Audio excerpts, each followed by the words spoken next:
Welcome everybody. Good afternoon. For a brief moment, the server exploded. I don't really know why, but here we are for our endurance round for this afternoon. It's not only me, Chris Romano, in the commentary booth, but alongside me it's John right here. Welcome along, buddy. Good afternoon, everyone. Good afternoon, Christian. An absolute delight to be back in the commentary box, and what a track we've got today. It's my beloved Spa. Can't wait to see this one unfold. Yeah, it's Spa time, and well, it's pretty much the temple of endurance racing. And for this afternoon, going into tonight, we are going to race here for 4.5 hours. And John, you just arrived at a very perfect moment, literally. Don't know why. Because in 30 seconds, qualifying will start, and with qualifying we will see our 34 teams, so a good stack of cars in our split one to go on in the 4.5 kilometers long Belgian racetrack. What are your premises for the qualifying session? What could we expect in terms of cars that may have the upper hand, or maybe even some certain teams that may have more, let's say, possibility to put it in front? I would say the mighty Mustang cannot be overlooked at any track. I think that's been proven track after track after track so far this season in many of the competitions that LFM are holding. I would say as well, you can't look past the season. The championship leaders, I know we're only 2 races in, but SimRC Endurance by Barmenia have been pretty impressive this season. Oplight Esports will get themselves onto the second row of the grid in the last 3 minutes of qualifying, because they have done every single race that I presided over. They just love to do it that way.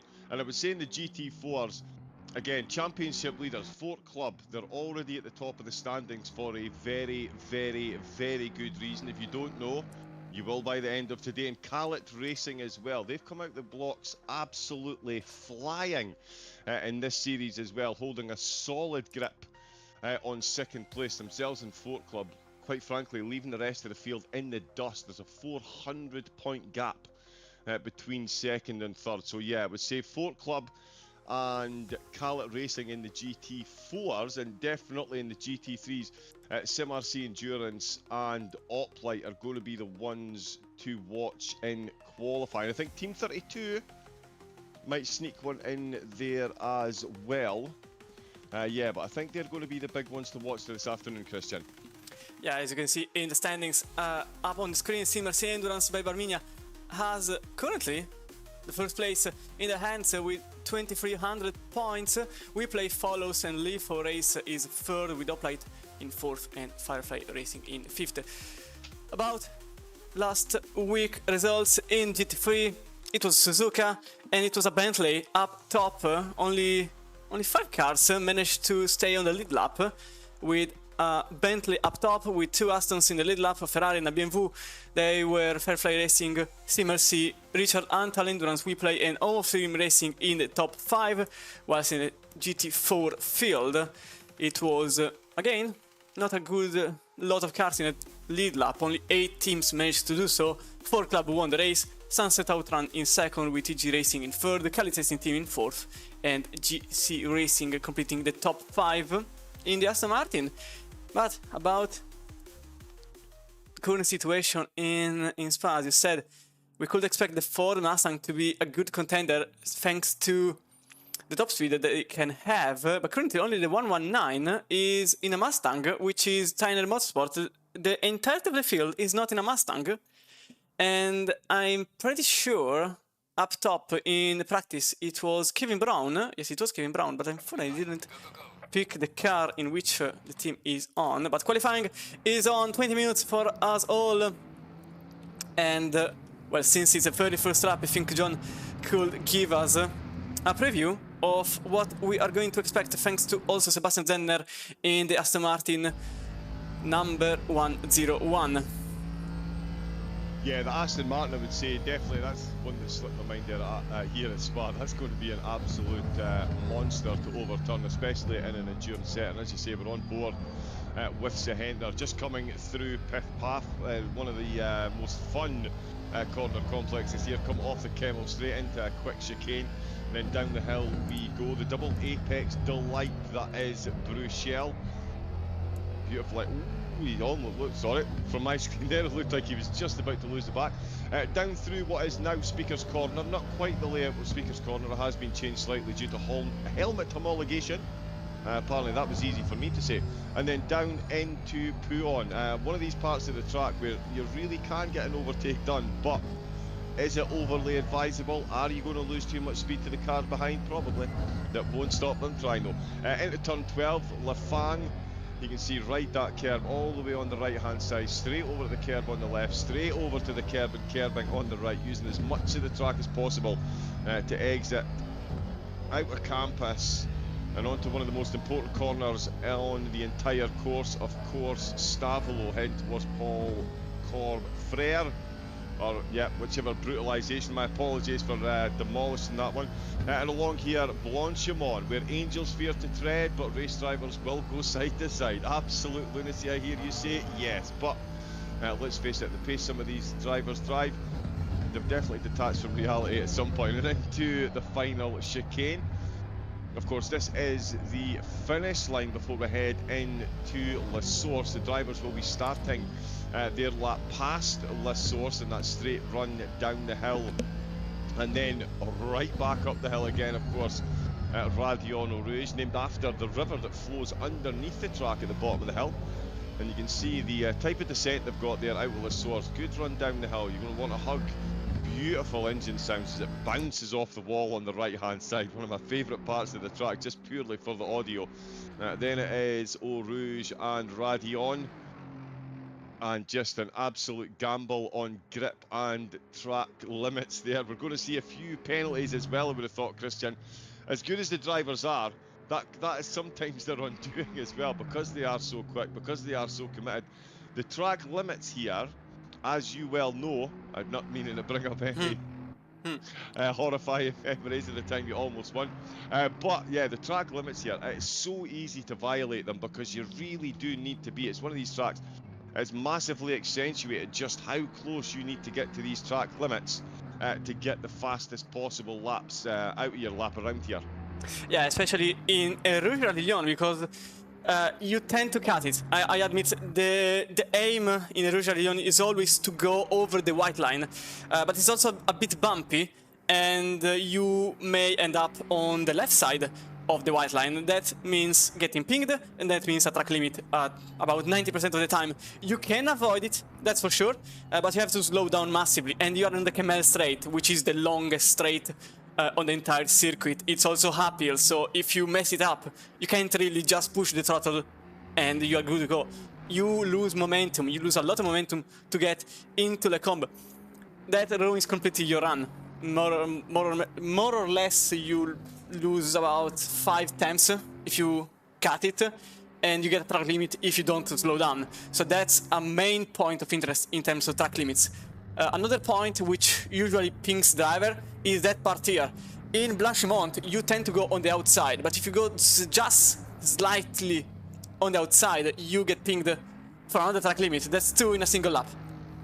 And you can't really get back from there.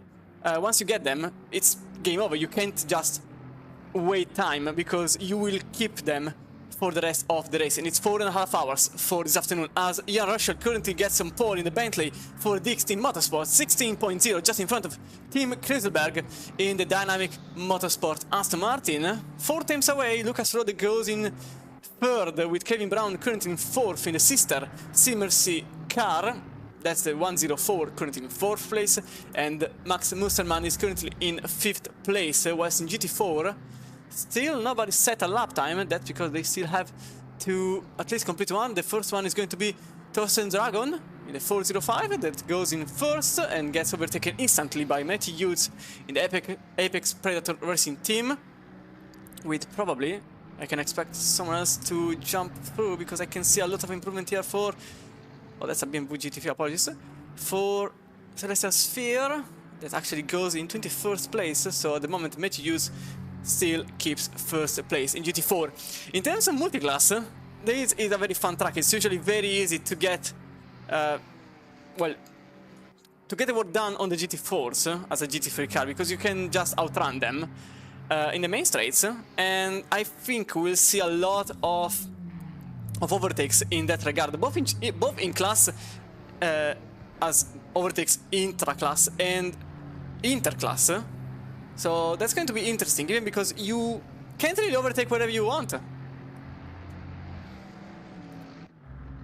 Indeed, yeah, the multi-class aspect around this course is absolutely tantalising. As you say, there's plenty of places to overtake. One or two caveats to that. Obviously, Blanchimont, you don't want to be a GT3 bearing down on a GT4 as you make your way to Blanchimont. But yeah, generally speaking, the 3s and 4s can interact pretty smoothly around this course, and it does make for some interesting use. And Christian, it's something that I talk about a lot. You really need to be the complete driver to do well in these endurance races. You need to be quick, you need to be consistent, you need to be smooth in the pits, but that game of chess that you play with the other classes, even people sometimes think, oh, GT4s catching up to GT3s, but even the GT4s using incoming GT3 traffic to try and get themselves in exit position, get an overtake, the GT3s going past the GT4 car and quickly moving over to cut off the slipstream supply to anyone chasing them.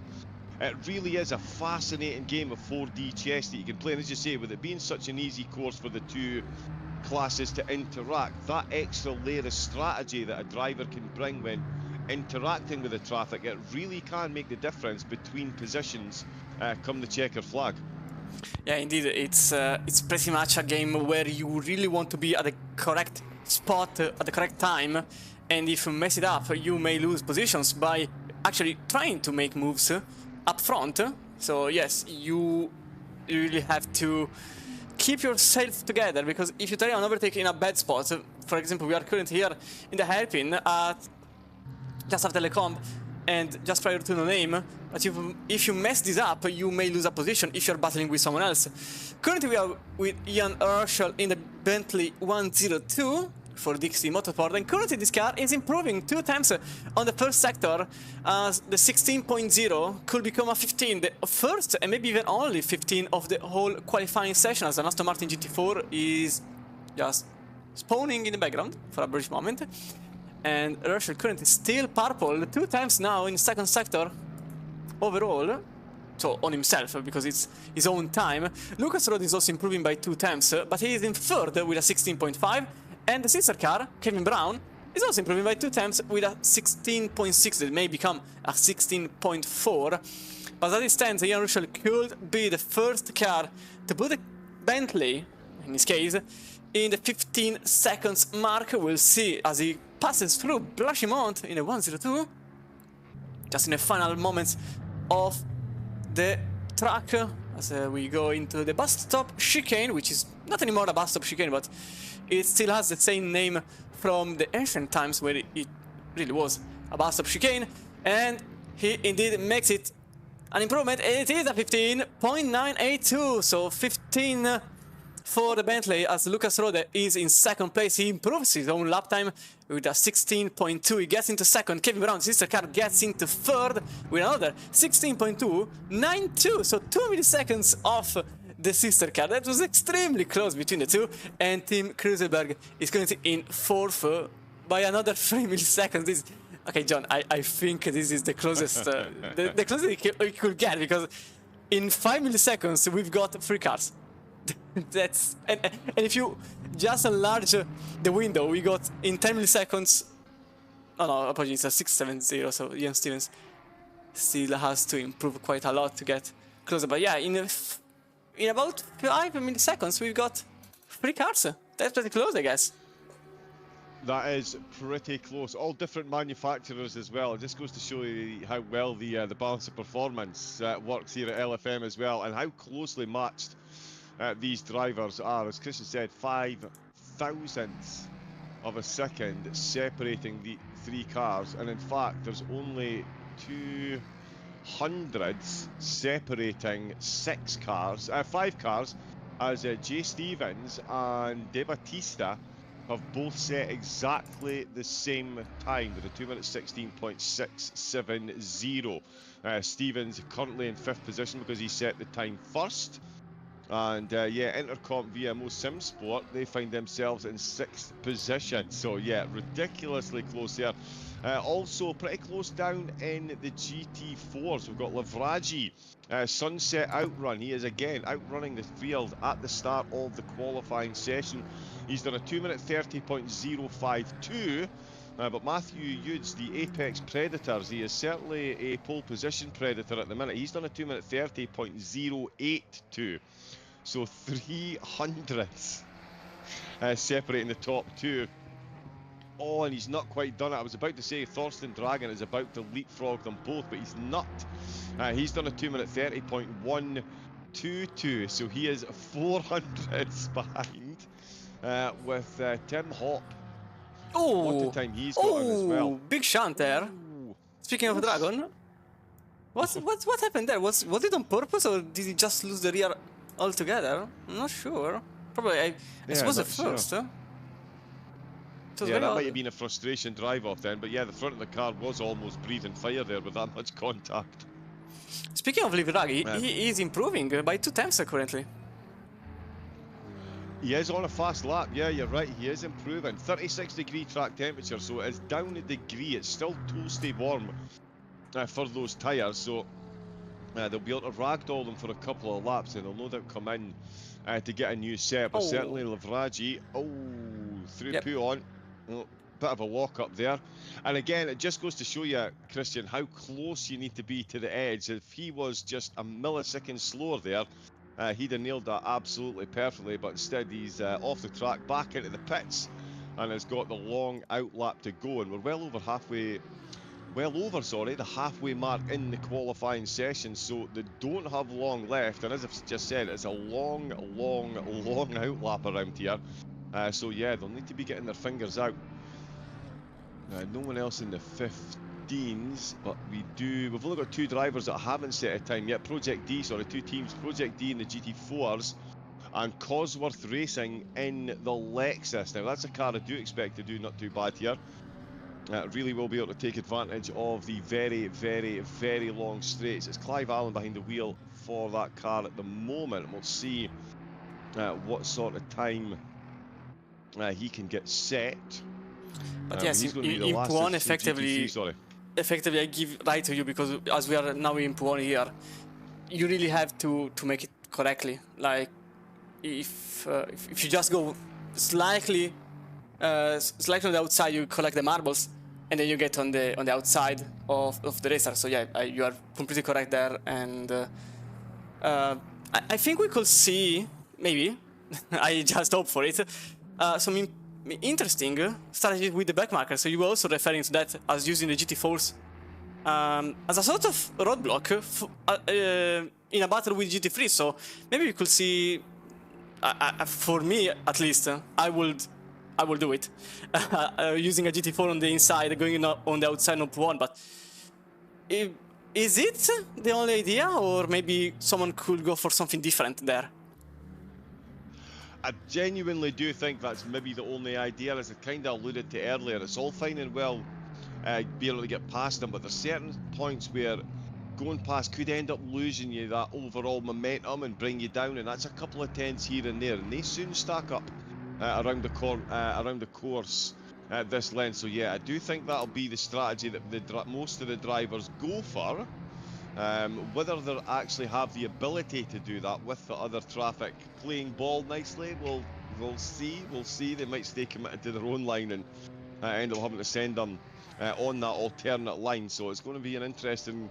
It's almost like a game of cat and mouse, where the cat needs the mouse to play ball, which doesn't have that, but it should be a fairly smoothly executed part of the track without losing that all-important momentum. Because again, Christian, as you know, with this track having so many straights and so many corners that lead on to the straights, it is so easy, as you mentioned, to lose like up to half a second onto some of these straights, and that really will devastate your lap time and your track position.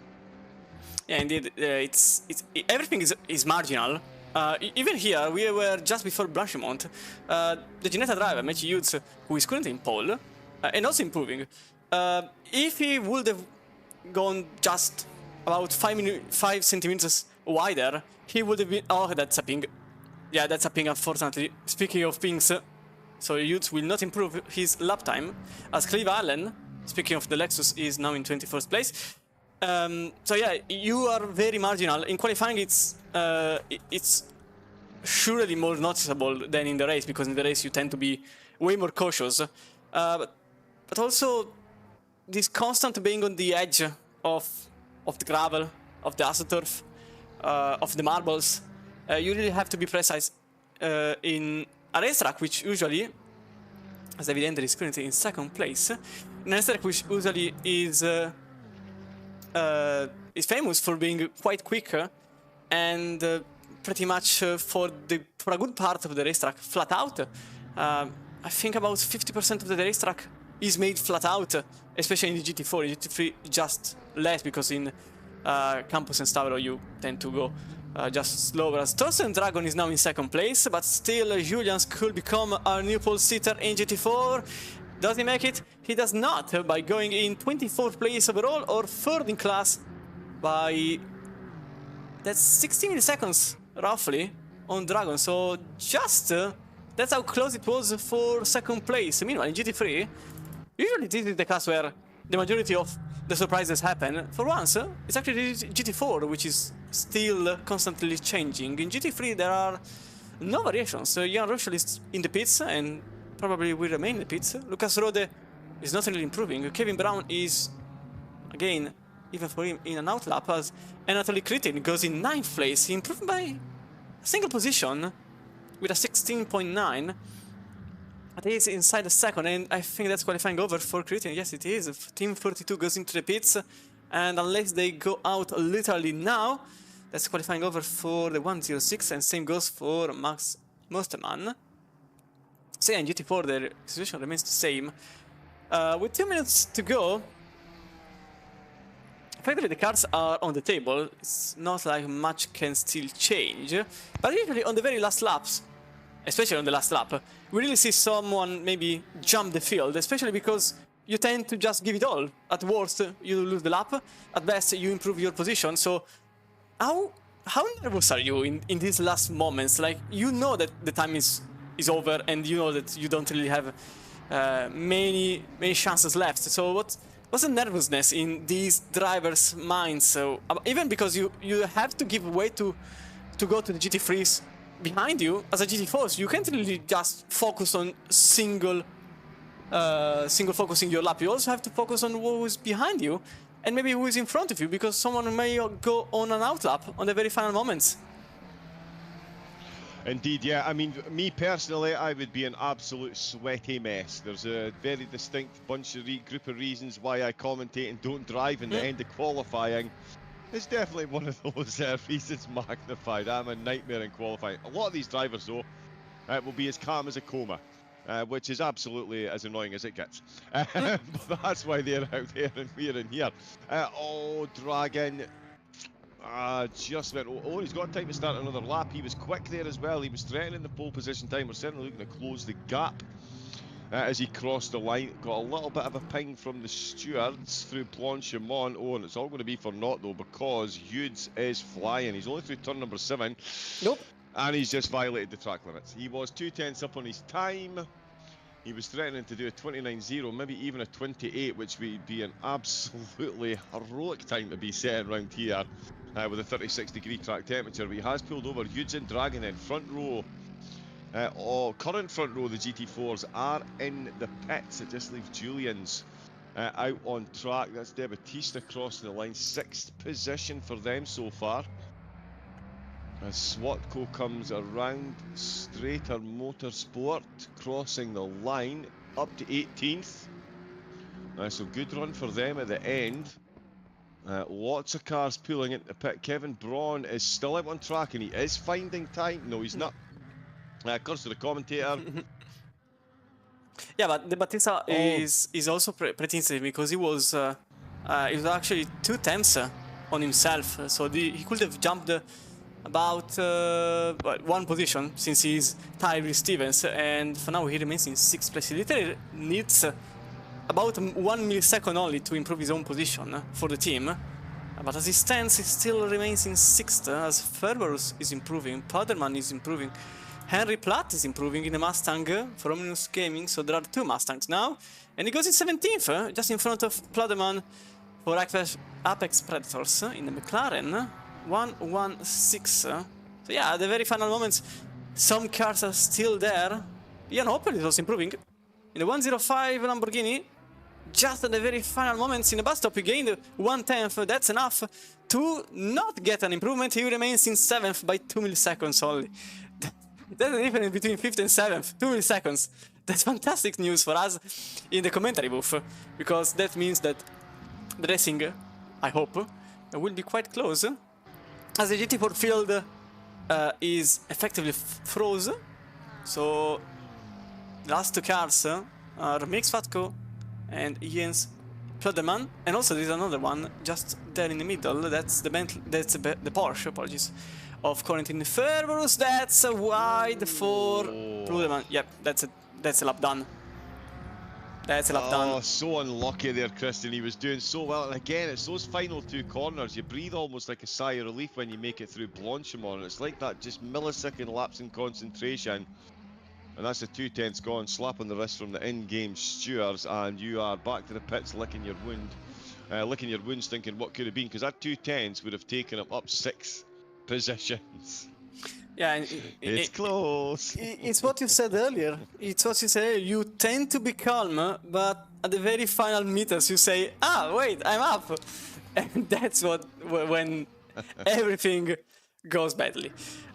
Usually, okay, we can't go. Yeah, that's usually when the sim racing gods slap you back to reality. I believe is the polite way of saying that one. They very quickly and cruelly remind you that there is track limits. And yeah, at Spa, there is no lapses in concentration allowed. I mean, the Kemmel Straight, you can maybe have a quick look at your pit strategy about 19 laps in, because for the first few laps, it's going to be pretty close. I think it's safe to say, with some of those times that the drivers are setting in. Absolutely could not be any closer. Still got 2 drivers on exactly the same time as 6th and 7th. Up in the GT3s and the GT4s, yeah, top 3 separated by a couple of tenths as well. As Christian said, it's going to be some absolutely incredible driving. 36-degree track temperature though, Christian. That is quite cosy for the tyres, so no worries about getting them warmed up. But the GT4s, so far this season, we've seen a few of them do a drive-through to clear their 48-minute stint timer. It's going to be an interesting one to see how many of them go for that strategy with the track temperature the way it is this week. Yeah, definitely. The strategy about GT4 is always the most interesting, because certain drivers usually go for a drive-through only, but we are in Spa.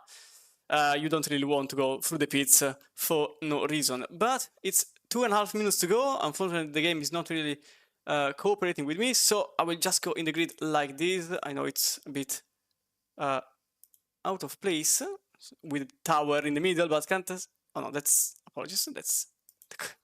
I put the Pro Series grid. Let me just go through here, and that's the Bentley DXT Motorsport, currently in first, with Jan Rochelle, Vincent Angerar in first place. Sebastian Zentner and Lucas Rode for Siemens Endurance by Barmigna in second place in the car 101. The 104 sister car starts just alongside with Dominic Cypress and Kevin Brown in third place. Team Kruiselberg, fourth place with Michael Frey for Dynamic Motorsport by Kalinic in the 103. Aston Martin, Jay Stevens in the Lamborghini Racing 84, lone driver for the 4.5 hours. Sheldon Muscat, Aaron De Battista and Sean Cassar in the Intercomp VMD Simsport in 6th place. Ian Hoppel in 7th place in the 105 Lamborghini, as Tobias Hogg is just behind in the for the Mustang for Carbon Motorsport. Tobias Hogg and only line with Anatoly Kritin, 9th place for the 106 Team 32, and completing your top 10 is Max Mustermann alongside Leon Gelder for No Skill Just Luck, apparently. And Corentin Ferberus is in 11th, with Baptiste Rohr in the Bora Motorsport Racing Porsche 114. 12th place for Miguel Silverio in the LK Motorsport Racing 107 Aston Martin. Hans Meyer will start in the McLaren number 112 for Apex Predator Sim Racing.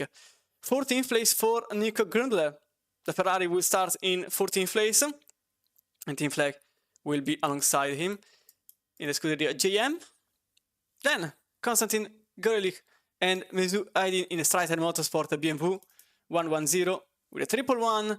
Mark Offerman, Sasha Gatter and Eric Dimurza in the Firefly Racing Bentley 117 for the Mustang. Henry Platt will start for Omnius Gaming in 17th place with Jens Pludeman and Marek Dvorak in the Apex Predators, 18th place for them. Make Zlatko in the Ford Mustang with Enrad Erdei in the Strider Motorsport. And last two GT3s, 120 Aston Martin, that's Jona Rashid and Jonas Shorn in the Artal Autosport, 20th place for them. Clive Allen in the Lexus and Matt Evans alongside with Cosworth Racing in 21st place. In GT4 field, John gives us the names.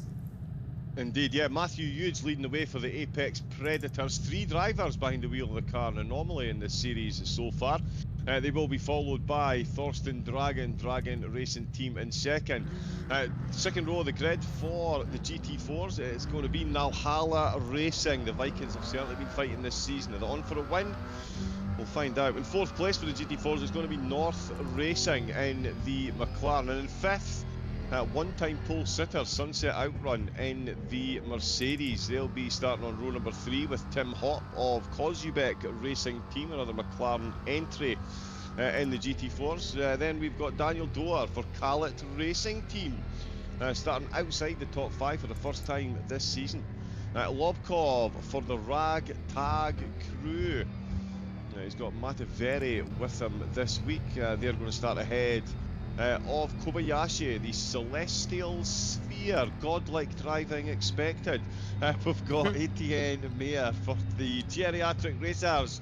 They are now officially my favourite team, being one myself.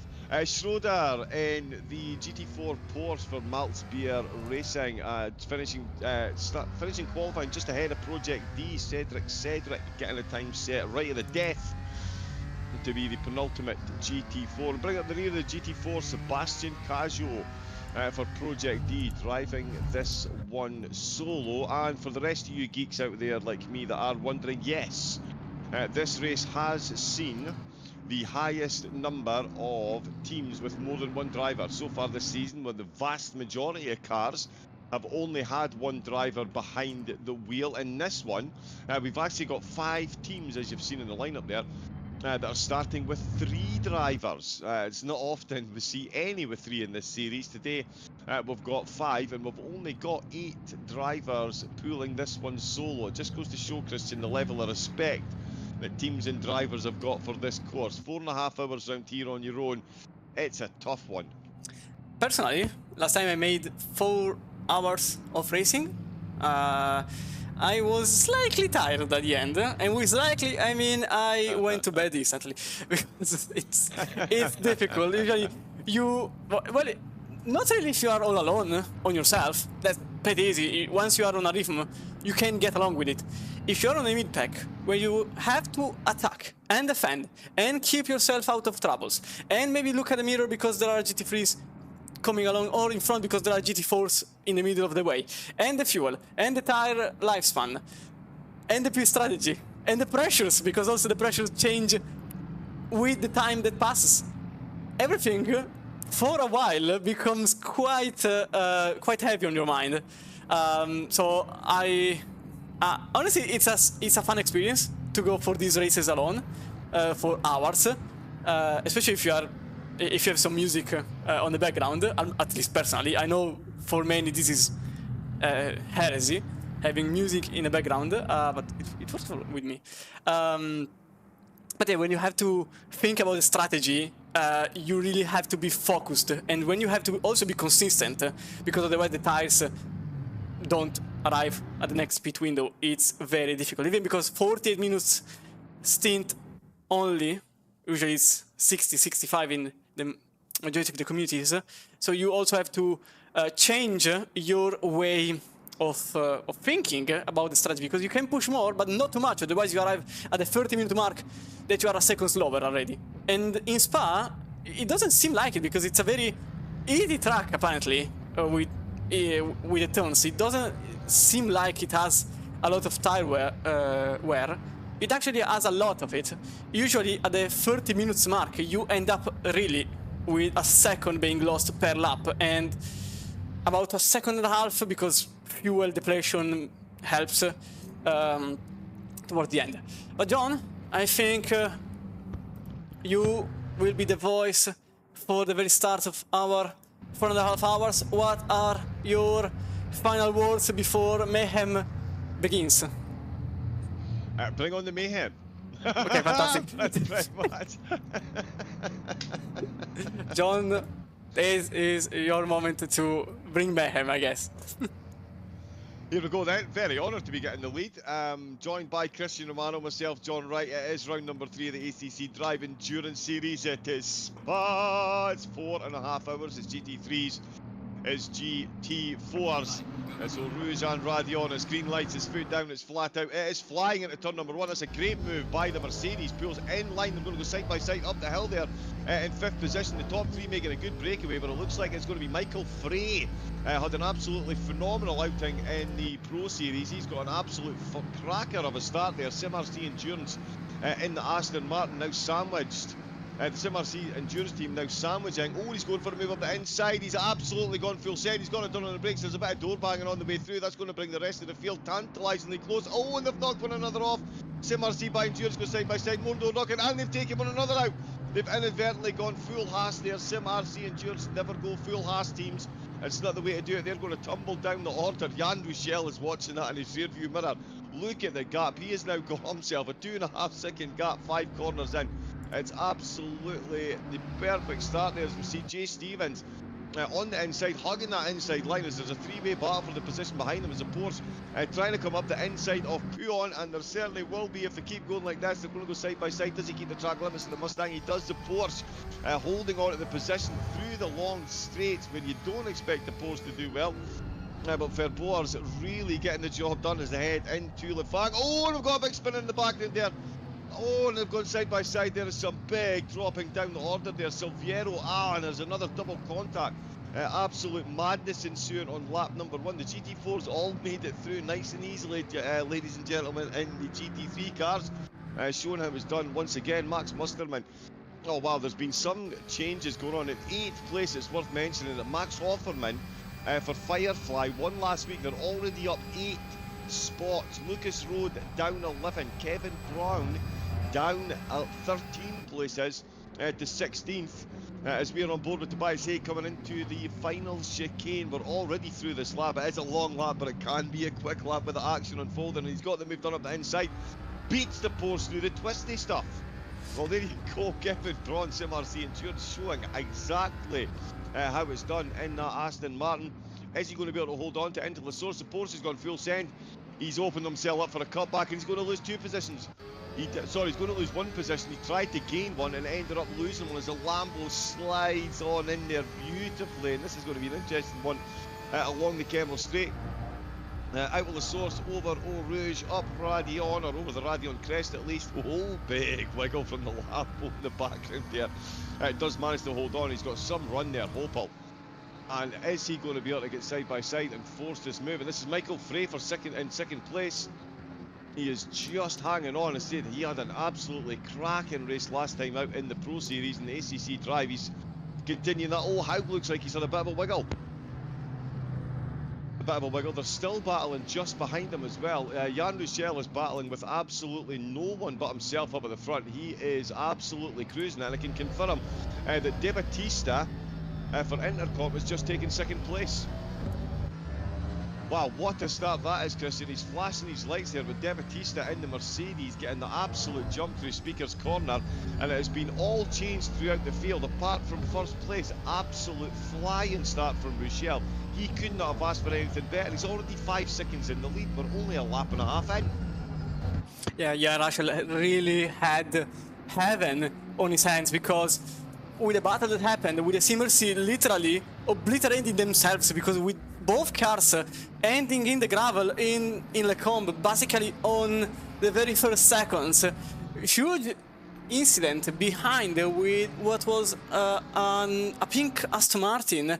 So the whole field is shuffled as it stands, and now Aaron De Battista finds himself in second place, getting attacked by Michael Frey in third. This car gained 4 places since the very start of the race, which was 5 minutes ago, and it's already a lot has happened since then. Michael Frey goes on the outside on the bus stop. Can he make it through into the inside? He becomes just enough space to fit a single car, but not enough to have the speed advantage on the exit. This actually helps Jai Stevens, as you can see, trying the outside line into La Source. Could it make it? Could he make it? Oh, there is a mistake there. Oh, there is a contact. Oh, there is a spin, and the Lamborghini is off, getting hit by several cars, and now the Lamborghini is standing there. There are more contacts. There are BMWs and a Ferrari getting together. Justin La Source, another driver, is out of contention for the podium. We'll see the replay just after this action that gets done, because I think Michael Frey could have a chance against the Battista. This is the battle for second place, with Rian already 6 seconds up front. Oh, on the inside, faking a move on the outside, and then in the inside becomes a variable for the Mercedes, and then Michael Frey going wide, cutting onto the curb, just on the combo. So De Battista is now back in second place, Michael Frey is now back in third, Tobias Hoge is now back in slipstream with the Aston Martin up front, and the Porsche of Corentin Ferbrus is in 5th place with Ian Opel following. Also here you can see one of the Simmercy cars trying to go. There is a contact, another contact here. This is between the BMW and the Aston Martin number 104, Kevin Brown, in 13th place. While the sister car is in 9th place. That's Lucas Rode in 9th place in the 101. The BMW still is not over with it, because Mesut Aydin trying to get back into 13th at the very least, but the battle falls short. It's already over even before Pujon. And now this car, remember, they were starting 10 positions up front in 3rd place. Now they are in 13th place. In GT4 the situation is quite calm in comparison, because Matthew Yates has the lead comfortably, a second in front of Torsten Dragon, with James Julians in 3rd and David Andre in 4th, with Francesco Liveraghi in 5th place, as Jona Larshit and Mick Swatko losing 2 places up into Brashimon. That's a BMW going up front. That's Anatoly Kritin in 15th place now, overtaking 2 cars in the same moment. But up front, that's also side by side between Tobias Hoge and, oh, there's a cut there for Michael Frey, no, for Tobias Hoge, who actually jumped Michael Frey on the bus stop chicane, and he doesn't give back the position. A bit surprisingly, because that's quite frankly a good cut that also put a good advantage on Tobias Hoge, so I wonder if a penalty will be applied. But you can see up front, a second Aaron De Battista gapping the Mustang in 4th place. Corentin Ferbrus is now in 5th place, with Michael Frey in the middle of it all. Dynamic Motorsport by Kalinic now on the slipstream. This car is quite frankly quite low downforce on the setup, evidently because they are gaining so much on the Kemmel Straight, but they can't keep it. I mean, the advantage, obviously. They can't keep the advantage on turning speed, as the Mustang gives back the position. That's obviously Tobias Hoge giving back the position, since the advantage lasted on the bus stop chicane. And yeah, it was pretty eventful. These first 8 minutes were pretty eventful, and there is still a battle for the podium, there is still a battle for 8th, there is still a battle for 10th, there is still a battle, actually the entire field in GT3. I think it's quicker if I start listing who is not battling for a position, and the answer is only one. This one here, that's Jan Urschel in the Dixie Motorsport, with 8 seconds of gap to the following car, which is Aaron De Battista in 2nd place. So, John, your quick evaluations on the whole situation, because a lot has happened so far. Indeed it was, yeah. Just for a quick update as well, it was LK Motorsport in the Aston Martin that went for a spin. Miguel Silverio, he picked up a bit of damage. He's actually been into the pits and is now running dead last, but he's got a nice bit of clear track ahead of him, so we'll see what kind of lap times he can put in. Much like Jan Ruschel has got a clear track ahead of him, but we will suspend my thoughts and jump on board before, because the Tobias Haug is going for it around the outside. They're going to go side by side in the final chicane. Dynamic. Oh, and there's a dynamic door touch there as well. Wheel to wheel, door to door. Michael Frey is going to sneak through as Febboers lose a position on the way out again. He had no momentum. And that is going to be the Lamborghini going to get Michael Frey. No, sorry, Michael Frey's ahead. It's Jan Hopel who's looking for a move up the inside and makes that one very nicely indeed. They're really not respecting this final chicane. And, the drivers that aren't respecting the final chicane are being disrespected by the rest of the field because they're being overtaken like they're standing still. That Porsche, that is already a nice tasty gap, and for Hopel being ahead in the Lambo, the Porsche in the slip team is going to struggle. And Offerman in the Bentley for Firefly. My apologies to the Firefly drivers. You won last week and I didn't even give you a mention when Christian asked you to watch out for. They're only up 9 places to start the race, and we're going side by side through Piff Paff again. It's Michael Frey. He loves these elbows out battles. Again, Thursday night, absolutely spectacular racing, and he's going for it again. It's Tobias Hagen, just gets his nose back out in front. Here comes Frey though, down towards the double apex of Bruce Shelley. So hoping to get him on the cutback. Aston Martin positioned himself beautifully there, read the momentum like an absolute dream, but does fall in behind. Heading down towards Bjorn, right on the edge of the limit there. That was almost the bank, but here comes the Lambo. These two doing the dance, but it is going to be the Lambo that could be leading the way very quickly here indeed. And I'll tell you what, Lucas Road, not too far behind on this battle either. But this is an incredible one for the final 2 podium positions. Michael Frey just sitting in the Lamborghini, sitting in the Aston Martin for Dynamics, and he is hanging on for dear life as Jan Hopel in this Lamborghini really is pulling some good corner remove. Although, tell you what, that's a very, very, very good exit there by Frey. Left him absolutely standing. Along the straightaway we go towards Blanchimont. No time for a round up of the lap so far because it is all still going off. And I tell you what, behind the Lambo, we've got Febboers and Offerman still going into that Bentley. Just, you can almost can't see the Porsche for the Bentley. Is he going to get a move done at the final chicane? Fakes to the outside, goes to the inside. He's going to position the car there anyway. The Porsche is going to leave room. The Porsche, oh, and he's round the wrong way. Tobias Haug is round the wrong way. He's only just getting pulling again. He is dropping positions hand over fist. That now puts Firefly up 10 positions and Tobias Haug down net 1, Christian. We will get to a roundup of the opening.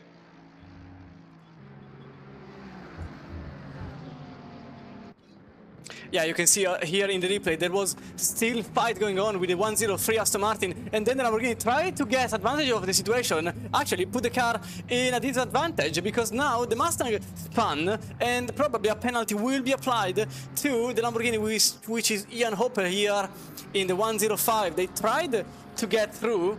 Unfortunately, something clearly miscalculated on the process of the overtake, and now Ian Hopper has a probable penalty pending on their name. Michael Frey is finally free of the Mustang battle in 3rd place and could because Ian Hopper still is behind. Look forward to Aaron De Battista, who managed to get a bit of a calm situation with a 2.3 second gap to Michael Frey. That 2.3 second may become quickly 0.0 because Frey is quicker and De Battista was defending hard early on in the early stages when the battle for position was happening still. The team flag here in front of Kevin Brown. Remember, Kevin Brown that was involved in an incident with a sister car, not on their own fault, but mostly because of a sort of a kerfuffle, as the Aston Martin goes in the inside into Campos and then into Stavro. Is back to square one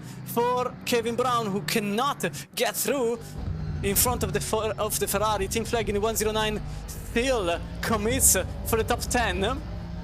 And Tobias Haug now in 9th place only. This car will have to make a lot of improvement to get back at least to the top 5. Speaking of top 5, here is the battle for top 5 with Mark Offerman and Corentin Ferbus in the Porsche, defending onto the outside because the second part of the chicane is onto the inside. Oh, never mind, he just gave up the position in some sort of way, and Kevin Brown also managed to get through Team Flag, who tried to defend into the bus stop chicane but couldn't hang on to it, and now the top 10 is in Brown's hands.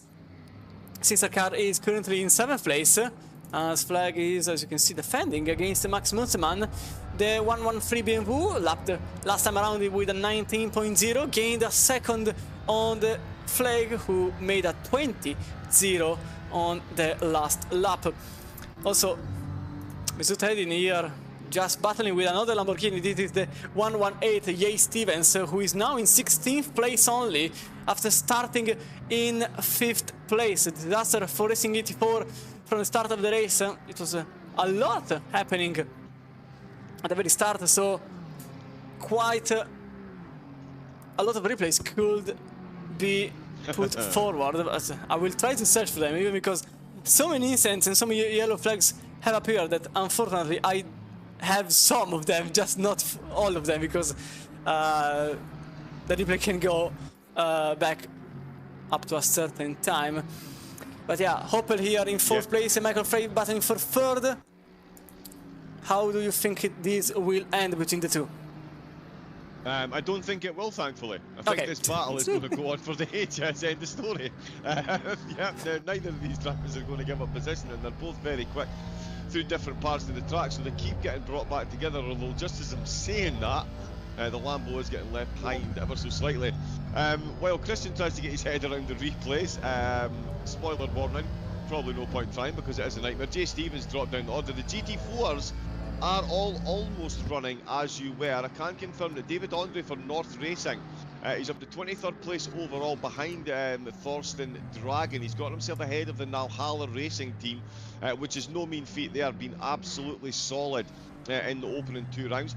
Can confirm as well the Geriatric Racers, they have saddled up their Zimmer frame. They've got themselves up a spot ahead of Maltzbier, and it is Kobayashi for Celestial Sphere.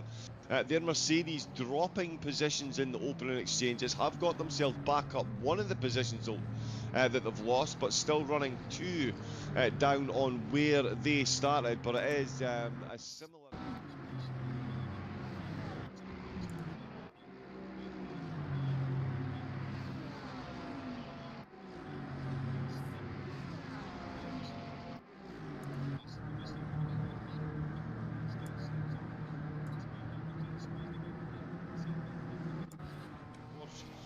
into play, and a slight bit of contact on the way in there. Christian and I did say, Christian said, what any words before the mayhem commences? And I said, let the mayhem commence, and that's exactly what happened. The mayhem did commence. Spa did Spa things. Jan Russo, though, let's talk about him for a moment. DXT Motorsport in the Bentley has an 11-second lead over the rest of the field, and we are a mere 7 laps into the race. He was, I mean, to say the sim racing gods smiled down upon the start of the Bentley, clearly looking to put me in my place after all of the Mustang talk. The Bentley team hold my Sunday roast, and they are absolutely roasting the rest of the field at the minute. And with the thick and fast battles that are going on for those final podium positions, and still continuing as Hoppel and Frey are still pretty much sharing the exact spot in space and time at all times around this track. They are so close to one another. It just absolutely blows my mind. Again, it's why I commentate. I would be a sweaty, dribbling, shaking mess if I had to spend this much time so close to another car and still keep it successfully between the Mayo and the Mustard, and they are more than doing that at the minute. And here we go.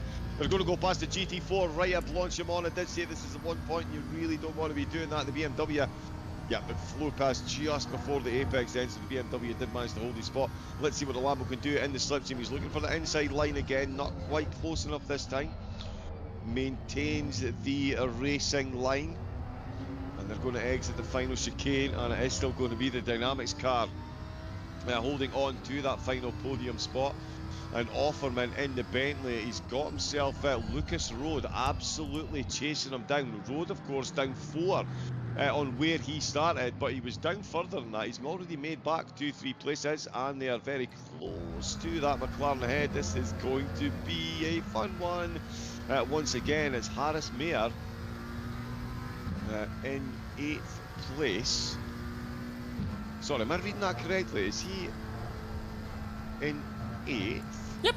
Oh, that was extremely close for Brown, into the wall nearly. Oh yeah. They do like living on the edge. I don't think all the drivers are aware it's a 4.5-hour race. Christian, there's some brave moves early doors, I would say. Yeah, that was extremely close. Let's see again with the replay on Kevin Brown in the Aston Martin. Let's have a look. I think he just lost it into the dirt here. Look at this. Oh, he loses the rear and then he goes into the wall.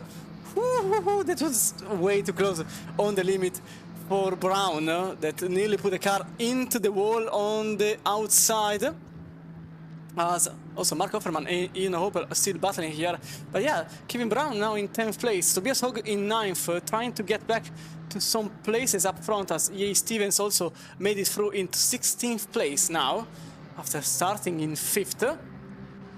And Ian Hopper here, as we were stating earlier, still battling with Michael Frey. But look at the gap between the Baptiste and Frey. Now 1.8 seconds. In the last lap, he managed to gain 7 tenths of a second, 17.7 for Frey, and oh, probably 6 tenths only, not 7, because the Bautista made an 18.3.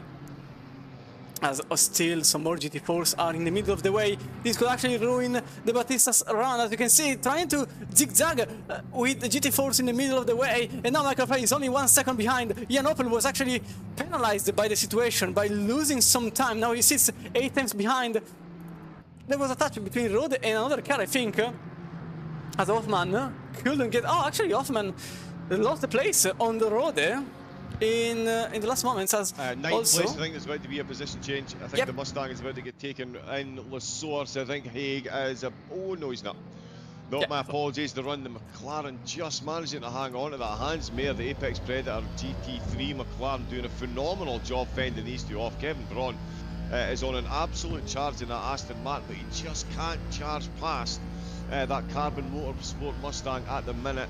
Haig is down 1, Braun of course down 7, so we know he has got quality pace, and he's going to need not much more than quality pace to get this overtake done. Now there is a bit of a mistake over the Radiant Crest, and the Mustang falls into position. They've got a GT4 car just before the braking zone. Oh, and he's pulled out with the very last second. The 3 of them have gone piling in. He's missed his brakes. He's going to overshoot it, and he's managed to hold it. He's going to hit those curves. He's going to lose... Well, 1 position as the GT4 moves over. It's been a position change here. It's Pluderman takes advantage of that situation there. Croyton getting caught out by the GT4 as well, and Tim Flake for the Scuderia JM Racing team almost coming a cropper there as well. Pluderman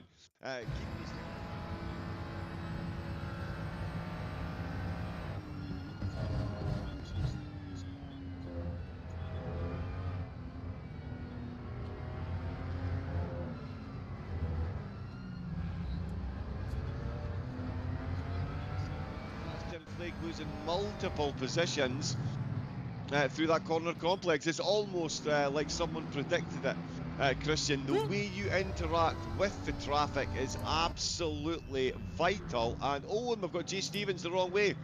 He's already had a rough start to the race, has Stevens, and he's teleported back to the pits. Yeah, something happened to Jay Stevens. We can see the replay quickly here into Pujon. Was it a GT4 in the middle, or was it a mistake on their own? Jay Stevens goes wide here, but I can see, losing the rear massively and then into the wall. After Pujon losing part of the front and rear downforce. So that's a DNF for the Lamborghini that was starting so high on the standings, and unfortunately that's where it ends for them. In fact, they are not in the lobby anymore. So that's a DNF, our first DNF of the afternoon. That's Jay Stevens. I'm in the pits, and I'm not sure they will keep on going. But yeah, you could see how difficult it was for certain GT4 teams in the middle of the way. the Porsche couldn't really do anything apart from staying where they were. Oh, there's a freeway situation with another GT4 that was an Aston Martin on the outside, and they were Michael Frey and Ian Hoppel nearly colliding with themselves and with the wall on the right side of the racetrack. As I was saying, the GT4s can't really know at all times because you don't really have a spotter. Remember, some teams here are working alone, as in a single person driving, and so maybe they can't know 100% where other teams are, as in faster teams, and they may get distracted. And some incidents like the one that happened to Team Flag early on into the complex of turns just after the Camel Straight was a consequence of that. The Porsche maybe wasn't aware of the Ferrari's presence, or rather tried to go on the outside. The Ferrari had the very same idea, and they both collided on the same racing line, with Team Flag that ultimately got boxed with the Porsche, and he lost about 4 places. As now Kevin Brown is 9th place, just behind Hans Meyer. Remember the Mustang, Tobias Hogue also, him losing the rear. I think he either misjudged the braking zone or he lost the rear, because the car was quite loose on entry. I'm not 100% sure it was just a miss on the braking zone. I think it was more the Aston trying to close the door very late, and the Mustang that could really do anything apart from resisting. We saw the replay from behind. It wasn't completely... I personally wasn't completely sure if it was the Mustang's entire fault or maybe the Aston was partially at fault, but this will be an issue for the stewards, as Kevin Brown now trying to go onto the outside with Masterman also trying to go onto the outside, actually managing to do so, at least trying to hang on to it, but Tobias Hogue remains to the top 10. The Mustang has a restrictor plate, remember, so it's not as quick on the straights, but it is very good on the top speed and on the acceleration phase. Although you can see on the turning phase, the BMW is just better. That's because that car, as dull as it gets, but it is a very, very good platform in terms of stability in turning. And oh, there is a possible overtake here for Michael Frey and Jan Hoppel, battling again for 3rd place with Michael Frey on the inside. Oh, losing the rear, both of them actually losing the rear into the comb.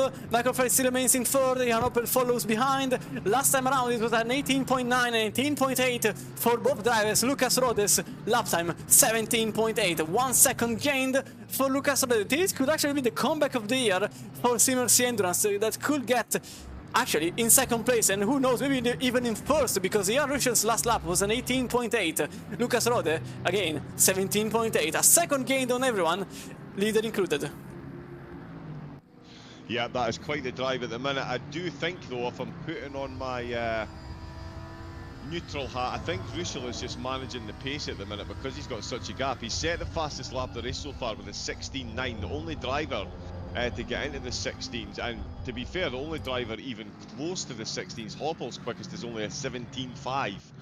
Oh, there's more side-by-side action. It is McLaren versus Aston Martin. This is another battle that is going to go on for as long as Mayer can hold him off, because yeah, he is on quite the comeback charge. Sorry, I was busy watching another couple of battles that are going on, because they're right through the field. Team Straight are having themselves a classic outing. As long as they don't go full Haas, it should be fine. But yeah, Kevin Braun, the SMRC Endurance by Barmenia, they're top of the standings for a reason. They do have a very complete roster and a very complete team as they come through and complete the lap. And there's going to be a GT4 there. They're going to go 3 wide with the GT4, and it's going to be the Aston Martin's time to shine around the outside potentially. That McLaren's already had issues. They'll have a bit of door banging.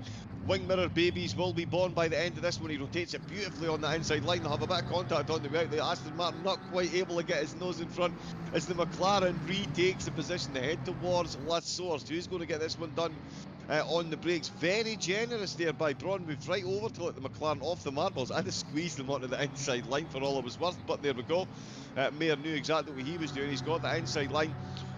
And Braun is going to be such an awkward place to be in the slipstream, which is why he's pulling out now. He's going to pull back in to go up the hill. You don't want to be carrying that excess pace entering the hill, because he's just violated the track limits there. He's got a slap on the wrist. He was just a millimetre over on the right hand side, so Yeah, I think we can safely say that's at least one slap on the wrist that he's got so far from the in-game stewards, all the closer to that drive-through penalty as I'm arching my neck to see Musterman behind as well in the BMW.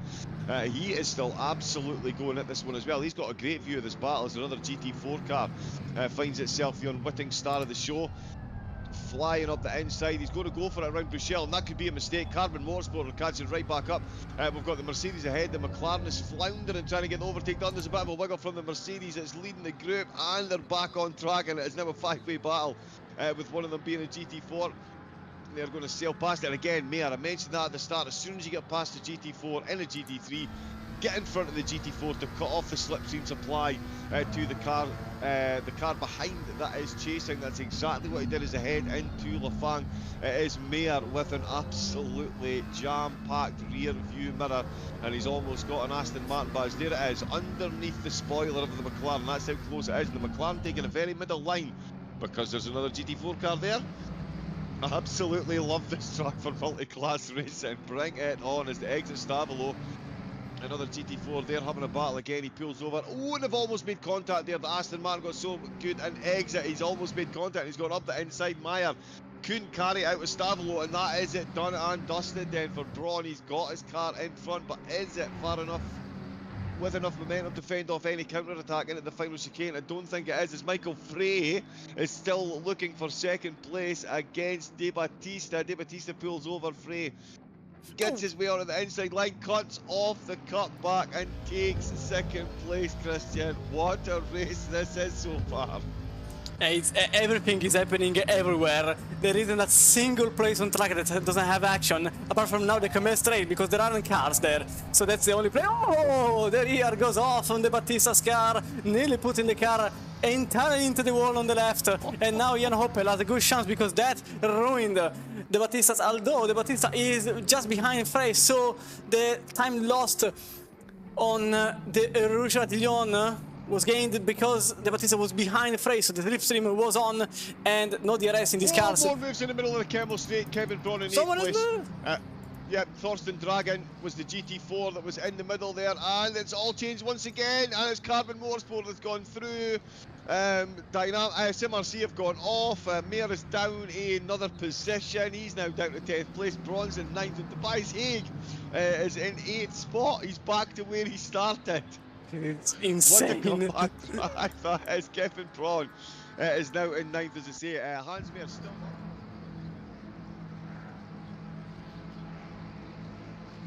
So yeah, you can see the Aston Martin just in front, getting slowed down by the GT4 car. The McLaren got in the middle of... honestly, there wasn't space there, and the Mustang simply kept it straight line, and that's the McLaren also gaining the place momentarily on the Aston Martin that cuts the left-right complex, with Aston Martin going back on the place that it was in. So that was Tobias Haug getting 8th place, Kevin Braun in 9th place, Hans Meyer remaining in 10th place, with Masterman looking at the situation in 11th place and only a second point free behind.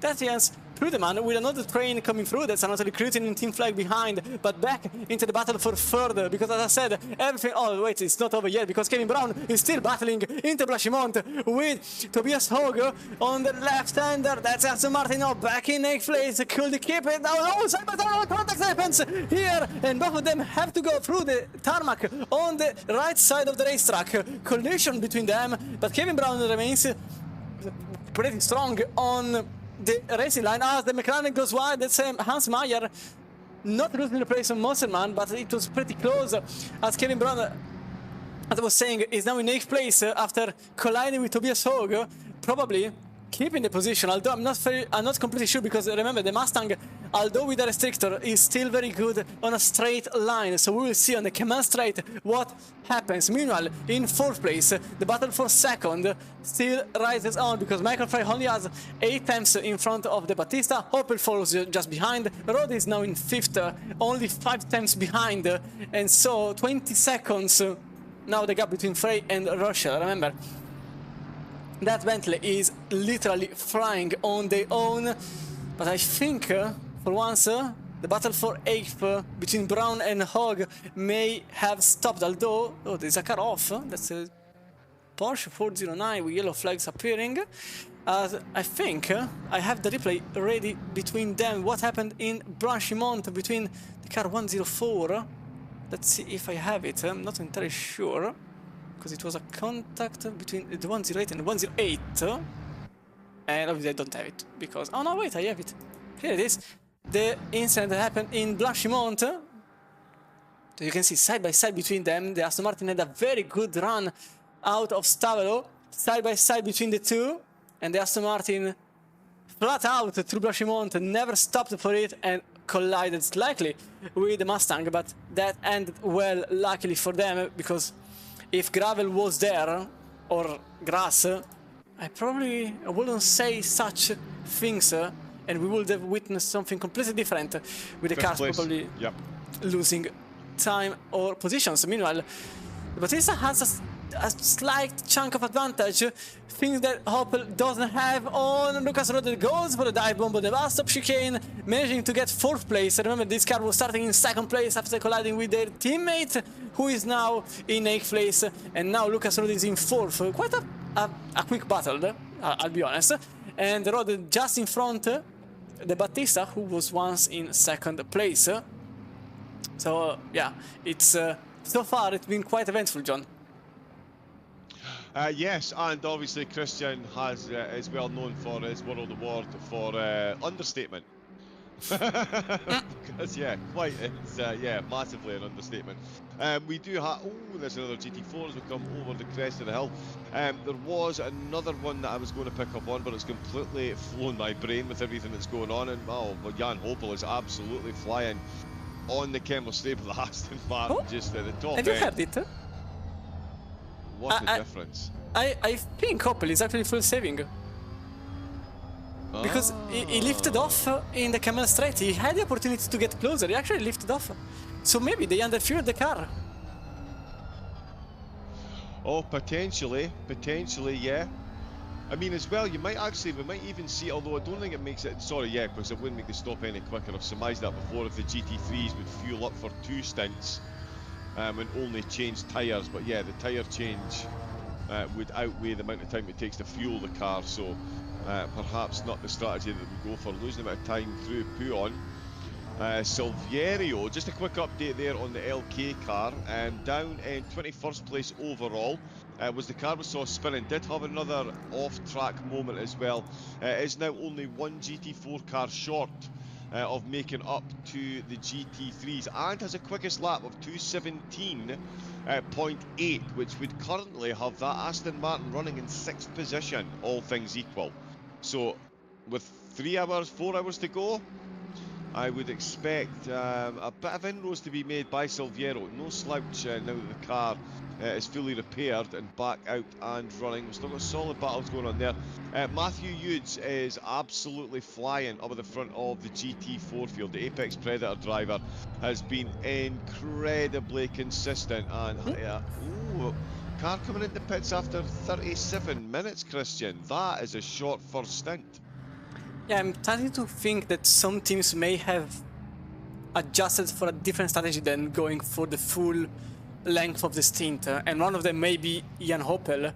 I was trying to 5.6 stops.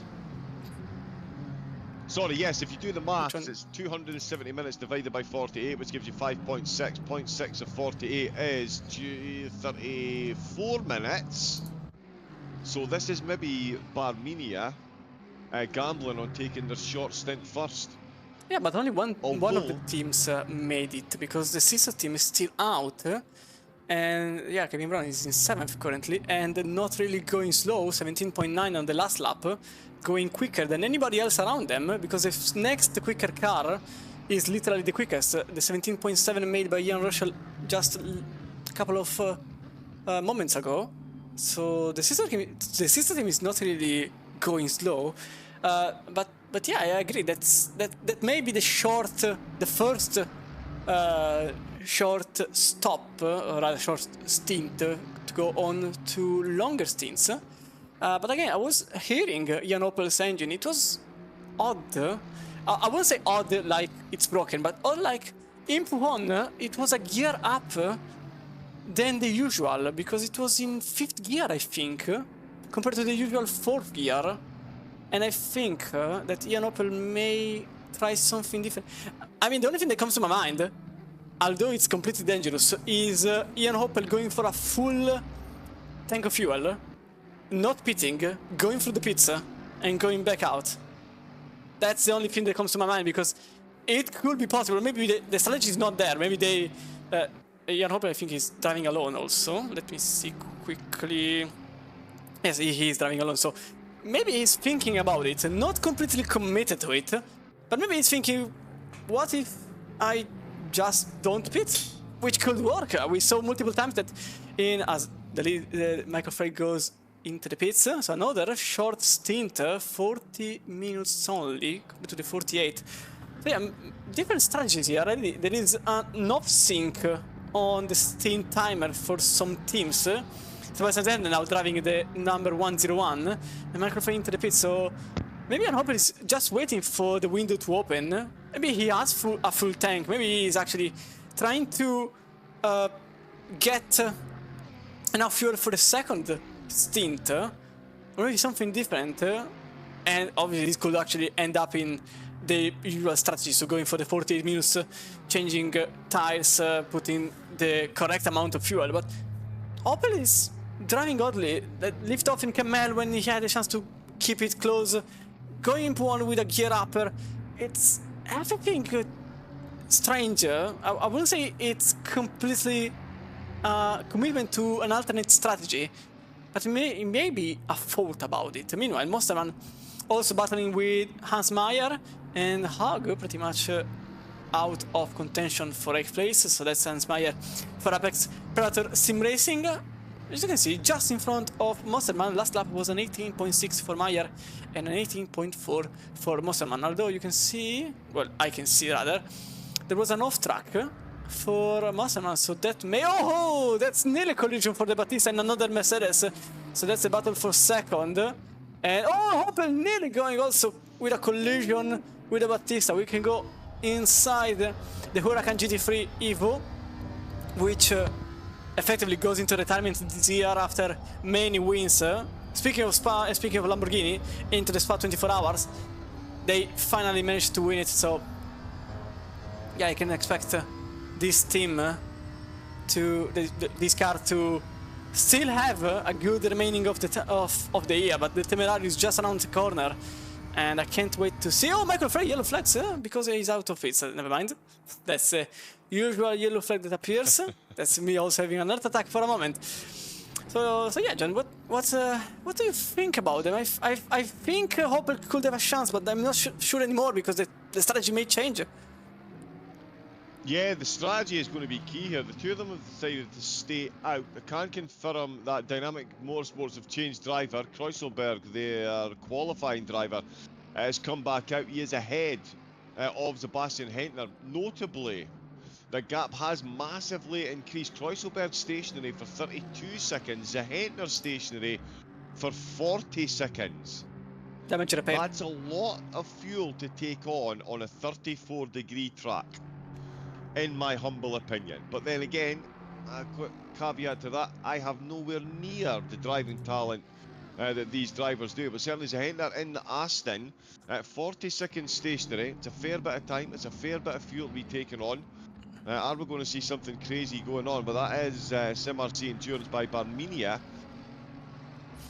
No, that's the damage being repaired. That's the 8 seconds of damage that they got at the very beginning. That's also why they probably went into the pits earlier, to get into clean air, because otherwise they would have been in the fight for position 8 seconds off. So they were in third, 8 seconds more. Yeah, they would have been in a battle. So that's why they pitted earlier. They pitted early so they could avoid getting into the battle with Kevin Brown and Tobias Howe, more or less there. So that makes sense. It's not an alternate strategy per se. It's more a survival instinct at this point to avoid getting stuck. But Kreuzelberg now driving the Dynamic is actually a different strategy, because they didn't repair the car. 32 seconds is actually the perfect pit stop. Literally, that's the best you can have. You can't get less than 32 seconds physically and I never saw it 42 seconds flat, so kudos to them. But they are now in 18th, just again 9 seconds in front of Zenner driving the CMRC. Oh, cut! That's a cut for Kruderberg into the erasure, so this may actually be a track limit violation. So that's an alternate strategy, and the dynamic car, the 103, will be the one to watch about this alternate strategy, as Jan Hopper becomes the car in second place after the Battista goes slightly earlier than the usual, 48 minutes, so there are still 4 minutes to go, and they are going into the pits about 2 laps earlier. So maybe this is also another alternate strategy. Yeah, looking for the shorter stint to start with. Quick update on the GT4s. Yudes and Dragon still leading the way. Nalhala are back up to third place. They have got their McLaren ahead of North Racing.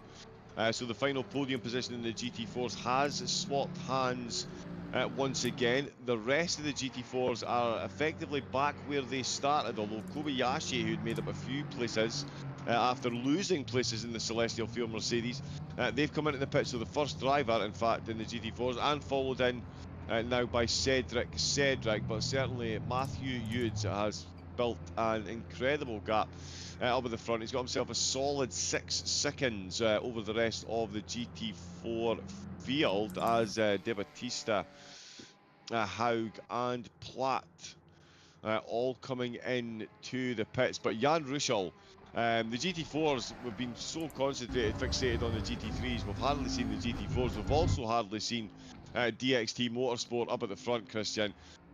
We're going to run out with superlatives, and we're only just coming to the end of the first stint. 26 seconds, he's almost got himself a free pit stop in the first stint. No way in the world any team could have planned for this type of getaway at the start. The battles behind, the contacts, everything going right for the Bentley, and absolutely making hay while the sun is splitting the pavements here in Spa this week. Well, the issue is overconfidence, because now they are going into the pits. They may become overconfident, and the CMRC car was actually lapping, frankly, quicker, even considering the damage. 8 seconds, depending on where it was, could actually mean 2-0. There is a cut-off. Oh no, it's still the Battista again. I still have spontaneous air attacks here. As I was saying, you could end up underthinking about it and being overconfident about yourself, because the CMRC car was actually on par with Russell, even whilst on the traffic inside the whole field of GT3s and battling for position, and with damage that, as I was saying, depending on where the damage was, it could impact about 2 tenths, maybe about there 2 tenths, because if it is in the front especially, we are in Spa, so you kinda need a clear front end, a bit less in the rear, but again you could lose time on the fast corners like Pujon, Campos, Stavro, Blanchimont and so on. If it was on the side, it's still a loss of speed, but it's very little and you don't really lose a lot of time there. So depending on where the damage was, the space could actually be slightly different, but that slight difference could actually be the difference between a fastest lap and not a fastest lap, because Zentner's best lap, or rather the CMRC's team best lap, is a 17.6, and Russian's best lap is a 17.4. That 2 tenths I mentioned earlier could actually be the difference. And 20 seconds in now less than 4 hours is not really that much. You could argue that, yes, they have 20 seconds, which is pretty much a full stop without counting the drive through the pits. But there's still a lot of time to go. And moreover, the GT4s are still on track. And we saw early on how much it changes with just a little mistake. Meanwhile, Libraghi here, after the pits, is just behind Maximilian Andre. That's for 5th place in GT4 class, as both Yudes and Julians are now into the pits.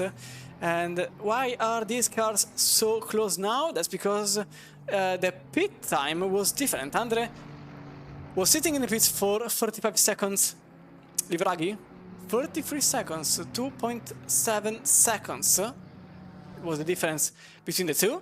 And the 407 is now battling with the 404, although 13 seconds are also between the two. Never mind, because Julian's still hasn't come out of the pits, and there is a battle for third. You're correct. Then now managed to make it in front of Muscat, now driving the 115 Intercomp VMD after the pits, and that's then now third place for them. 30 seconds behind Angerer in the 102 Bentley for DXT Motorsport, and Cypress with Roar. This could be the battle for 7th place into Pohon. They go, and that's already the battle over, because Aston Martin gets into 7th place. Dominic Cypress and Baptiste Rowe, the Frenchman, has to settle with 8th place after exiting the pits. And also there is Anatoly Kritin battling with Hans Meyer for 11th place, as Livraghi managed to get the position done on Andre in the bus stop chicane. We could see the overtake just now. That happened a few seconds ago. Here in the bus stop, we could see from the outside camera, you can see the McLaren going slightly wide on Blanchimont, and then braking very early, way too early, and that's Livraghi taking the position without too much trouble. And that's 4th place in GT4, as Williams is now back on track, about 6 seconds up front. But it is still a battle for 10th place, and it is also a battle for 4th here with Ian Hoppel still behind. At the end, I think I was incorrect, because Ian Hoppel changed tires, so maybe they are back, or rather he is back, since he is solo driving on the usual strategy. And pretty much this battle has been going on since the very start of the race. And also there is the one for 10th place here, as Hans Meyer is in 11th place with Anatoly in 12th place. So John, after the first pit stop happened, things are starting to get more stable. We can see the battle for the podium with Zenner in 3rd and Sheldon Muscat now in 4th. And Jan Hoppel is now in 5th. I think we could see something different, as there is also the battle here still between Meyer and Gelder, with Meyer getting in 10th place and Kritin just behind following. So, predictions about the remaining of the race. What are your thoughts about it? Well, I mean, it is Spa. Anything and everything could happen, especially with the change in drivers. It's one of the reasons I did mention the fact that we've got so many 2-driver teams, is that there could be a massive change in the times that the drivers are capable of setting. So it's going to be interesting to see how the new drivers stack up to the drivers that have come back out. And of course, vice versa. Still a couple of battles. Worth mentioning as well, though, Christian, once again in the GT4s, if we jump down to 21st place overall, we'll see that Khaled Racing, for the 3rd race in a row, and you're correct, this is the 3rd race of the season, they have done a drive-through on their first pit stop, and they have taken the lead of the GT4s by 6 seconds. So they've got themselves out ahead of Yudes by going for a double stint. So that means, of course, they were carrying a lot more fuel at the start of the race than anyone else. That would have impacted their pace and their tyre pressures. They're now carrying the same amount of fuel, because at the end of this one they will be doing a full service pit stop. It's all about the type of time that they can gain, and whether anyone will respond to that with a drive-through of their own. Spoiler alert, at least 3 other teams will before the end of the race, if not even more, as we're seeing Jan Hoppel still looking for a move, but did say this battle was going to go on right throughout the entirety of the race, and I'm glad to see that that is one prediction that is absolutely coming to life. He's right on the rear bumper of that Mercedes again, not the place you want to be in the slipstream totally, but on the exit certainly you do. A slightly different line by the 2 cars as they head onto the Kemmel Straight, slight kink to the right. The Mercedes holding the very middle ground. He's going to take the inside line, he's going to force the Lamborghini to the outside. Oh, they've got a GT4 there, the Mercedes almost lifting it, let him past. And they've almost made contact. The Mercedes has got the inside line through the first apex, and the Lamborghini's got it on the second, but it is the Mercedes out of Malmedy, does hold on to the spot. That is some very nice driving from Sheldon Muscat, just climbing behind the wheel. Quite the baptism of fire for your opening couple of laps of your stint. We'll see if they're going back to back. Oh no, not quite close enough through Speaker's Corner. I did think we were about to get on top of one another again there.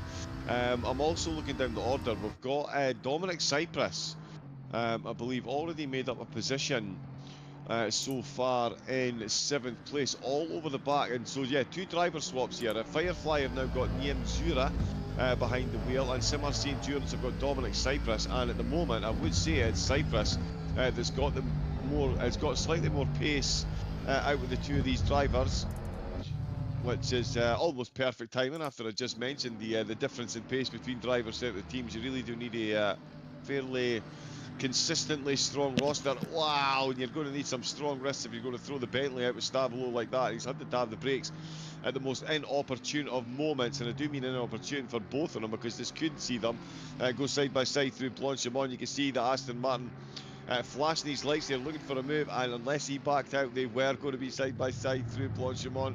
He's lifted ever so slightly. He's used a whole lot of the track. Is he going to slingshot up the inside in the final chicane? Yes, he absolutely is. Is he going to get the car turned?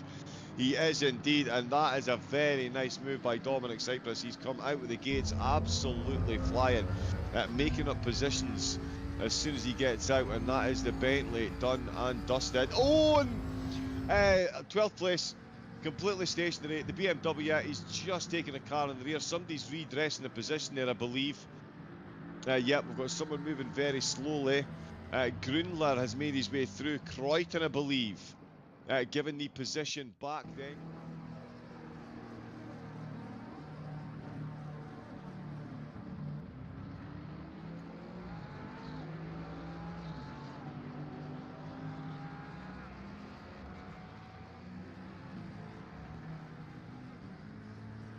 Just made matters slightly worse.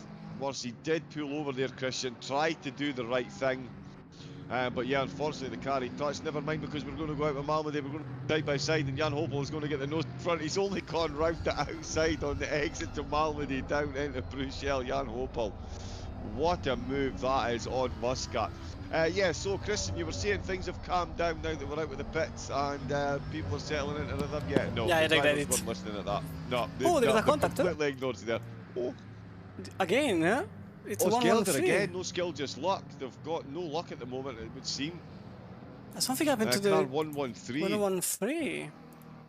What happened here to Leon Gelder for no skill, just luck? The car is now in 14th place. After the contact from just seconds ago, they lose the... Oh, they lost the rear. Oh, huge shunt into the barrier. Yeah, that's the front end of the race car.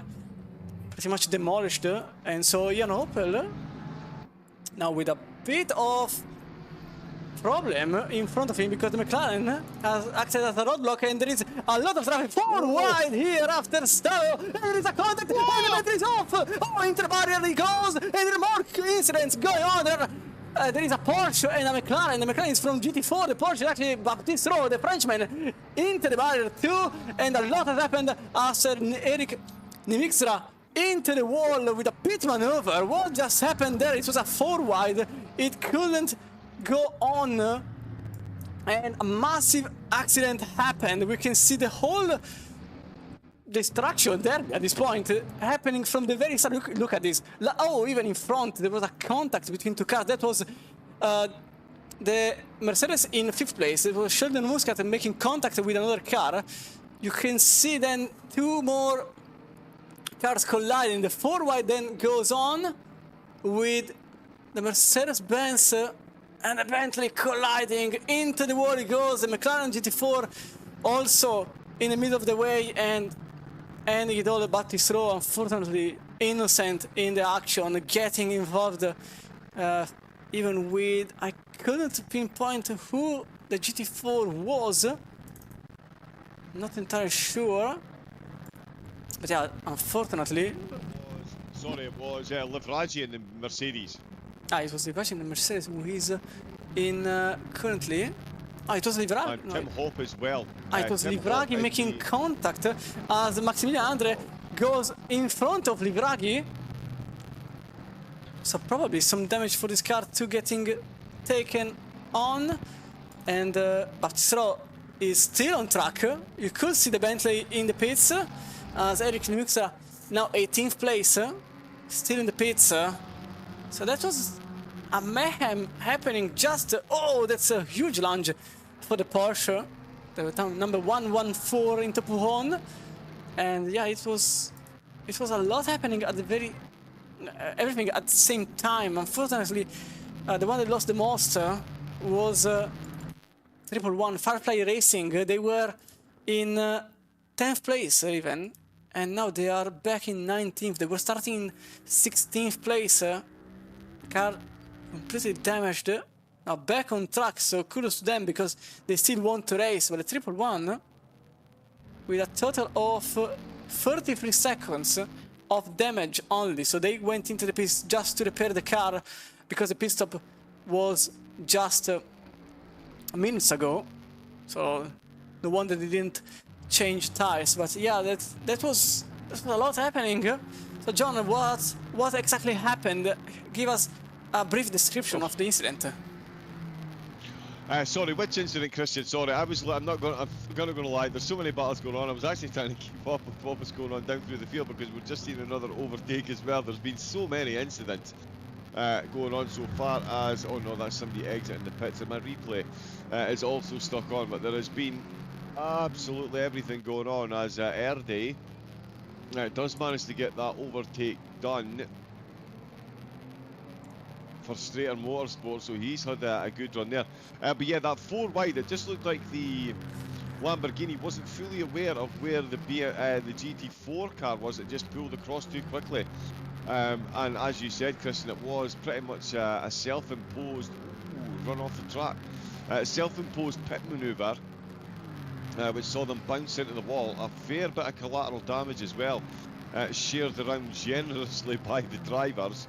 And yeah, all types of carnage breaking loose. And yeah, Liam Zura for Firefly, they were on such a charge as well. Now back down at the bottom of the field, as we can see the contact racing is spun. Yeah, the McLaren is back on the racetrack sideways after colliding into the wall. That was again Francesco Di Vraghi getting involved in an incident. He's getting involved in a couple more incidents than the usual, and the usual is 0. So yeah, we can see again the incident from the 401. Is it the McLaren? Yes, it is the McLaren 401. So technically, this is the car that could have won because the number plate is based on your strength against the field. Contact with Livraghi, and a car that was sent into the barrier. As Livraghi again has collided with someone else, because you can see the warning on the left into the tower, but it is also the battle for 5th now as Sheldon Muscat and Dominic Cypress battling for position number 5. As for some reasons, the 104 lost delivery. That's not sure why. But Simmer C is here in 6th place with Sheldon Muscat in 5th. Now can Muscat defend? Remember, this car was early on in 2nd place. Now it's all the way down in 5th. As is also the battle here between Grulich, Platt and Gelder, with Gelder that lost 2 places in the bus stop chicane. Remember, this car has also front-end damage, so at this point I don't really think they were defending. They are trying to at least keep up the pace, but they can't really defend against better cars. So Cypress still here, battling with Muscat in the Intercomp VMD Sim Sport. It started in 6th place, found itself in 2nd, and now it is back in 5th place, maybe even 6th, so they just where they started from. And a good comeback for the Simmer C Endurance Web Armenia. The 2 cars were stranded outside the top 10, and now they are one in 3rd and the other is in 5th place. Oh, 6th place, apologies, 6th place, battling for 5th. As Henry Platt also battling for Omnus Gaming in 15th place against Gerlich in 14th for Starter Motorsport. Not sure why the cars are losing delivery. So probably I will try to resolve this in the background, one way or another. And so far, the battle here for 19.5 last lap for Muscat, 18.1 for Cyprus, and yet Cyprus couldn't, so far, gain a place on Muscat up front. What's the reason for that, John? Yeah, I think he's just... the lap times may be different, but it's where the cars outgun one another at certain parts of the track, and it can certainly... Wow, was the Mercedes right on the edge here. Curbs, they straighten them up, and this could be done and dusted. He's going for another one in the final chicane, although the Mercedes gets a good rotation on the car there after the braking. But yeah, the strengths and weaknesses of the cars around this track very finely balanced, and at the moment is Muscat with an absolute masterclass in defending as the Aston goes for a late one up the inside there. Pretty unnecessary. That is going to cost him time on the exit.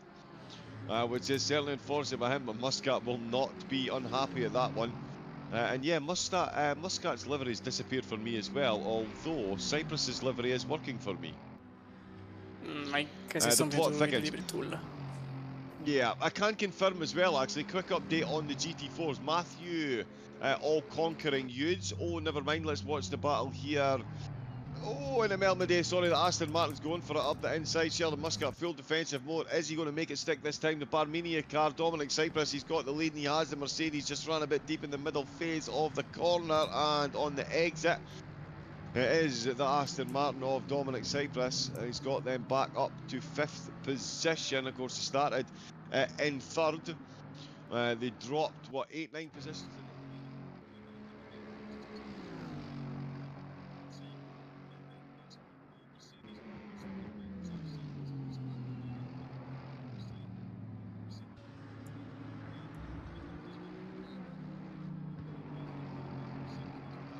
When the Aston Martin gained itself a place. As we were saying before we were rudely interrupted by more exhilarating overtaking action, Matthew Yudes back ahead of the GT4s. It was a fairly vanilla overtake, if I'm being honest. Daniel Dorr is losing pace and time hand over fist. In his last 3 laps, 1 minute 31, 1 minute 33 and 1 minute 30, sorry, 2 minutes. Wow, he's teleporting. Yeah, so he's on a 2 minute 31, followed by a 2:33, followed by a 2:35.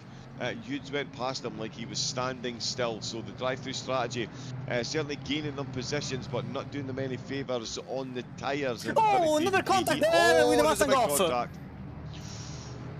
Oh. That's Henry Platt and Konstantin Gerlich in 14th place. That got surprised by the very same GT4 that you were talking about. And what just happened there between the two cars, we can see with the replay from our Aircam, or maybe from the onboard is even better. You can see the BMW up front, the Khalid Racing team you were mentioning with worn tires. That was just in the middle of the way. You can see, yeah, it's a bit of fault of everyone at that point. And there was another car off, I think. Yeah, it was again the BMW going wide. That was Konstantin Gerlich for Stratton Motorsport. So yeah, again, another time where a GT4 was in the wrong spot and GT3s were also trying to attack on the wrong time. It's a bit of a misunderstanding that happens. These kinds of misunderstanding, you can't really give the fault to someone, because many times it's actually fault of both parties. Because one has to look behind, the other has to look forward, but the racing track is actually in front of you, as there is another yellow flag. This time it was Leon Gelder, again with a yellow flag happening, but not sure why there. So yeah, as a lower car, you have to look behind you, but you also have to look in front of you, because the racetrack is, well, in front of you.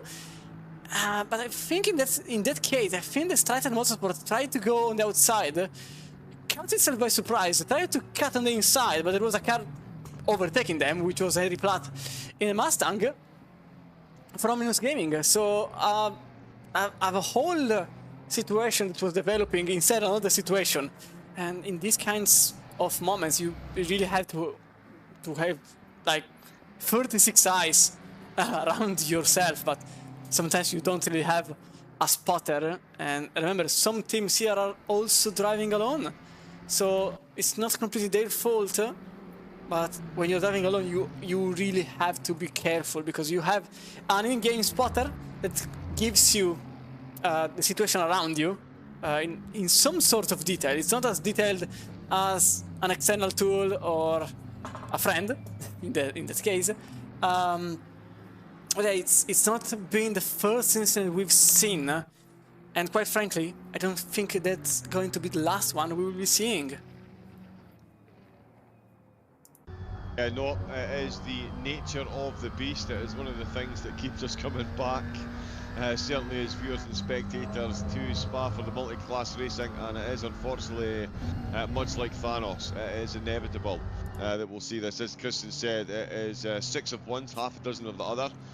Both drivers trying to be respectful, and it just takes one slight miscalculation by one of them, and suddenly you've got 4 or 5 cars facing the wrong way with a couple of bits of carbon fibre strewn across the side of the track, and it does happen very, very often, especially again around a track like this.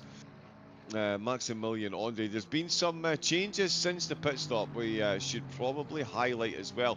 Henry Platt, despite he's down in 14th place, but despite the trials and tribulations since coming out of the pits, is up. Still up 3 places, and all of those have come since exiting the pits. Straighter Motorsport just ahead of him. They're up 2 places as well, so a good run out of the pits for them, and also the Apex Predators in 8th place. Sorry, I've got Christian jumping all over the place, keeping him on his toes here on a Sunday. But yeah, the McLaren, since coming out of the pits, they've made up 3 places as well. So they are having a very, very good run to get themselves back, get themselves into the top 10 and consolidating that position from starting down in 13th place. So the McLaren having a very good run. They've got a fairly standard pit time as well, so it's not like they've done anything quick in the pits. They're getting it all done out on track. So yeah, up and down race for a lot of the cars so far. They're a lot of them now settling into what I'm sure they will be very thankful for, a bit of a quiet period.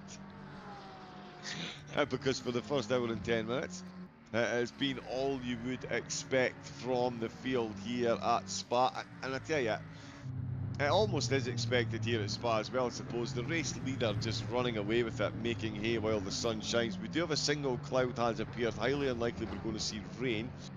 Track temperature is settled at 33 degrees, and Angerer has settled in behind the wheel of Bentley for DXT Motorsport like an absolute legend. He is back to increasing the gap. So when he came in the pits, he was only 22 seconds ahead of Kreuzelberg. That's back up to 26, which is where it was at when the car came in for their first pit stop. So he is gaining time on the field.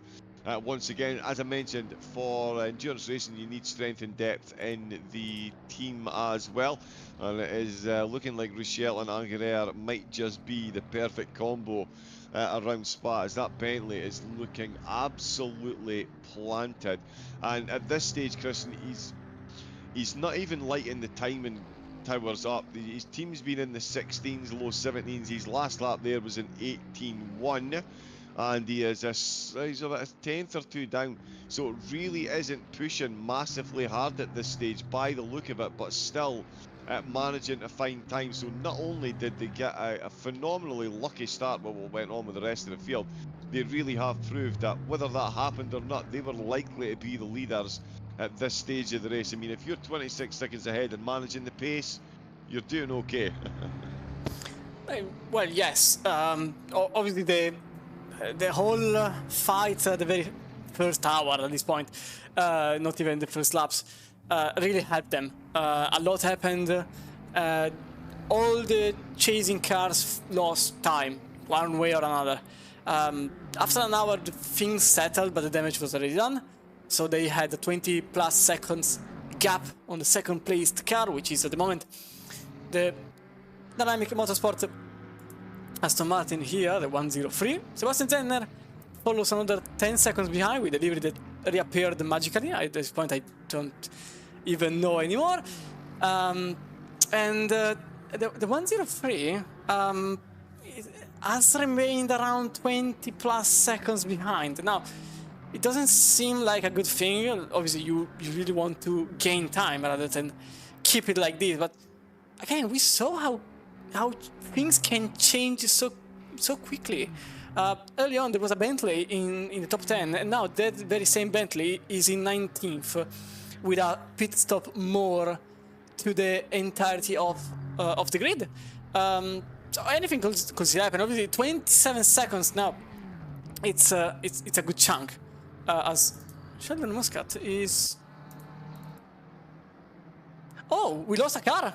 That's why he was losing positions. Muscat We've just lost another car. Yeah, disconnected from the race. Muscat is not in the race anymore. So that's the car that was in 6th place.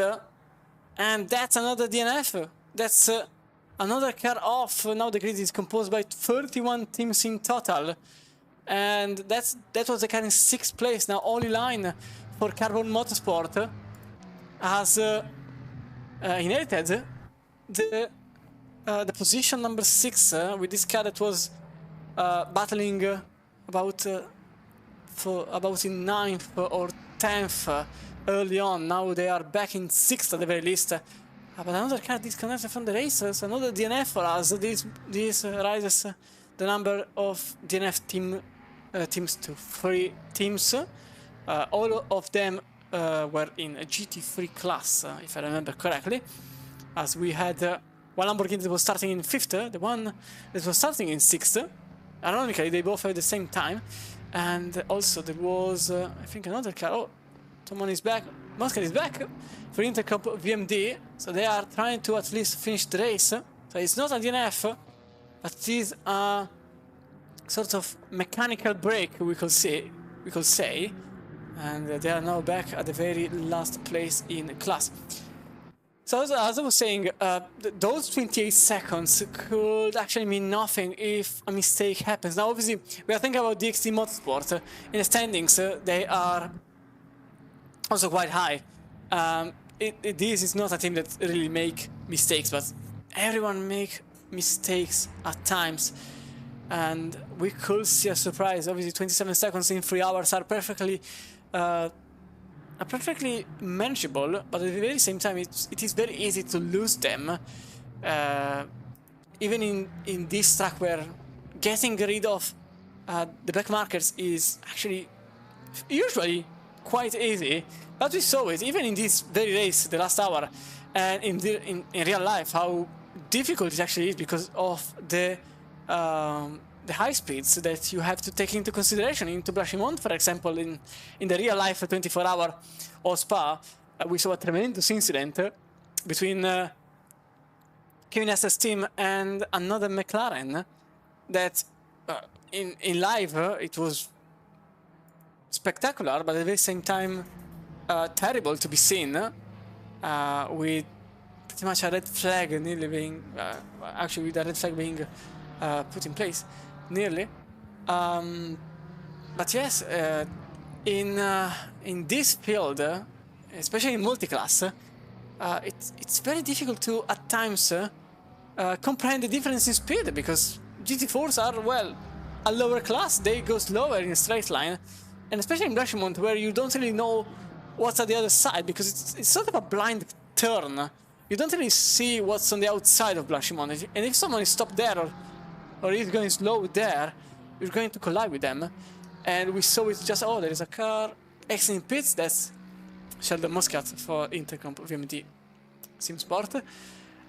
Just to complete the whole thing, you really have to remain aware, even if you are driving alone. Like, I could expect a GT4, but not always. And if someone goes slow, or maybe is fighting with someone else. Now, for example, in GT4 we have Liveraghi and Andre still battling for a position. But John, I think that you really have to keep yourself aware. And the most dangerous point of the race is the very point where you are calm with yourself and you're like, okay, I know everything, nothing is going to happen, everything is under control. That's the moment where something is probably going to happen. Indeed, yeah, especially around a course like this. As soon as you settle in and just, or not so much settle in, it's the whole over-settling and the overconfidence. The car, right, okay, I've got, bang. No, you don't. The curbs will very quickly remind you that you don't. And yeah, someone else could have an incident. We've seen how quickly they can spiral as well. Oh, and speaking of spiraling, that is Etienne Mayers at Mercedes, the geriatric racers having an absolute...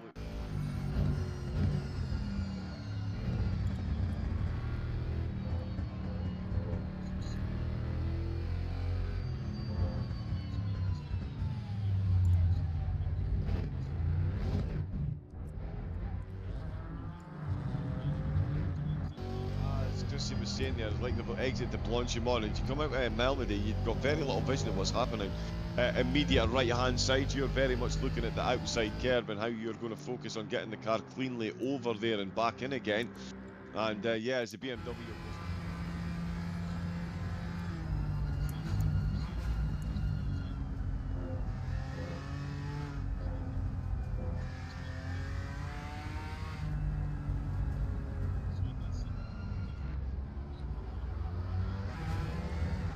And it is one of those moments, Christian, we joke about them in real life where things go in slow motion, and for both of those drivers at that corner, that was effectively slow motion. They were both on the brakes, both trying to halt momentum.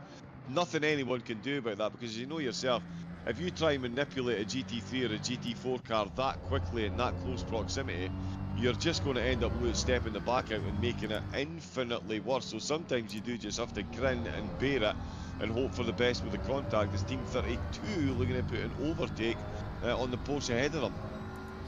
Yeah, Wiggle. The main issue is that if you are on a... Oh wait, there is an overtake going on here because up this road, remember, this car is damaged from the 4 wide from early on, as he still keeps the inside line and closes the door on the outside. It was a very nice defending move, although on the limit. As Baptiste here for Bora Motorsport Racing, the Frenchman in front of Natalie Crutin, battling for 8th place and in a sense for 6th, because Olli Line and Hans Meyer are only 5 seconds up front. But to keep the water flowing on your discourse, the problem is that in a GT4 you can't really have the same agility as in a GT3, although you're going slower. But you have less grip tires and less downforce altogether. So you can't really just say, okay, I go to the right instantly and the car instantly goes to the right. You have to sort of make it go to the right. And moreover, everything is slow motion, not because it's a slower car, that's just a funny way to say it, but it's because everything is always in slow motion, because in 1 second you had to think, okay, I'm going to the right, but maybe he goes to the right, so I have to go to the left, but maybe he stops in time, maybe he spins, maybe I spin myself. Everything goes on in your mind at the very same time, and at times you can't really make a decision quickly enough, and you end up in a crash. Luckily, it was a slow speed contact, that one there, but when higher speeds contact happen, it's the very same thing. You have to sort of predict what the other person is going to do without knowing them, because it's not like you know them, so you know that maybe they are prone to stopping, they are prone to keep on going, they are slow on reaction, so they are slow on pressing the brakes, they are more able to keep the car in control. You don't know them. They are effectively, literally, unknown variables. And in that sense, when you see another car in front, maybe spin out of control, crashing, or just going wide, you don't really know what to do, because you don't know what's on the other side, as in a literal idea. You don't know what the other person is going to do physically. Speaking of physically, now the McLaren going onto the inside of the vast chicane, Maximilian Andre and Francesco Livraghi battling for 4th place just outside the podium, as also Natalie Crutin managed to get the position done on Baptiste Rowe. We will see the overtake that happened between the 2 cars in GT3, although these 2 still haven't made their mind on who has to be in front, and the same applies to these 2 here, because Natalie Crutin just managed to get the BMW in front of Baptiste Rowe, but I think he will keep the car up front. Yeah, he will remain in front of the Porsche. But what happened between the two? This is what happened. You can see in the Blanchimont, the BMW with blue and white accents is just behind them and just prior to the bus stop, thanks to the car being, well, in one piece without damage. That's the 106 getting in front of the very same place that the GT4 was happening in. As now Livraghi is, as you can see, oh, there is a cut-off! That was contact between two McLarens, a GT3 and GT4, and that was the contact between Andre and Hans Meyer. Yep, Hans Meyer there. Oh, and he's just taking a contact in the rear. There was a big battle going on there, to be fair. That was all action all the time. Andre and... who was Andre battling with?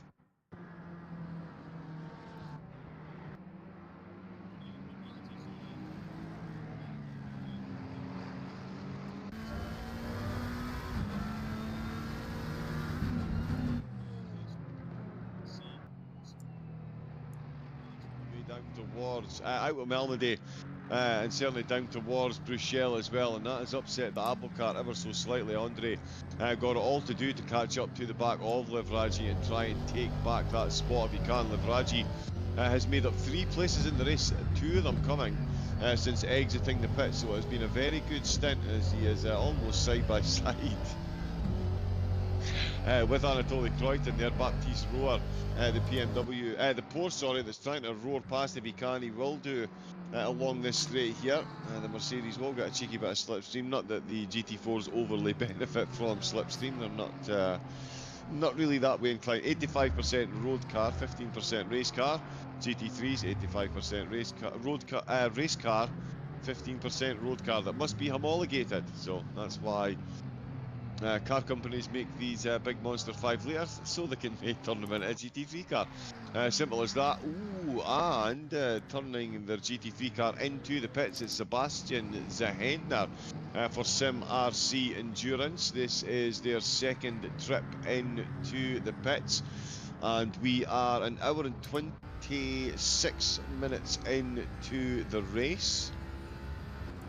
Yeah, so pretty close to 2 stints for them. Going to absolutely tumble down the order. Gelder has come into the pits as well, so we'll see how everybody does on the way out. Now, Haller Racing off of the podium. Oh, the other one that I wanted to mention actually, down in 21st place, Daniel Doer for Calet Racing. They did a drive-through for their first pit stop, massively outpaced by Apex Predators ahead of them, but the rest of the GT4 field is as well.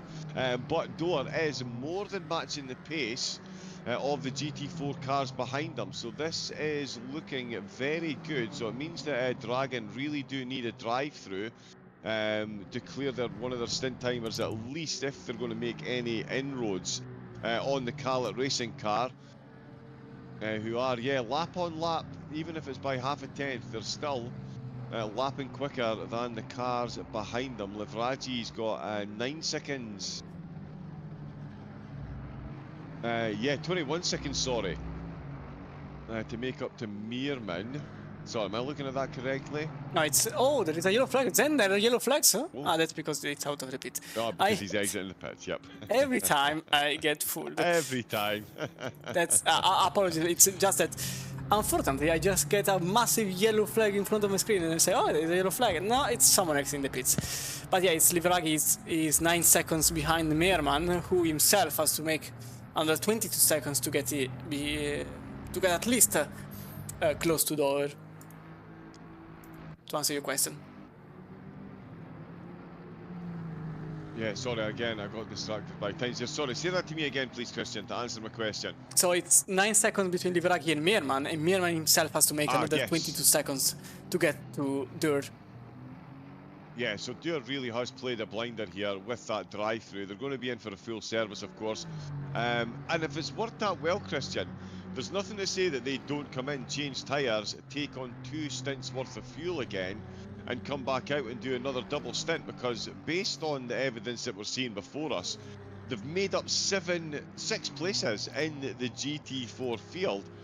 I would be tempted to go for that one again, especially with the track temperature coming down quite steadily. We're now down to 32 degrees and we're seeing a bit of cloud cover, so the track is cool and your tyres are going to last better. Again, They're completely outpaced by Matthew Hughes, but the whole GT4 field is right now. So, yeah, if second place is what you're going to be aiming for, go for it. And they might even close some time on Hughes if they keep going for this double stint strategy. The main issue is that they have to keep it together. Now, obviously, 3 hours to go, so this means there are still 4 stints in total. So they could actually go for another double stint with a set of tires. So in total, they would just use 3 sets of tires compared to the usual strategy of going for 6 sets of tires. As there wasn't any change. I'm not sure why it glitches out. It glitched out. But yeah, I actually think that it's perfectly doable for them to go for a double stint. Moreover, I actually am surprised that nobody in the higher class went for the same strategy. Although I understand the reason, like it's completely different. You put a lot more pressure on your tires in the GT3s, but maybe someone thinking outside the box. I would have expected it. Unfortunately, it doesn't seem the case. So far, everyone went with the usual strategy, and if you go now for the not changing tires at the very first stint strategy kind of idea, you are still off synced. So at this point in the next stint, you have to put tires on as Henry Platt just behind Erad Herdy. This is a battle against Mustangs, so the top 10 is just based on skills on this particular moment, as the bus stop is here. The 119 defends the inside with the 117 trying to get on the outside, but he can't get the X speed required to make up a position. Yeah, certainly now Doer is pitting, so they will probably, rather certainly, they don't have tires anymore. They don't have tread anymore on those tires. They will change tires, but I wouldn't be surprised if they go for another drive-through only in next stop. And probably some more teams will follow them, because that may be the winning strategy. That's a cut for Henry Platt, 100%. As a matter of fact, he's slowing down, but I don't think he's slowed down enough. As Hans Meyer battling for 4th now, after a couple of cars went into the pits. So yeah, probably we'll see some more teams going for a drive-through. But at this point, I'm surprised that nobody goes for it by default. It's always those 2 teams, maybe 3, going for the strategy. But we understood by this point that the idea works. In Spa, actually works less because of the tire wear and the time that you have to go for the pits. But in other tracks, may actually be a complete difference between winning and being in the last places. And I'm surprised that it's always a very few number of teams that go for the strategy, rather than the entire field going for the strategy, with some exceptions.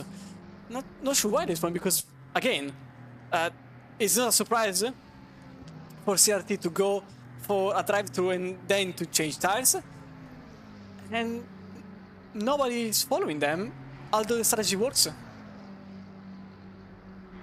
Indeed, yeah, it's going to be interesting to see. I mean, at this stage, it's what is the phrase I'm looking for? If you don't, you're going to get left behind. As you've said, it's been proven that it works. Doer is slightly outpacing the cars behind him.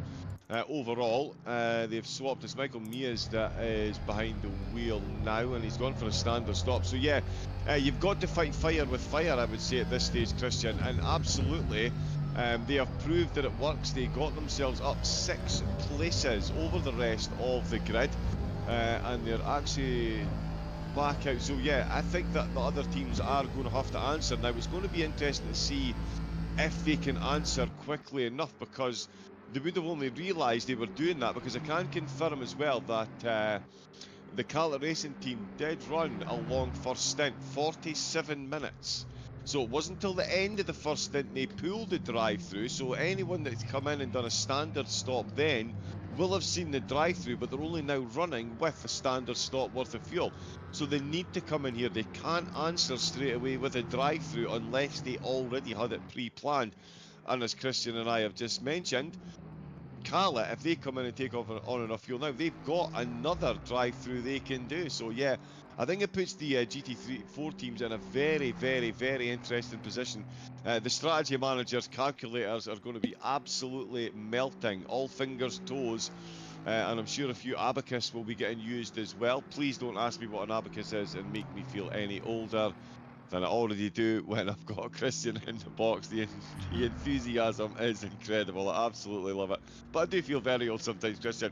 The race leader, Angerer, in the Bentley, popping into the pits. Another flawless stint from the race leaders, and a very full stint as well. Very close to the 48-minute mark with a 28-second lead, Christian.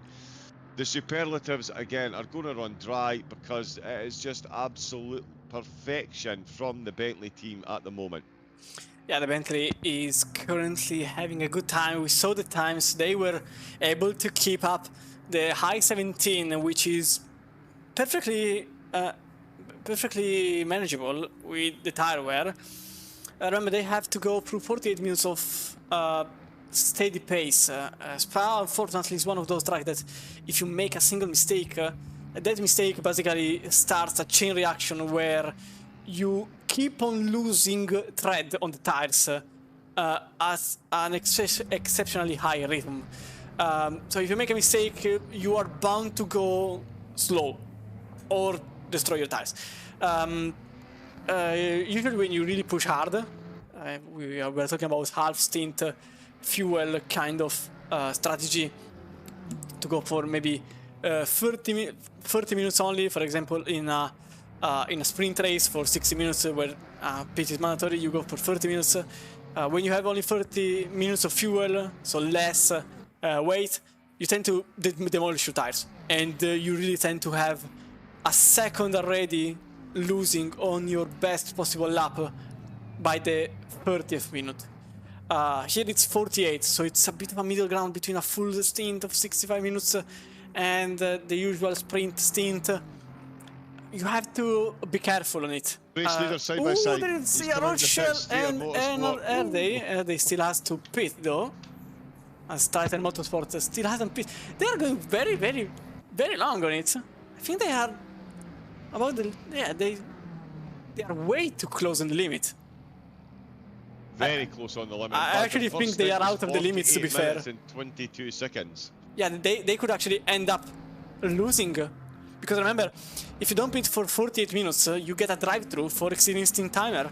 And they are at the very limit because... Yeah, so his stint timer is currently 47 and 40. So he's got 20 seconds until it hits 48 minutes.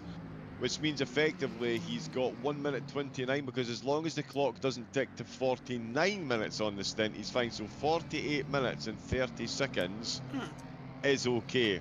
And that is my prediction for when they are going to come into the pit. That it's way too close to the limit.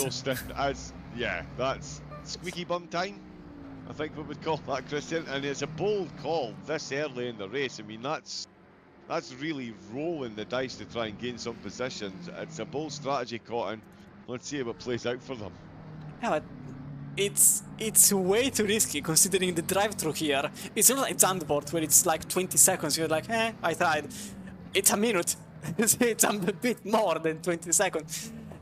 You don't really want a drive-through here of all the places. Moreover, they are now into the pits. Is it a drive-through or is it for pit stop? We will see at the very end of it. But yeah. Oh my goodness me. How is 45, 46, 47, 48, 49. So the stint timer is still running. He has crossed the line. He crossed to the line at 48 minutes and 30 seconds. Yeah, that's risky. Anyway, we'll see obviously if the drive-through appears on our screen as the Bentley goes slightly on the gravel. That's Eric Nemuskra. Remember that this car was involved in a 4-wide incident early on. as Team Christelberger goes back into second place. And Harry Platt is still battling with Jens Pludeman. So yeah, it's high risk, very high risk, but the reward is not so pretty. Like, it's just a lap in a 3-hour stint, and whoever pitted after the 3-hour marker is already clear. They don't risk anything else, because a stint timer is about 45, let's say 45 minutes, just to keep it simple. Then an hour and a half, and then 3 hours. You can make enough easily on that. So it's extremely risky for not a so precious reward, as there is also a battle in GT4, as Pierre Wolf and Francesco Libraghi are battling here. Pierre Wolf lost 2 seconds on the last stop for Dragon Racing Team. As you can see, Libraghi going on the inside line, colliding with them, and that's Libraghi going in 22nd place, with Pierre Wolf in 23rd for the Dragon Racing Team, with the Bentley just going through them. That's Harry Platt also, again, battling for 11th place, because effectively all the cars in front of them pitted. Could we see the Mustang with a restrictor on, remember?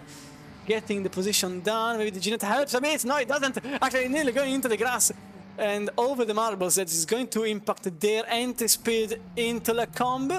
Could it be a disaster for them? No, they actually followed through, but they couldn't make an overtake on the 116. That's for 11th place. Last lap around for them. Well, it's pretty useless because it was a 3 minute 46 for Pludeman, because they pitted, compared to Henry Plus 18.4. So a lap of difference between the two in terms of pit stop. But regardless, for now Pludeman remains in 11th place, 12 seconds behind Team Fly, who himself is 5 seconds behind Ferberus, and then Meyer and Kritin in 7th place. Everyone made a pretty standard pit stop, apart from Kevin Brown here in the 104, 38 seconds for them in the CMRC endorsed by Barminia. Probably some damage repair. Sorry, Intercom VMD as well, sorry, they were stationary for just over a minute. Oh, that too, yeah. You can see here. Yeah, so they have dropped. And I did notice as well in the GT4s, I do think we've got a couple of teams that are going to answer back. Tim Hope in the Kozubek Racing Team, 25th overall, 7th in the GT4s. They were stationary for 57 seconds. That's a lot of fuel. And Nalhala, they had a bit of damage as well, to be fair. But the car is looking pristine. They're back out and running. They were stationary for 52 seconds. So I wouldn't be surprised if we see these two cars pull a drive-through on their next stop. And also the geriatric racers in the Mercedes, 29th overall. I know they were carrying a bit of damage as well. But they were stationary for 42 seconds, so they might have snuck on a little bit extra fuel, going for a drive-through on their next stop. Sorry, that very loud bang. I'm glad I wasn't broadcasting that. They really do need to fix that audio glitch. I jumped out my skin there. I've completely lost my train of thought, Christian, sorry. I know you know the glitch I'm talking about, where it suddenly sounds like a shotgun and the game completely goes quiet. I have no idea what it is. No, it's the usual, getting a monumental bang in your ear, because you have to be... Yeah. You have to suffer. You're watching, you have to suffer anyway. There are 2 battles currently going on in GT3. As new fastest lap of the race so far, 16.8 by Ian Russell. So that car is running strongly. Meanwhile, there's an overtaking to Pujon. That's a McLaren to the inside. It's Hans Meyer into 7th place. Another Kritin didn't really defend hardly. Actually, kind of let him pass. It was pretty a dull defense, I would say. Or maybe he has been taken by surprise. As Lucas Roth is going slow. Probably a mistake into the bus stop chicane. Harry Platt still follows behind Jens Pludeman for Omnus Gaming. And I think that's effectively, yes, that's the time I was looking for. 18.1 for Pludeman, 18.3 for Henry Platt. So as I said, Pludeman is extending the gap, and Hans Meyer made early on an 18.3, Kritin only a 19.6. That's pretty odd. Why is so slow? Although it's an outlap, I understand that, but it's quite slow even compared to his previous laps. 19.6. I may start to think if the time doesn't improve, 20.9. Yeah, that's not an improvement for them.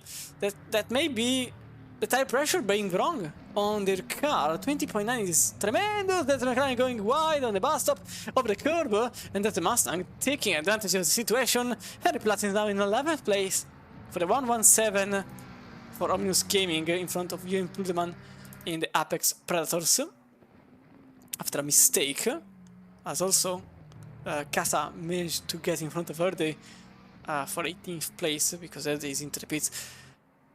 So Cretin, Team Fortitude, look at these times, 19.6, 20.9.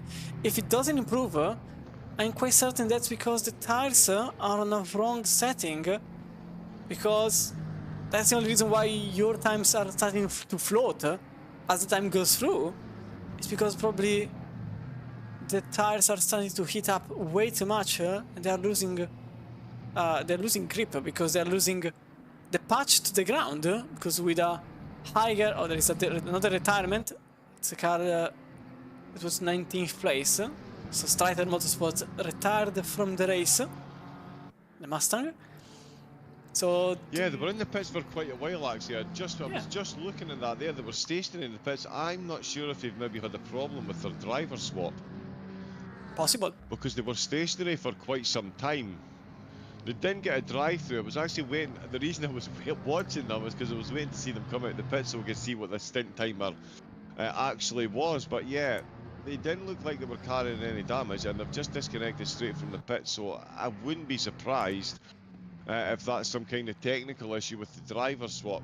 Yeah, it just goes to show, it doesn't matter whether it's sim racing, real racing, whatever, technology can bite you on the rear end at absolutely any point in time. And yeah, this battle for 11th place is still absolutely heating up as well. But yeah, oh, Kevin Braun, 2 minutes 16.7, down in 5th place, setting the fastest lap, and that is a flyer as well. 16.7, but they are in 5th place. I mean, they gained 7 tenths on Jan Hoppel, about the same on their sister team. 1.5 seconds on Kruseberg, who is in 2nd place. They are on the wrong end of the candle because they are in 5th place. They are last of the train in that regard. Still, there are 2 hours and 45 minutes to go. Maybe they could get at least the podium, although the sister team is on there. But at the current pace, Kruseberg is losing a lot of time. Let me see the time. So it's 17.5, 17%. Okay, so it was only the last reading that set them off with an 18.3. But it's going to be interesting with the test. So yeah, I think they try to go as long as possible to resolve the issues with their teammates, because that's the only thing that comes to my mind. They just pit at the very final moment, not because of a pit strategy, but because they tried to correct whichever problem there was on their car. But unfortunately, they didn't manage to do so, and now they disconnected, or DNF'd rather, from the race. You know, Cretin here still with terrible lap times, 19.5 again. So yeah, I'm starting to think that there is a problem here for Cretin. The lap times weren't so high early on. This team is in 8th place, and for example, Team Flag, who is in 10th, about 6 seconds behind, 18.6, an entire second gained on both Fairbrus and Cretin. Fairbrus, who repaired the car, still struggles. So you can see the car is clear, doesn't have any damage, but they're still struggling. Probably they didn't adjust something correctly, even for them, because even Platt 18.6, Prudeman 19.2, Aydin 18.8. So they are an offset. All of them are an offset. Well, Hans Meyer is just one lap that made a mistake, to be fair. But Cretin 19.5, unless he gains it back now, which he does, 18.5. So apparently it was just a mistake, or a huge chain of mistakes on their end.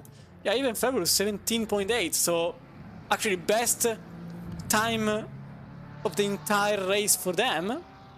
So probably there was a mistake of some kind, but it was just a coincidence that it was a mistake for both cars, or an error or something else that was ruining their pace, because now they are not only back on pace, but they're actually going quite strongly. 17.8 is actually a pretty good lap for Ferbrus, and Krutin made an 18.5, so Hans Meyer has to start defending the place by going quicker.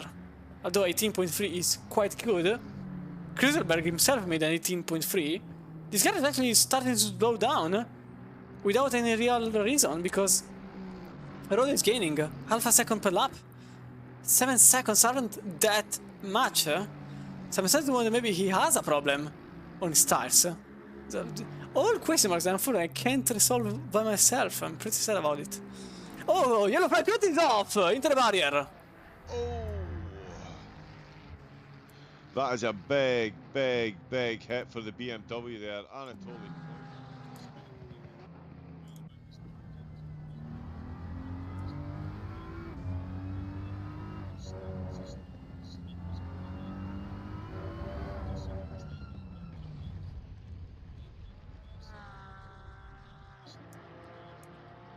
Hold your brakes so that the other drivers, well, know you're going to be predictable and know that they can get past. We've already mentioned that you cannot turn these cars as quickly as you think.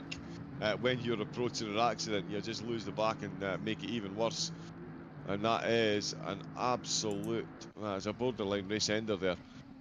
Yeah, that's a DNF. Oh, Sean Caesar. Oh, Caesar too. Kaiser, sorry, the Intercom VMD. That is the top of Radeon. He's not even made Radeon. What's happened here? He has, yeah, that is a big hit. Yeah. So he's battling with some GT4s, but battling rather getting through. So gets one. Oh, he lost the rear. Oh, huge shunt. Ooh.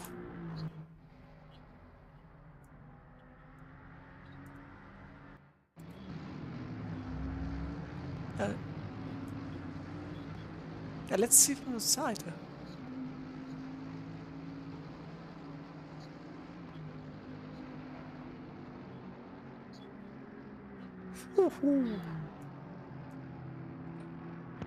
Just close enough.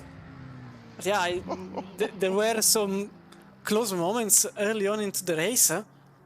And someone broke the glass, I think, because Sassar went into the wall on the left side, demolished the car. Now they are back in the pits for the second time. First for a disconnection, now for an incident, and Intercom VMD, I think that's a day done for them, one way or another, because they're back into the garage. So I wonder if they will attempt to end the race, or if they will call it for this afternoon. It's already the second time they went back into the garage. So yeah, quick update on the GT4s if I may. Tim Hope, Kossubek Racing, car 406, currently running 24th. They've been back into the pits. I've missed an incident with the GT4s because their first two pit stops were only 22 minutes apart. So they had a bit of an incident and had to come into the pit, so that explains why they were stationary for 57 seconds in their first pit stop. Can confirm they're going for a double stint this time though. They were only stationary for 21 seconds. Not enough time to change tyres, so they've taken on fuel, and wow, they've almost taken a BMW in the end there, but Bentley, sorry, they've all managed to sail on through. So yeah, so they've gone for a fuel-only stop this time around to try and extend that out. We'll see. Well, yeah, so 21 seconds of fuel, that's not going to be enough to get them through 2 stints, but that does obviously save them about 12 to 14 seconds on their competitors by only taking on fuel. Obviously, tyre wear may well mitigate that come the end of the stint, as we see in one of the Barmenia cars going past. Why can't you see the Aston? Is there an Aston? Oh no, there is an Aston. Okay, it was just a glitch. Wow. Yeah, I'm. Okay. I'm not even surprised anymore at this point. No. I've never seen that before. Sorry, that take my breath away. That was one of the. He was on my team, but not on Chris's, but there he is there, and yeah, there is the GT4 autonomous. So yeah, so shorter stint for them. So going for a fuel only on that one, trying to gain some time back. They have dropped back behind Nalhalla Racing, who find themselves back up to 6th position, still behind North Racing in that McLaren. It is still the Apex Predators, absolutely living up to their name.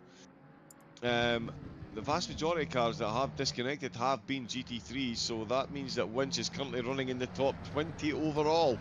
Not too bad for the Ginetta, who's got another couple of cars very close around him. Yep, there he is.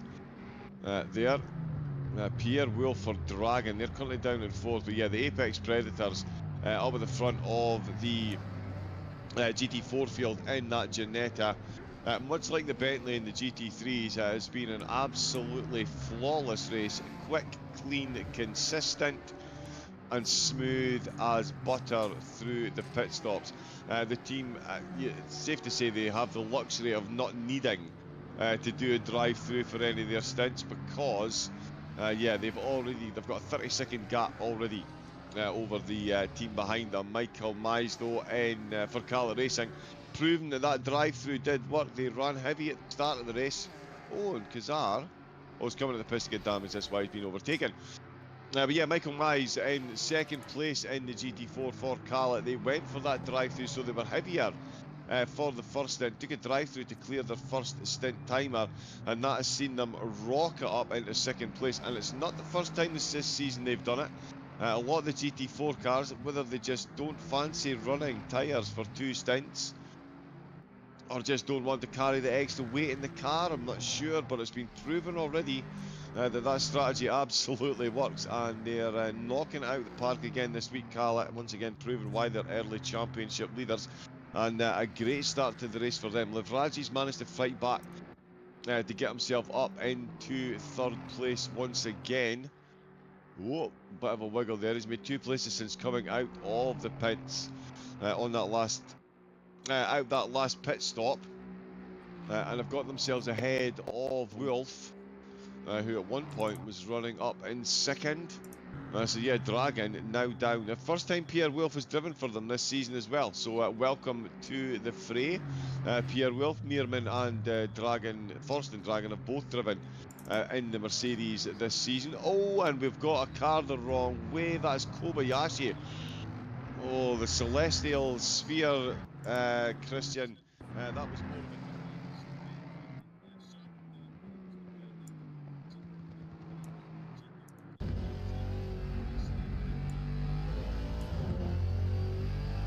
I think that was a contact. Yeah, look at this. Oh, yeah, huge shunt with a Mustang that was passing through and then thrown into the barrier. That Mustang was the car number 108. That was Tobias Hogue in 6th place at the moment.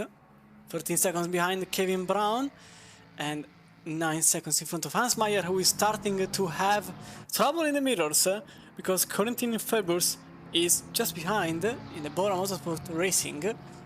Yeah, in GT4, at the beginning there was a lot of chaos, and then a couple of incidents and some stability brought the field to some stable positions. Although Pierre Wolf is only 7 seconds behind Livraghi, and that's a McLaren off, that was Hans Meyer cutting the bus stop chicane, and by doing so he lost position on Corentin Ferbers, who is lapping quick, 18.2 in the last lap, and as you can see from the history, 18.4 and another 18.2, so they are constant and they are steady on it. And Tobias Hogue, although with a contact, so that 20.2 doesn't count really, but the 18 is about the average for them, and Ferbers could actually be closer to Hogue than expected, even because this could actually lead to a penalty for them. Other things that are evolving, well, there is a battle for the podium possibly, because Kreuzberg is losing massive chunks of time. Although he made an 18.1 in the last lap, it was a 19.9 in the second to last lap. And early on there was another 2.19 on the time screen. So they are losing time, not constantly, but they are losing time. And Rode could become interested, let's say, in the second place, with Ian Opel following only 5 seconds behind, even for him. Steady, high 17th, although impossible to reach. Ian Russell, as you can see, 17.0 in the last lap, 17.1 2 laps to go. 17.9 was apparently a bad lap for Ian Russell, and some teams can't even manage to get into the 17th. So, honestly, quite the performance for them. And they are really delivering, even in a Bentley, which is honestly quite an old car. It's been around since 2018. The new version, I can't remember if it was 2018 or 2019, but it's not as long as the Lexus. That car has been going on forever, basically. But the Bentley is as old as time at this point. The only car that has the wheel on the right side of the road. Pure British engineering. Although M Sport ran it for the time being. The Scottish laugh doesn't really enjoys the British engineering. Yep, indeed. Oh no, I'm very much like you. I am very stuck in my ways when it comes to which side the correct side. Okay. So I do often rejoice at being in the passenger seat the wrong of side of the road. because Yeah, it okay. is normality. No, the correct. You mispronounced correct there. Yeah. Man. That's, yeah. Yeah, I'm quite sad because the Bentley actually was a nice idea. It was a brick that was quick because it was heavy. It's fantastic. It's a fantastic idea. It really is. It really is. Yeah, plenty of way to keep it on the track, and yeah, it will go like coal from a steamsmith shovel. Actually, what we should do as well, Christian, we are just over the 2-hour mark. I want to say a big hello to everyone in the chat. Good afternoon to everyone on Twitch and YouTube. Welcome in. We've had a few follows come in as well, so I'm going to say a big thank you. Apologies, we haven't gotten to you sooner, but yeah, I hope you've been enjoying the amount of action that we've been 3-2 on track. There's going to be more coming, so while we've got what appears to be a slight second, Sheldon M, thank you for the follow. Perino, we've got Prince, who's joined Mr. Super Bublik. We've got a Pelicato. It's Timmy. Good afternoon, good evening, good morning, Timmy, whichever one it is. Kinder Auto House. Welcome in. We've got Kai Joker as well, and Castley Racing also following here at LFM. Welcome in, one and all. It's the ACC Drive Endurance Series. It's round number 3. The drivers at the top of the GT3 and GT4 splits at the end of the season will all be receiving themselves a lifetime subscription to the ACC Drive platform, bringing all of the telemetry and data you could possibly need to be exceptionally successful out on the racetrack, much like the battling that we're seeing going on. It is myself, John Wright, and Christian Romano leading the broadcast and the commentary. The perfect balance of youth and experience, I would like to say. I'm sure many would disagree with the experience. No arguing with the youth, though. Oh, the ever font of knowledge that is Mr. Chromedix. And Christian, I'm sure you can will testify it's been an absolute barn burner of an opening half of the race. The way the pit stops are working and the potential for anything to happen at any point in time. We've still got lots more action to come in the closing half. Yeah, there's been a lot going on for the first part of the race. 4 whites, different incidents, a lot of overtakes, and so far nothing stops, even because the battle per second still goes on. Another second has been cut early on, although not in this lap, because there has been a 17.9 from Kruselberg, which we rode setting an 18.1. The Bentley, although, as I was saying, 1,000 years old, still leads the way in front of everyone, with Ian Russell and his teammate Vincent Angerer. They are driving for DXT Motorsport. But as John said, this is a Prize Championship, And I think we can go on for a brief, let's say, view at the situation in the standings, because as it stands, if the results could help, you can see that Simmer's Endurance by Armenia is in first place, with We Play, Life Race, Hoplite Esports Team and Firefly Racing in 5th place. These teams are battling for first place, because first place only will receive effectively 10 licenses bundle for the team, and they last for the entirety of their life. In GT4 it is slightly different, with currently Ford Club leading the race in front of Khalid Racing Team, Bosch's Racing Team, Sunset Outrun and TG Racing. Khalid Racing Team being the team in the race currently second, thanks to their idea of going for effectively no change of tires nor fuel, but simply a drive-through. The situation is this is the calendar for the remainder of the season, the entirety of the calendar. You can see the Pro Series, the GT3 Endurance, the GT3 Sprint, the Duo Cup, which is also the GT3 plus GT4, the GT4 only, and the mix between the BMW M2 and Porsche Cup.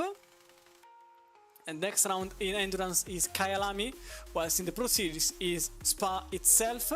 So first day is the Pro Series, and every Sunday it is the Endurance Series, always at 5 o'clock CET, unless you are in the UK, that's then the wrong time zone. I can hear you. And so yeah, obviously at the very last round it's the Nordschleife, being the Nordschleife Sprint, because in the Pro Series it's a 40 minutes plus 20 minutes double race, except the final round, which is the Nordschleife only. That's every Thursday at 9 o'clock. Obviously also thanks to all of our partners: Box One Racing, Pimax, SyncMesh, Nitro Concepts, ACC Drive, Go Setup, Erstenger, and obviously caseking.de, which is a website in which all the purchases can be done with the prices that can be redeemed. Now back on live. The current situation puts a battle happening in 13th place between Max Mustermann and Jonar Larschild. They're battling for 13th place. John, gives us your thoughts. Yeah, I've been watching this one actually while we were looking at the prizes there, and the Aston Martin looking very, very quick and a lot more confident on the brakes. I wish I'd got that sentence out before we got to that braking zone, because you can see the difference. Of course, it was a GT4 in front of the BMW, but the Aston again looking so much more confident on the brakes. Oh, and he's got a very nice run through there. The BMW running a little bit wide, keeping it nice and neat. The myriad of adjustments on the steering there. And as I'm saying that, out with Speaker's Corner, wow, that BMW is not for catching, is he? Max Mustermann mustering max effort there, and getting himself a nice bit of breathing space on the way through Puyon. Puyon, a corner complex. You can very easily close the distance on the car ahead. Even with it being so much G-force on the car, that extra bit of slipstream can definitely help Larschied trying his best through the campus complex. He needs to get closer on the way up with Stavolo if he's going to take advantage of any top end advantage. And I tell you what, Mustermann is fully aware of that. Oh, although just on the apex of Stavolo, he's going to have just on the exit, sorry, GT4, so he's going to pull right over. Goes past the Mercedes comfortably. Both cars do. That's broken the slipstream a bit more for Larschied. He is going to close up. He's going to be a lot closer than he is now when we get into the braking zone of the final chicane, but it's going to be nowhere near close enough to secure himself an overtake on this lap. He will put in a quicker lap once again than Mustermann ahead of him. It's all about, wow, climbing over the curves apparently. Mustermann does survive. The Aston is a bit closer. That's that gap down to a second. Oh no, my apologies. Larschied with a 220.5, so that lap definitely wasn't quicker than Mustermann's. It's a fair bit slower, but he has closed the gap. But yeah, Mustermann Since we've jumped back on, I'm wondering if he was maybe watching the broadcast and realised he was lagging a little bit, and yeah, he's putting the foot down now, because this was definitely going the way of Larchid, and it is certainly not now, Christian. Yeah, after Blanchimont, his next point of attack for Larchid was going to be out with the source. Musterman is leaving him absolutely standing along the Gemmel straight on this lap, and Larchid put firmly back in his place by the look of it. Yeah, even the last lap was actually, oh, thank you for the ride. I think it's either Chris that gave us the ride. Welcome along to all the German viewers. Welcome to everyone here. What's up, guys? Everything went smoothly so far. The situation is quite stable in a sense, although we are looking at the battle for 13th. The leader is 38 seconds up front, but the battle per second is just about to start, as Lucas Rode is only 3.6 seconds behind Kruselberg. We're on 6.7 to get into Ian Hoppel. In GT3 up 14 position. That's cool. That's a lot. I'll be fair. 14 positions. That's okay. That's a lot of position being done. We're starting from the back, like doing a back to first kind of challenge. That would be nice. We had some of them, especially in the 3-hour endurances, not so much in the 4.5 hours endurances. But yeah, also if you are new to LFM, you can check up the website. In the website, lowfuelmotorsport.com. You can have all kinds of racing, sprint racing, multi-class racing, endurance racing, the Pro Series, which is the crown jewel of LFM. There is also an EL system and a sport racing system, which will categorize you and your races. In your history, you still have to go through a sort of 10 races of placement, let's say, placement races. And this is the ACC Drive Endurance Series, brought to you by ACC Drive, which will give very generously the winner in both classes 10 licenses bundle for ACC Drive, which lasts forever. So we will see at the very end of the championship who will get it for themselves. Alex started in the back. Oh, okay, started 18th and arrived 3rd. So yeah, not bad. Bad for you. And next time you should get on the endurance, because it's a 3-hour and it's on ACC, so not much more than the 2.4 hours. Although I know it's on Assetto Corsa, that's one there, but ACC I think now it's like $10 because it's about to arrive at the very end of its life. So, yeah, I love ACC. Everyone. Actually, I think endurances are better than sprint races, simply because you have more time to execute. Okay, yeah, definitely. I think you have ACC with 2400 hours. I don't even think I have them, even if I do commentaries and I used to race. It's been a couple of months I haven't been racing, but I don't think I have 2400 hours. Well, some drivers here have about 3,000 hours, maybe even 4,000 hours. Especially in the Pro Series, you can see the esports driver having about 4.5k hours, something like that. So yeah, endurances are always, in my opinion, better than sprints, because you can actually express yourself better. If you make a mistake, it doesn't really impact so much compared to a sprint where, oh, you made a mistake and the race is over practically. I want to move to LFM. Yeah, cool. LFM is actually a good place because you can have a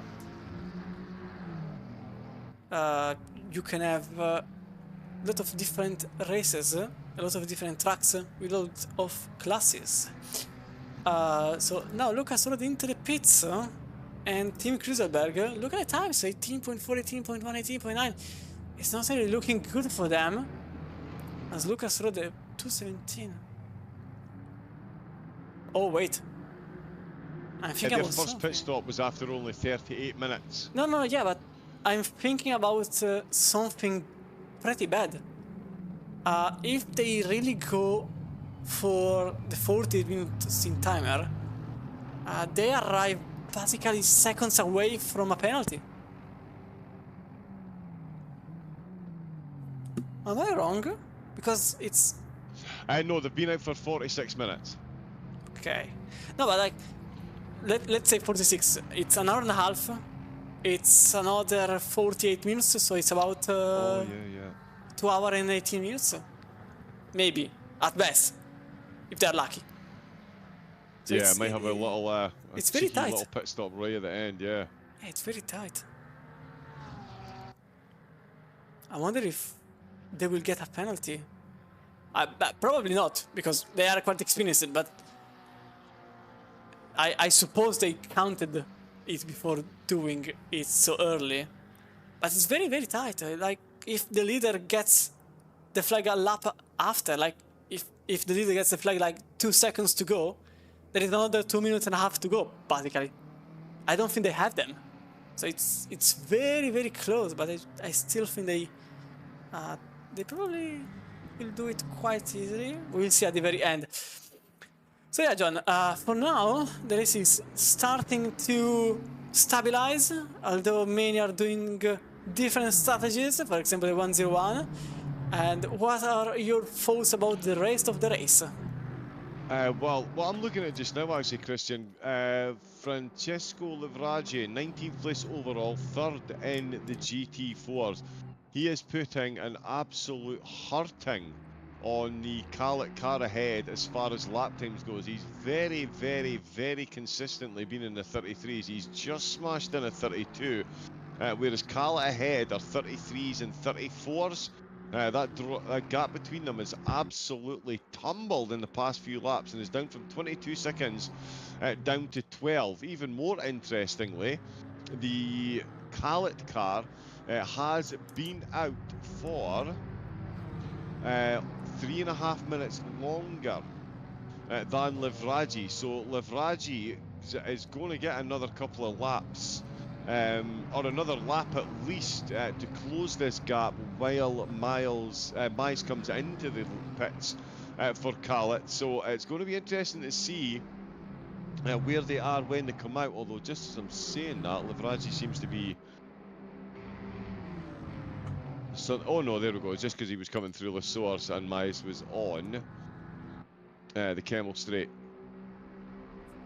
But yeah, that gap is dropping and they're going to be very, very close as we've got another GT3 car coming into the pits 46 minutes in to their stint. It's Dynamic Motorsport by Kalinic. They are into the pits. This will be their 3rd stop. 48-minute stint timers, of course, for this race. Not so many teams on a solo driver this week. We've seen the vast majority of the 3-hour races have only one driver. Very rarely do we see 3, and in this race we do have 4 teams left with 3 drivers, and the vast majority of them with 2, so it'll be interesting to see how that all plays out. And again, good afternoon to everyone. Thank you very much to Chris for the raid. There is, all the links have been shared. We've got Ramazaliev. Apologies again if I'm butchering any of these names, but thank you very much for the follow. We're at the top. Congratulations on the race. 14 spots in 2.4 hours. Ain't too shabby at all. I agree, enduro factor, it shows consistency. It does. Consistency is key. It doesn't matter how quick you are over one lap. One lap ain't nothing when you're racing beyond 3 hours, that's for sure. Qualifying is vanity and finishing position is absolutely where the sanity lies. That is Zahetner that we're on board with out of the pits. Down those 9 spots. Still running. Well, yeah, it depends on Michael Frey's next pit stop. And Frey. So yeah, then managed to jump. Yes. Managed to jump the 103 in the pits. Right. Okay. Yes, they have. Wow. So yeah, that was a quick. Wow, they were both stationed for the same time. Yes, so that's Michael Frey then. taking their third pit stop as well. We've got a few cars that have actually got quite some time left before they need to come in. Tobias Haig still got 5 minutes. Kevin Braun still got 7. Jan Hopel still got 6 minutes. So yeah, as we can see, a couple of teams really did go for the early stops. Oh, and speaking of early stops, Christian, Callet Racing are back in the pits. Oh yeah, no, 46 minutes. Sorry, yeah, that is them on cue for another pit stop, and yeah, they were losing time hand over fist to Livrazi. It looks like they found a bit of it back. Livrazi 43 minutes in, so could still get effectively another 2 laps here. Just about sneak in 2 laps. So yeah, that gap could be down to as low as 10 seconds when they come out the pits. That is going to be close between them. Livrazi for Sunset Outrun, they didn't quite get it done in quali, but they're certainly getting it done in the race on a bit of a comeback charge after a difficult start. Saw them drop 3 places, 4 places down the order. So we'll see what they can do. As Hentner comes back out in 11th place. Kevin Braun still the fastest driver out on track, although hasn't really been able to back up that 17.0 or 16 it was. Sorry, I don't know why I'm saying 17. It was a 16.7 that he said. His last lap there was a 2:19.5, so the tyres really feeling the pace at the minute. He's got 5 minutes left of his stint before he comes in. So yeah, big difference between some of the stops for these drivers. Firefly down in 14th place overall. You got to feel for them. Wrong place, wrong time on multiple occasions. Losing 8 spots on where they started, and they were making an absolute charge. They've lost a net of about 15 places in the race because they were up in the top 5 at one point. With the Bentley now running much further down the field. Hentner trying to get his way past some blue flag traffic. They are indicating to the right. He's going to nail that up to inside. Very nicely done. He is looking to maintain pace. Oh, 10th place, looks like it's close. Strater Motorsport. Yeah, they still have to pit. Ah, okay. Strater still has to pit, and that was the car that we're going past. Sorry, yeah. Yep. So they were involved with the blue flag as well. Yeah, the livery. It's amazing how the livery tool is working differently for both of us today. Let's see, Glatter, I mentioned he was back out of the pits, and there is Haig, Haug, sorry, coming into the pits for Carbon Motorsport. Running about as close as he could there, you would say. 46.5 minutes into his stint, so yeah, not worth risking that extra lap, especially when everyone else ahead has already started taking their pits. We've got Brunhuber has come into the pits, Pierre Wolf's in the pits, Livragier has come into the pits as well. Tom Wins for the Apex Predators staying out. He's still got quite a few laps he can put in. Tell you what, that yeah, both class leaders have been absolutely flawless through the whole race. Absolutely flawless. It is an incredible display. Yeah, Wins has still got, as I say, 6 minutes left, so that'll take him very close to the 2-hour mark. And surprised it's a Ginetta. And a Ginetta as well, yeah, that's yeah, it just shows you how quick the drivers are. Yeah, it's a Ginetta. Usually the Ginetta is one of those cars that doesn't really go quick in a fast prompted track like Spa, and yet they made it through. They made it go quick enough to get into the lead. 101 seconds, so this means around 2 minutes. And although the CRT went for a drive-through, as usual, probably the 403 will either follow, which will be the perfect idea, or they will still go for a full service, which will bring them to a 74 second stop, 75 let's say, but they will still have something around, yeah, they will still have 25 seconds of advantage over the next car. So at this point, it's pretty huge, even because look at this. Look at this, this is Francesco Livraghi in third, and just shortly behind, Tom Winch. Although Winch still has to pit, obviously, but yeah, they're getting lapped nearly, and I wouldn't be surprised if this Ginetta manages to lap a good majority of the field in their class, same as the leader in the higher class, because even Jan Russell at this point is just steamrolling the field. He's not even slowing down, he's actually going quicker if possible. The real fight at this point is for second place, where Sebastian Zender managed to overtake Michael Frey and team, leaving the only car up for grab. Jan Hoppel has a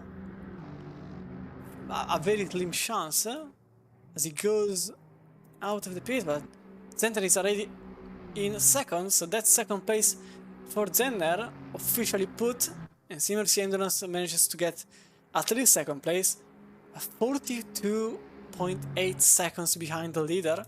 Michael Frey follows another 2 seconds behind, and here Hoppel is now out of the pits with a 6-star CMRC car in 5th place, about 17 seconds behind Hoppel. So this is effectively a battle for second place at best, unless Angerer now takes the car and crashes into a wall, and even then I would put my doubts, because they have enough gap to go into the pits as an unmarketed pit and repair the car, and they will still be ahead of everyone. And so yeah, okay, 40 seconds in 2 hours is about how many laps is it in 2 hours? Roughly 45, maybe. It should be. Yeah, closer to 50, I think. Yeah, 50, because in 60 laps we managed to get through to around the half, so yeah, about 50 laps. To make up those 40 seconds in 50 laps, you basically require 8 temps, 7 temps per lap. It's difficult, but again, it's still possible. Obviously, as the time goes through, it's going to be less and less plausible, even because Michael Frey doesn't seem to be really slowing down. I think he wants back in second place, at least. And if a battle goes through for second place, they will lose even more time to the leader. Last time around for Zender, it was a 17-6, 17-5, 17-2, 17-1 for Frey. It's actually not over yet, because if Angerer can't get behind the 18 wall, so getting into the 17s, those 8 temps per lap could actually be plausible. And with 2 hours to go, a simple 10 seconds mistake, which could happen for any single... Oh, we lost a car? Yeah, we lost a car that was in 15th place. Oh yeah, we're down to 28 cars actually. Yeah, there's been a couple of disconnects so far. We have seen a couple of cars try and get back in as well. So, yeah, the server having a... I think it's more a DNF. An interesting weekend. I think it's more a DNF. It's another DNF, but I couldn't see the car at DNF at the moment. Because oh, that's me slagging a bit.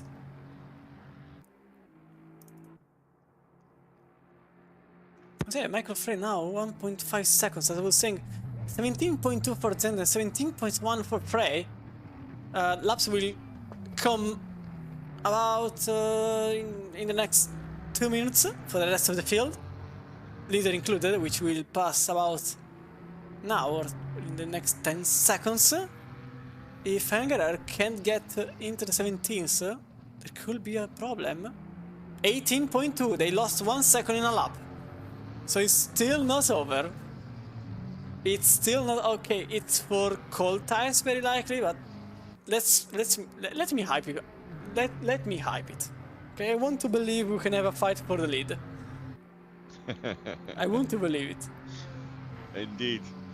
I was just on board with the GT4 race leader. They've come into the pits. That was another 48-minute stint for Winch. So the Apex Predators are in from the lead.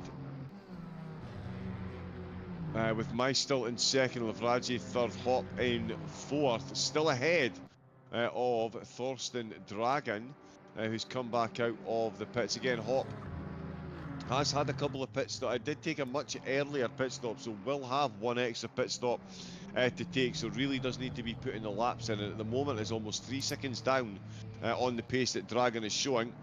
So this one could get a lot closer, a lot sooner than it looks. They've got a BMW GT4 parked right in between them. Oh, a couple of cars exiting the pit, so I'm going to ignore those yellow flags. David Andre comes in as well. Right, David, back on to Thorsten Dragon, and yep, 2 seconds a lap quicker. That means that this one is going to close very quickly indeed. The McLaren's going to move away in the early acceleration phase with him. Oh, and he's run deep. Struggling with the tyres. This is going to be a very standardised overtake, I would think here. The McLaren really can't get it back on the inside line, carrying no momentum whatsoever, and Thorsten Dragon is going to roar around the outside of Le Fang, and extra bit of input on the front just to keep the back of the car in check. Beautiful overtake there by Thorsten Dragon, and instantly out of the pits, really putting a hurt on Tim Hope there. Tim, of course, is on much older tyres, only took fuel on his previous pit stop, so those tyres, why can't I see that? There we go. Yeah, he's been out on for 39 minutes in this stint. So those tyres are taking a bit of a pasting at the moment. He'll be glad to come in and get them changed. Dragon won't be complaining at how quick and easy and effective that overtake was. Now, do they go for a drive-through on their next stop to try and close the gap? Khaled have proved multiple times this season that strategy works. The rest of the GT4 field don't seem keen on jumping on. Dragon did stop for 35 seconds. Not sure that's enough to take on enough fuel for 2 stints, so we'll see what he does, and trying to close the gap to Lavraji, who is now back down and has lost time on aggregate as well with Miais's drive-through. Yeah, sorry, I will finish that thought. A couple of weird things happening there on the standings, but yeah, Miais. The gap is, they gained 30 seconds obviously by not stopping. Kevin Braun goes even faster with a lower 2:16.7. So Miais did save 30 seconds. The gap has increased 5 seconds. It was down to 12 before the pits. It's at 47 now. So the 30 odd seconds from the pit stop and a couple more seconds. So yeah, Miais is showing some very good pace. I think a couple of cars just having a bit of a connection flutter there. As the timing tower jumping up and down ever so slightly. It's certainly getting excited at Frey versus Zahentner, up in second and third in the overall race. Zahentner only a tenth slower than Frey on the last lap, but it has been that way for the last few laps. There has been a bit of a change in the gap, and it is trending in the favour of Frey. He's been quicker effectively every lap since coming out of the pits, and that is starting to take its toll on the gap between the two of them, although just as I'm saying that, it pops back up to 1.3. But yeah, Frey looking very quick indeed. Yeah, 17.3 and a 17.1. Zahentner's consistently been in the 17.7, so that gap going in the favour of Frey. So as Christian mentioned, there is still hope springs eternal. Oh no, it doesn't, sorry. No, there aren't Angerer's anymore. been listening to the broadcast. Yep, he's just done a 17.1. He's absolutely, yeah, 17.8, 17.1. Angerer is, yeah, driving very calmly at the moment, and job done as Frey and Zahentner. And Zahentner will be feeling the pressure here, but he's got traffic thick and fast, and it's Aston v Aston, so Frey got similar machinery, and he's more than matched for pace at the minute, so Zahentner really does need to give this as much cool, calm and collected driving as he can, so he doesn't end up throwing away the tentative lead that he's got at the moment. And the temperatures are also lowering. Now the track is 28 degrees.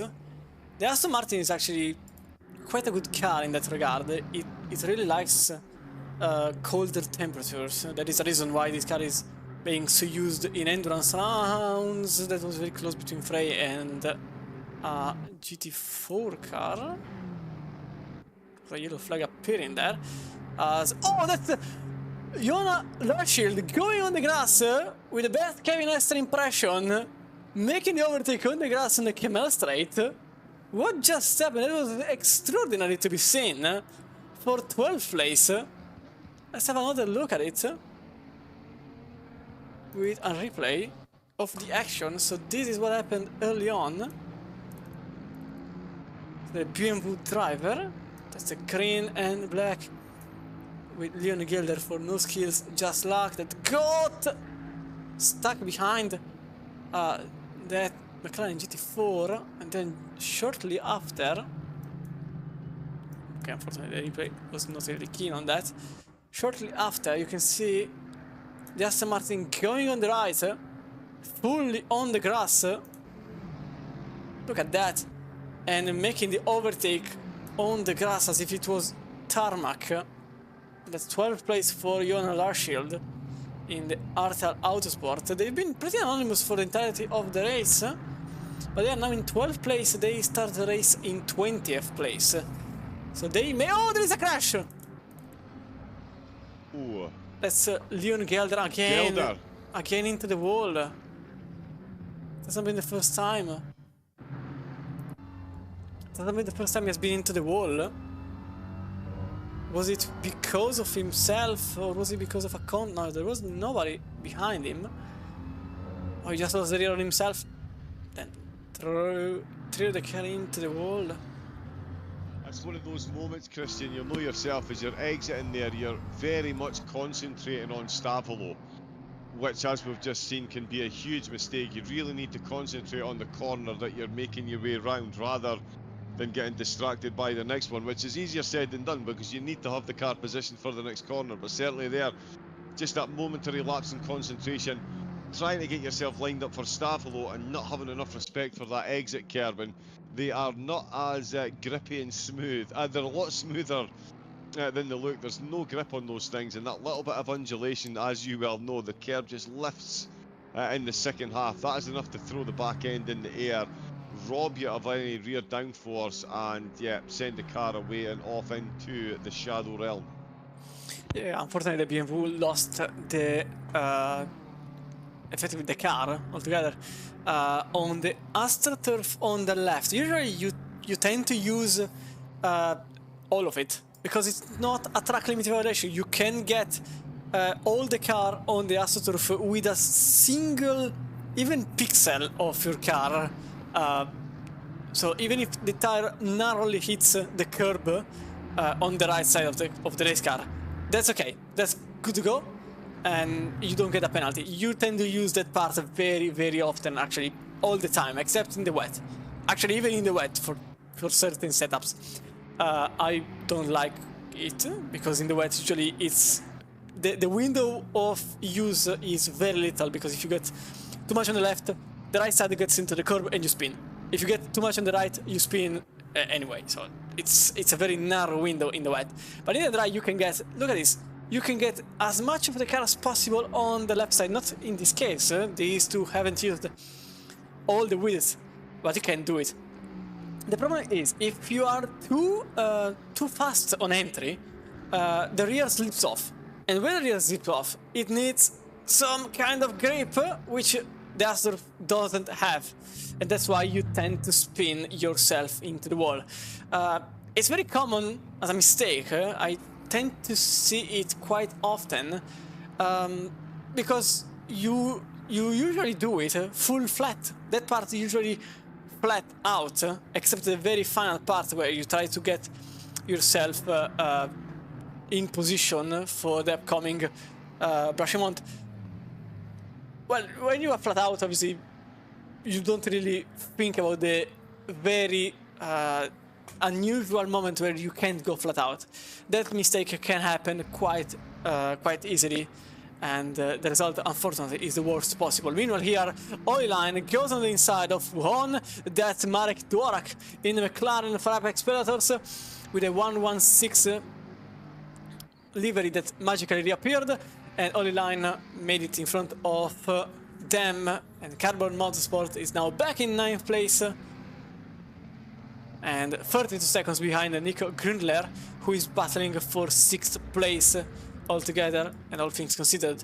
This battle here still goes on. Jona Larschild battling with Mark Offerman. This team, remember, Firefly Racing was effectively battling for top 10 at worst and a top 5 at best. They were involved in a 4-wide incident, and their car had worst fate into the wall prior to Blanchimont.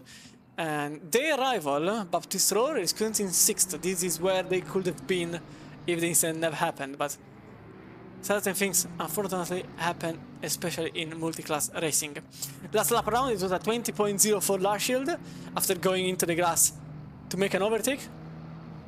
Offerman's last lap, 19.4, although this lap will be ruined because they had to let Jan Hoppel pass through. You can see Hoppel, how much he was on the AstroTurf. The entirety of the car was on the AstroTurf to get the better exit possible on turn 16.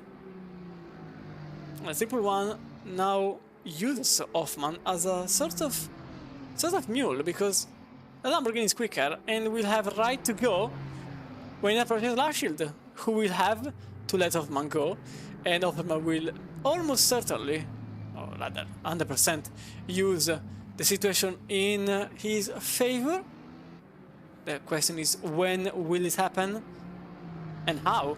Because if Larschild is clever on it, he could let Hoffman pass here in turn 1 or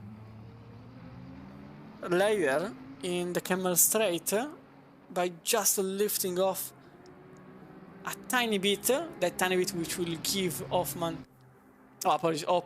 the chance to overtake, and Offerman will be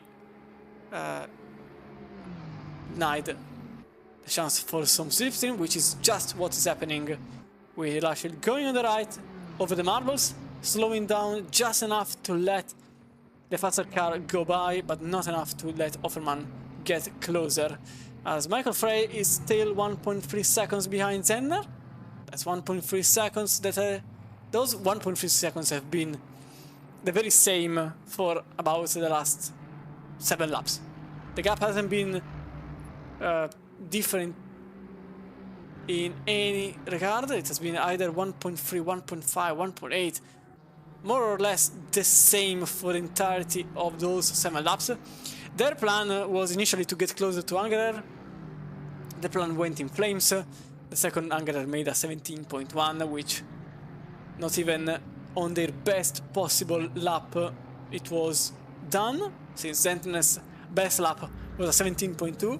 Frey's best lap was a 17.1. He still sits behind Zenner in dirty air. The 117 is off into the wall with huge damage. We'll see the incident just after the action went through with these two, because Larschild is not defending because he can't defend. He just has to pray that the Bentley doesn't have enough speed, which it has. He gets through into Blanchimont, the 111 already in front, closing the door and going into 12th place, as Gerlich is another 40 seconds up front, but we know that Firefly Racing can deliver a lot. Meanwhile, the 117 showed yellow flags. This is the reason for it.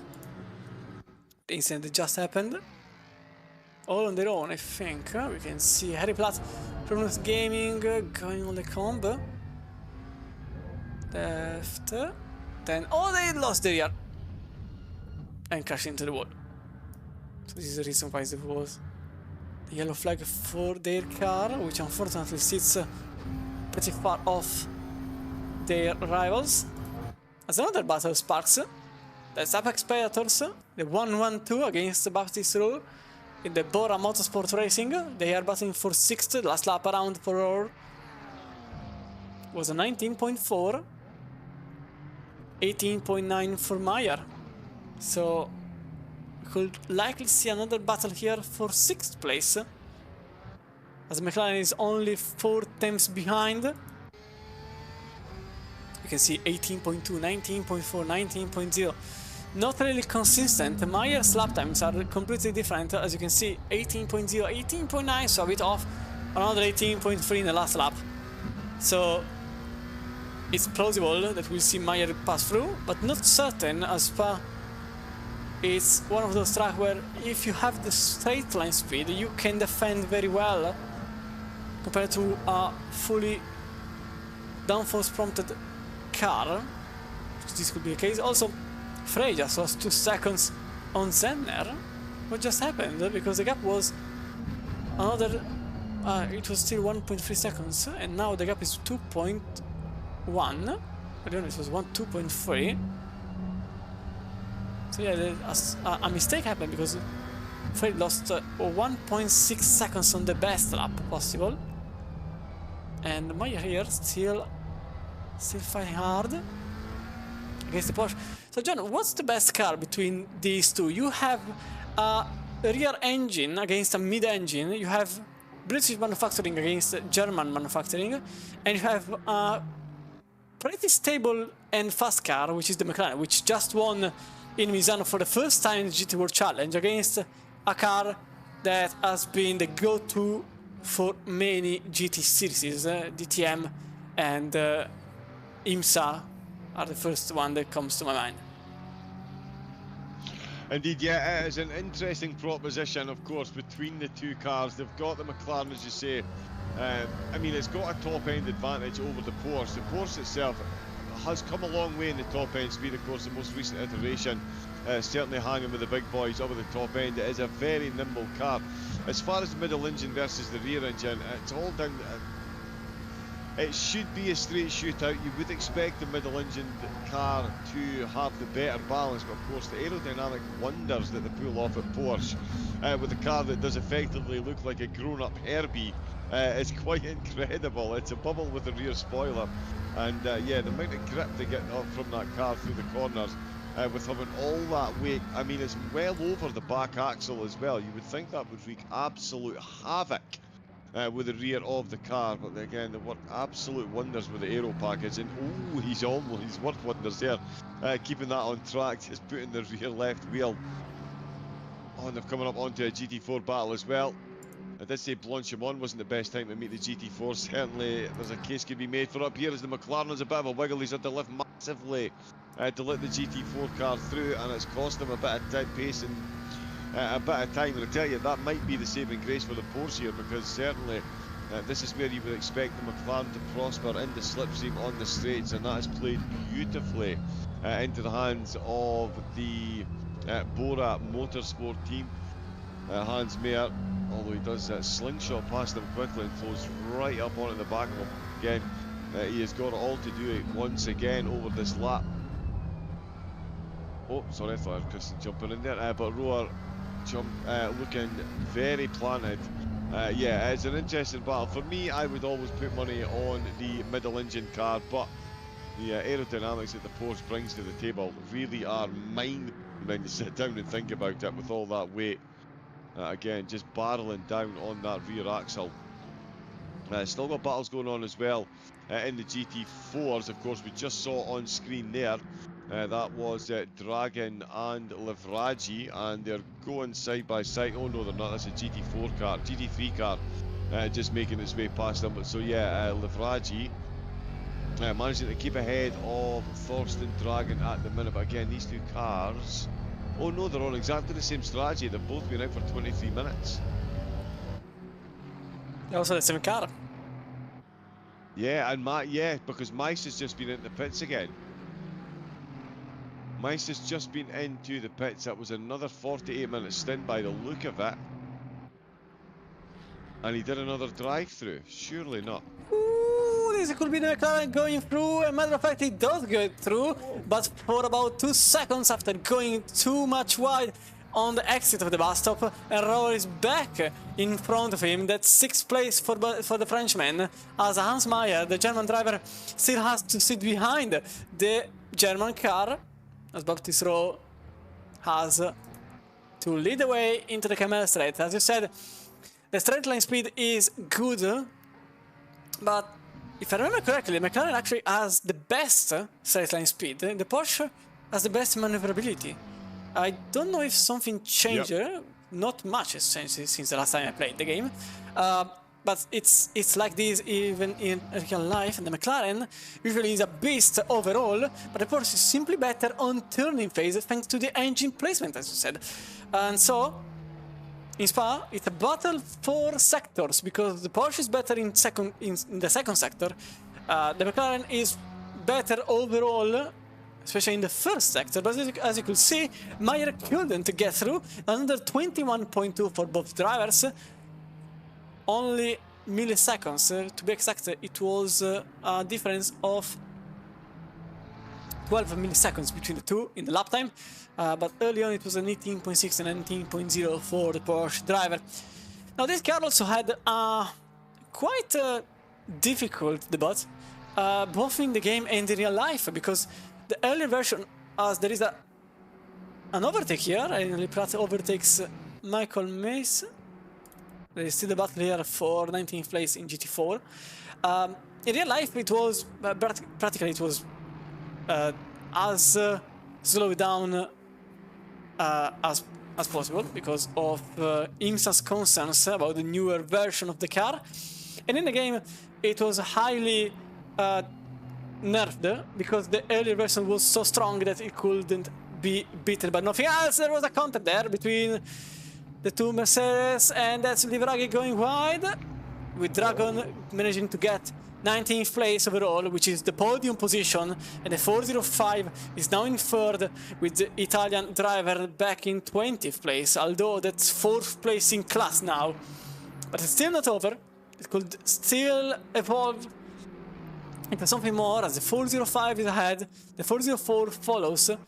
Unfortunately for the game's reasons, which to me are still unknown, a couple of liveries disappeared, but the 405 is the one that we have to look at, or the one with the LED on the antenna. Dragon, last lap, 32.8, 33.5 for Liveraghi. As the Italian got into the inside, maybe collides, contact between the two cars, and still side by side, the Italian doesn't really give up. He wants the podium, whether Dragon wants to cooperate or not, and it's obvious that Dragon is not cooperating on the matter. He is kind of saying that he wants the podium position because he said so. The question is, will Liveraghi have the chance to make it in front, or will the Italian have to sit behind and attend the meeting without presenting it? And the situation evolves. Ooh, that was wide entry moment for Dragon. A loss of around 2 tenths maybe on entry phase, as Dragon didn't really put the brakes when he counted. He outbraked himself, many may say. And for now, Dragon remains in front, but Liveraghi is clearly following through and about to put out a drawing of Dragon's diffuser and delivering the very same drawing before overtaking him. This is for the podium, remember, in GT4, and every single team is battling to get a prize, the lifetime prize, 10 licenses from ACC Drive. But obviously, all of this couldn't also be possible, all thanks to our sponsors. As you can see on the bottom left corner. But now, half a second, so probably the battle is over. Although I never say never. And another battle reappeared, because it is the one for second place now, overall.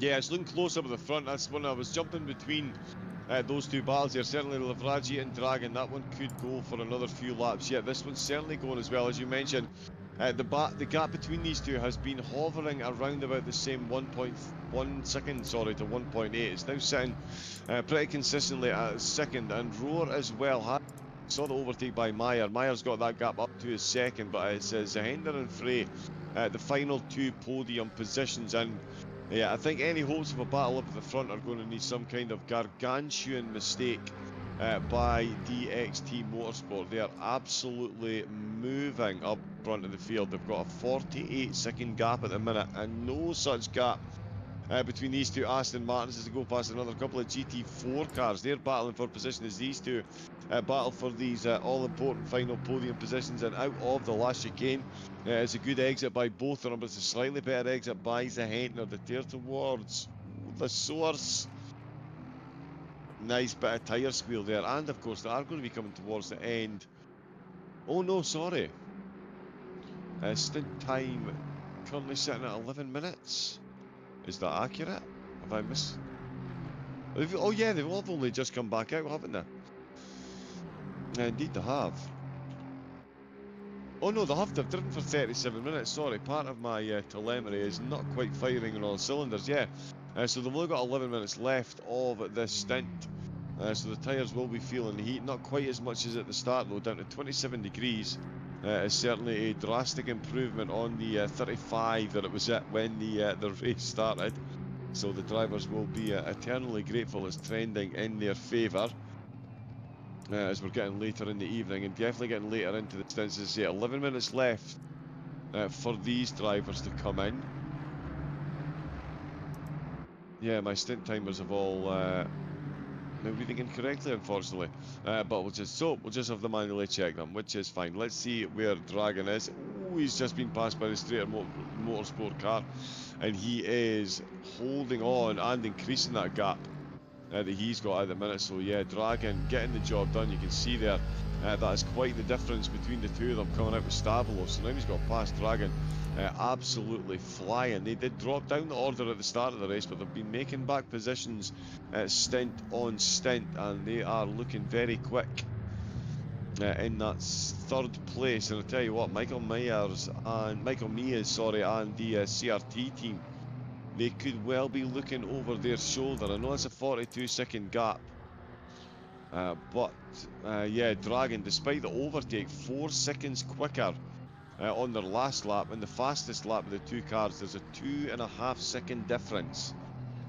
So yeah, it'll only take 20 good laps from Dragon, and that closes that gap, and we've got enough time for them to pop in another 20. So yeah, another podium battle potentially underway. I don't think Tom Winch is going to be even remotely challenged up at the front. Dragon is lapping quicker than Winch at the moment, but Winch has got a near minute between himself and Dragon, the other car moving quickly in the class. So yeah, Tom Winch and the team, the Apex Predators, and in fact I think that's the...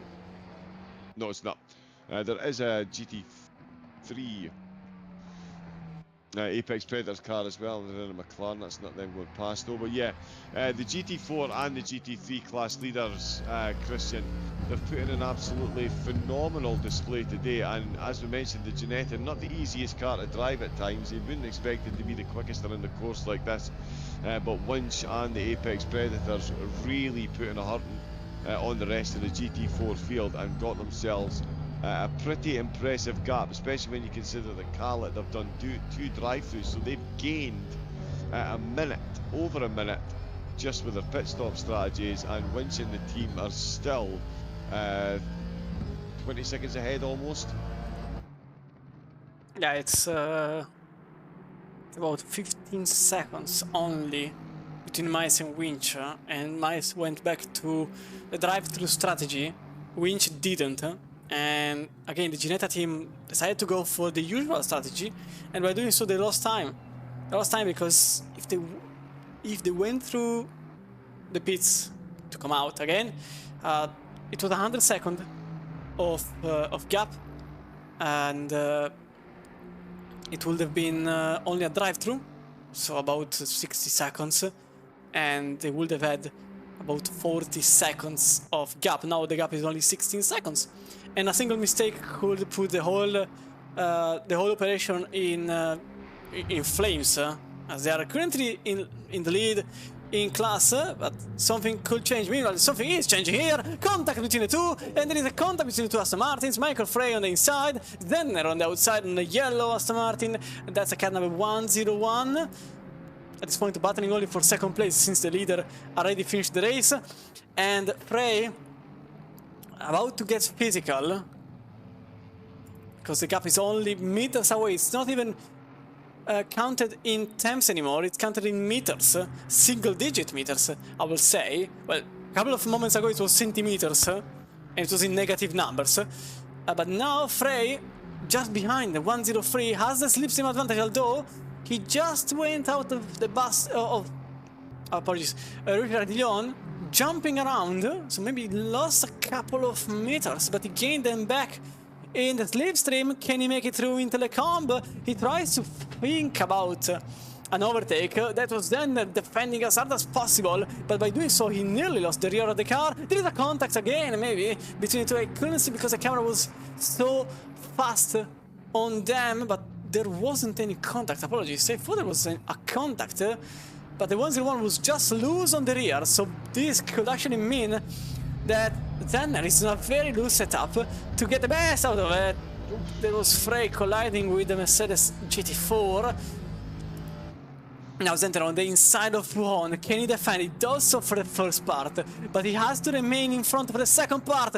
That's Frey braking at the very last moment. We can see the situation from the splitter going on inside so early, trying to be a warning sign at this point. Obviously it wasn't going to be an attack, but it was more of a warning sign. Be sure that as the second you make a mistake, I will be there. There is a contact. The mistake happens now, and that's the position done. And then Michael Frey, second place for him, with Zenner losing the position after the colliding with a GT4. We can see the action that just happened a couple of seconds ago with a replay from the 101. Look at this exactly. This is what happened with the yellow Aston Martin in front of the white one. You can see the contact with Dragon Mercedes, little tap, which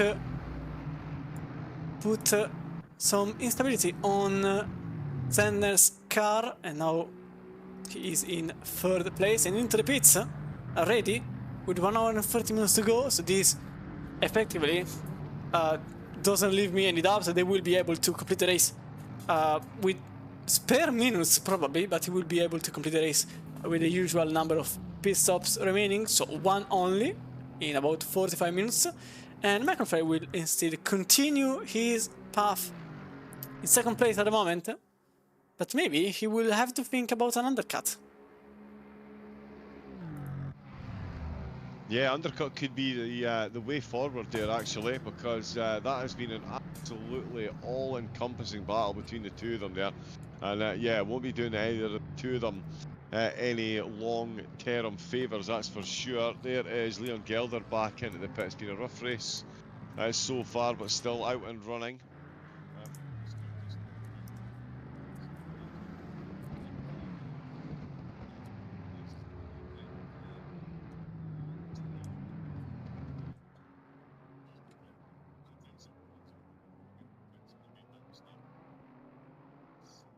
Wider an entrance you've got to take. It is absolutely incredible. That is, yeah, they're in. Hans Meyer has come into the pits as well for the Apex Predators. They're currently running in 8th position, so they're going to have one more pit stop to take as well. Frey stayed out, Hoppel stayed out, Kevin Braun stayed out as well. As we can see, Gorlick just going past the Calat Racing GT4. He's catching right up, in fact, to the Apex car. Oh no, this other GT. Oh no, that is one of the Apex cars, sorry, the 116, they've got two. Yeah, it's Apex Predator number 116 in 10th place. Yeah. Yeah, so that is Dvorak behind the wheel. Owns a Hentner just exiting the pit, so he's come back out in 7th place. Ollie Line for Carbon Motorsport will be re-promoted. as Dvorak is handily chased. Gorelick not managing to get a good exit out of Lasource. He's going to have a lot of work to do along the Kemmel Straight, so we'll see how that goes. As Michael Frey steps out of the fray and he comes in to the pits. So they're all coming in for the penultimate pits, although Jan Hoppel has stayed out. We've also got there is Gorelick on the Kemmel Straight, trying to catch up to that McLaren, and he is doing a good job closing the gap once again. Can he craft out an overtake on this lap and get it done before he needs to come back into the pits, which is going to be pretty soon? There's Offerman going past Meyer while he's in the pits, but certainly Gorelick is the one we're focusing on at the moment. Oh, a bit of a tyre squeal there. And again, really wringing the neck out of them a bit. Yeah, sorry, they've not got much time actually before they have to come in. He's got less than 10 minutes, both of them do, so they'll both be coming into the pits within the next 4 laps. We'll see what order they are running in. When this is Lars Schied is trying to get his way up a position and past the GT4 car. Not quite managing to do so. Does manage to survive as Hans Meyer that he is hunting down for the Apex. Oh, so that was an Apex Predators car. One of them's got the livery. One of them doesn't. Oh, and I tell you what, he is looking so much quicker. Meyer caught absolutely napping out of the pits. These tyres getting back up to 10, now down to 26 degrees as well. So taking that a little bit longer to get them up to pressure. Can Lars Schied make the pressure work and actually get the overtake done? Now is definitely the time to do so and get the driver behind you. Oh, and there is Dragon once again at Puon. He's encountered. Oh, they've made contact. They've made contact trying to go round the outside. Didn't work out at all. Oh, and Dragon's had to lift massively there to let the GT3 car through. So not only has Lars Schied got through, he's taken full advantage of the GT4 traffic, and he's put a big gap instantly between himself and the McLaren. He won't be giving away any slipstream this time through Stavolo, which I'm sure would be Mayer's backup plan if he did get through. With the GT4 traffic just helping Lars Schied out massively there, and that is very nicely done. Kreuzelberg now under pressure from Road. Road being another one of the cars that's had an interesting race so far.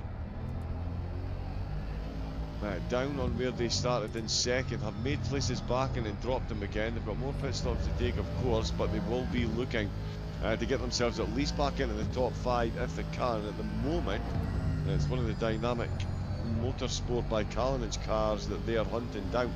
It's quite a battle between these two teams. On the podium and just off the podium, Dynamic and Sim RC Endurance, they are going to continue as well. Hans Meyer back at the pits, Offerman back at the pit. There's Kreuzelberg. Yes, Kreuzelberg came back out, yeah, as we can see, 6th position. Just ahead of Road, so these two have swapped drivers again as well. Offerman's been in, Dvorak and Gorelick for 9th. They've just swapped positions. He's got him up the inside this time as the BMW. No, because he's got the outside line going into Lafang. Oh, there's a bit of contact on the back of the Beamer. He's managed to just about hang on to it. No, he's not. It's gone double tank slapper. He thought he'd saved it. I thought he'd saved it. Y'all probably thought he saved it as well.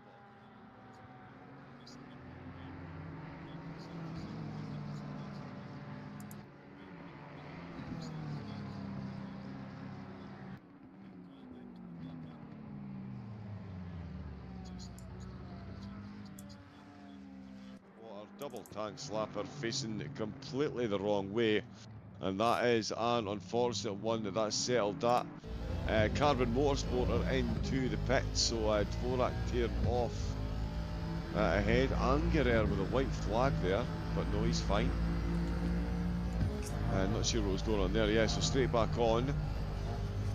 Grindler in the Ferrari. Mistake for Kreuzelberg. Yes, indeed it is. Oh, and it's a mistake when there's another GT4 car involved as well. He is weaving side by side, trying to force the defensive move. Not quite able to get close enough. Wow, these two, Christian, on an absolute knife edge at the minute.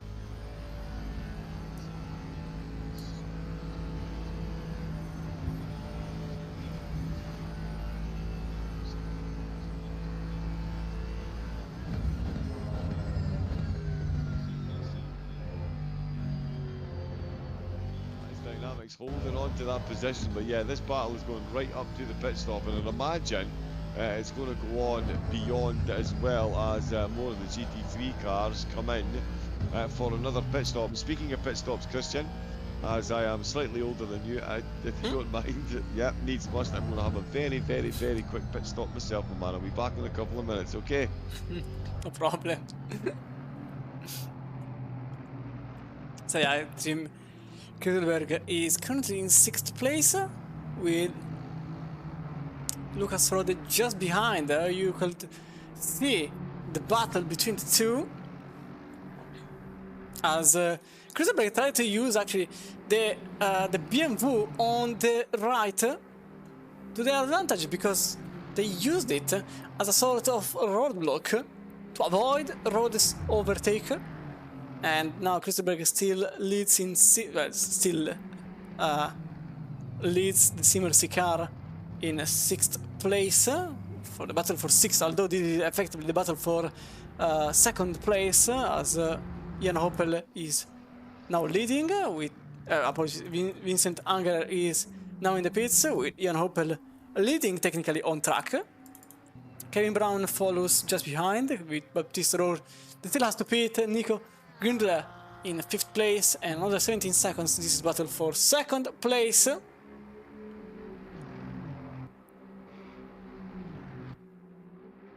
With a cut for Kugelberg, this could actually be a track limiting violation, and if so, a drive-through will follow. But this time there is no BMW GT4 in the middle, and this time Lucas Rode has the chance to make it in front of him. So that's 2nd place for Rode in the Simmercy Motorsport, in the Simmercy Endurance by Barminia, in front of the Dynamic Motorsport by Kalinic. Unfortunately, the livery just shows in the replay. I'm not certain why. That's a very odd glitch, because the rest of the cars appear, except them and Dragon. Probably something happened with the liveries. I know how to resolve it, but this means that I need to get out of the lobby and rejoin, and I'm not really keen on doing that. So unfortunately, but for this time there will be no livery for Dynamic by Kalinic. And Hoppel also into the pits. And Kevin Brown follows in the other Simmercy Endurance by Barminia. Baptiste Rohr in the Bora Motorsport Racing, as they are trying in 4th place to get further away from Nico Grindler in Scuderia JM Racing. That now goes into the pits, same as Baptiste Rohr, so the Frenchman also into the pits. Rode still having a good time here, as the 101 will now go back in 2nd place.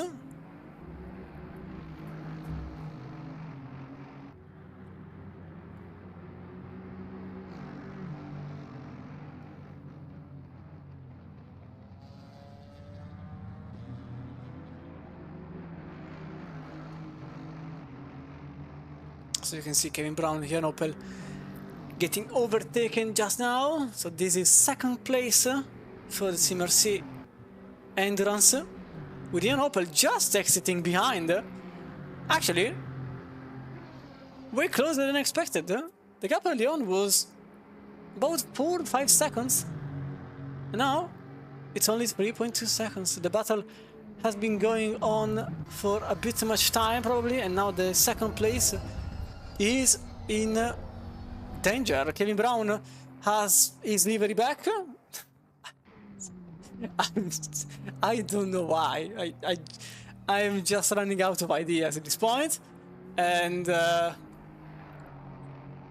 it's Dominic Cypress driving the Simmercy Endurance by Barminia. It's very, very odd. So I suspect, no, maybe not. Tim Kugelberg, okay, he doesn't have delivery. He gets denied the delivery for unknown reasons. So here, 17.1 best team lap so far And the 17.1 was just enough to gain a second on Kruseberg. Hopper follows another 4 seconds only. It's very close for him, as Rohr and Gunther are now out of the pits. This car was starting in 7th place. Now it's in 4th, with the other Simmer C, the 104, in 5th place. As this car started in 3rd, but a disaster at the very start of the race put the cars, yes, the cars, because it was all of 2 of them, it was both of them impacting with each other and throwing themselves out in the gravel, and so they had to climb their way up in the order. As Meyer follows in Apex Predator Team Racing in 6th, with Bora Motorsport going wide into Pujon. This could help massively Team Flag in the Scuderia JM Racing. As the Ferrari 109 is just a second and a half behind Febord, with a Frenchman in 7th place.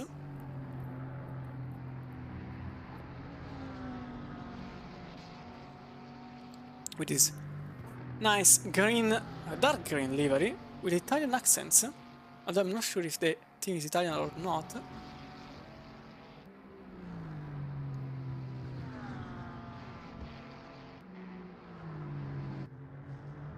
Unless it's a real livery. No, because it doesn't have... okay, I'm not sure about it, but it's a very nice livery regardless. As you could see, Ferrus having some struggles to get in front of the GT4 there. That's lap 48.7 and 48.3. So both of them made practically the same exact pit stop in the same exact way, with the same exact times. Although it was a 2:27, let me see. Whereas for Ferrus, it was a 2:27. So they effectively made the same exact... At the same exact time in the pits, maybe tenths more, tenths less. But it was pretty much at the very same time for both of them. So now Flag only has a second to go to get into 7th place, and then there are another 10 to get into 6th place. So this team is actually having a good time now compared to the very start of the race, where they had a lot of struggles, an incident especially involving their team and another GT4, as this is Massaman getting 14th place in front of Clive Allen. So this... Hello. Oh, hello. Hello. Hello. Welcome back. I was... Thank you very much. I was forgetting about the fact that it's already 9 o'clock. It's been already 3.5 hours nearly. It's been pretty eventful so far. It really has. It really has. And we've got the GT4 race leader. They've just come in for a pit stop, and it is effectively a free pit stop because it is the door that's behind it. But yeah, Tom Winch and Team Apex have they've not put a foot wrong. Quite frankly, this might be Aaron Rains behind the wheel. I don't think Aaron's driven yet. Oh no, he has done a stint. My apologies. Yeah, so they come back out ahead of Dewar, who did a full service pit stop. There was another one I was looking at as well. Oh yeah, Tim Flake in the Ferrari. Ooh, the back of that Porsche not looking very planted at all. As Team Dragon just going past the blue flag. But that is, yeah, a bit of a battle that Febord has got on his hands at the minute, because that Ferrari is looking very quick indeed. Tim Flake all over the back of him, although the Porsche through the twisty stuff, what an exit he initially gets, and that's enough to give him a leapfrog and keep him ahead, and that should just about keep the Ferrari in the dirty air as they head along the Kemmel Straight, which is all you can really ask for at this stage, and it is, I tell you. The nimbleness of the Porsche certainly works in the slow corners. It really works in the high-speed corners, because that is what's going to be the difference between the two of them as they head into the braking zone. So the Ferrari's going to need to be on point. They've got the race leader just ahead of them. That is how quick Rochelle and the team have been. He is putting a lap up on most of the field so far, and is likely to continue to do so as Tim Flake continues to apply the pressure to the Ferrari ahead of him. It is an absolute charge he is on at the moment. It was terribly quelled out of the source, but he has not dulled his enthusiasm to get himself up that extra position. Already up 6 places on where they started, so it's been a good race for Flake and the team, the Scuderia GM racing team so far, and they're looking to improve on that even further at the expense of the Bora Motorsport racing team, looming large in the rear view mirror. That for sure. The Porsche under all kinds of pressure from the Peroni Motors. I'm sure there is approval for that one all over Italy as well. Stavolo, is the Porsche going to be under pressure through Blanchimont, or is the nimble little machine going to manage to pull off another minor miracle and stay ahead into the chicane? The Ferrari is making ground just a little bit, but yeah, he's getting close just before the apex, so he's had to lift a bit more. How much more momentum can he carry into the final chicane, where the Porsche will shine? The Ferrari does need to get alongside. He goes full send, he's left enough room, and the Porsche comes out on top. Delightful battle between the two of them. Oh, as Ruschel sets another fastest lap. 16.6. My goodness me. That's quick. That's fairly quick. I will give it to him. Yeah, that's not bad at 25-degree track temperature, and he's how far into his stint? Let me just check that. Let's see how much fuel he's actually carrying. A lot. Yeah, he's only been out for 9 minutes. My extremely technical analysis question. Yep. The answer is a lot. Yep. At least 5 liters. The car's got a bit of weight to it, and that, but that Bentley is not slowing down any, and still putting a hurting on the rest of the field. I am watching the wrong battle. There we go. Let me just jump back on board. With that, Haig is actually closing up on these two as well, so they really need to get their finger out. Oh yeah, Aaron Rains has taken a stint behind the wheel. There we go. He is the lead driver in the GT4s. Dor Meerman out for Dragon. Lavraji is still in 4th place. He's only 10 seconds down on the Dragon car, so we'll see if the change in driver lineup between these two brings any differing results to the way the battles have gone so far. We're staying on Bordeaux quite literally with Tim Flake. Out of Stavolo. Oh no, sorry, this is Lafan. Oh, it's a bit like Stavolo there. Just minus the actual corner attributes.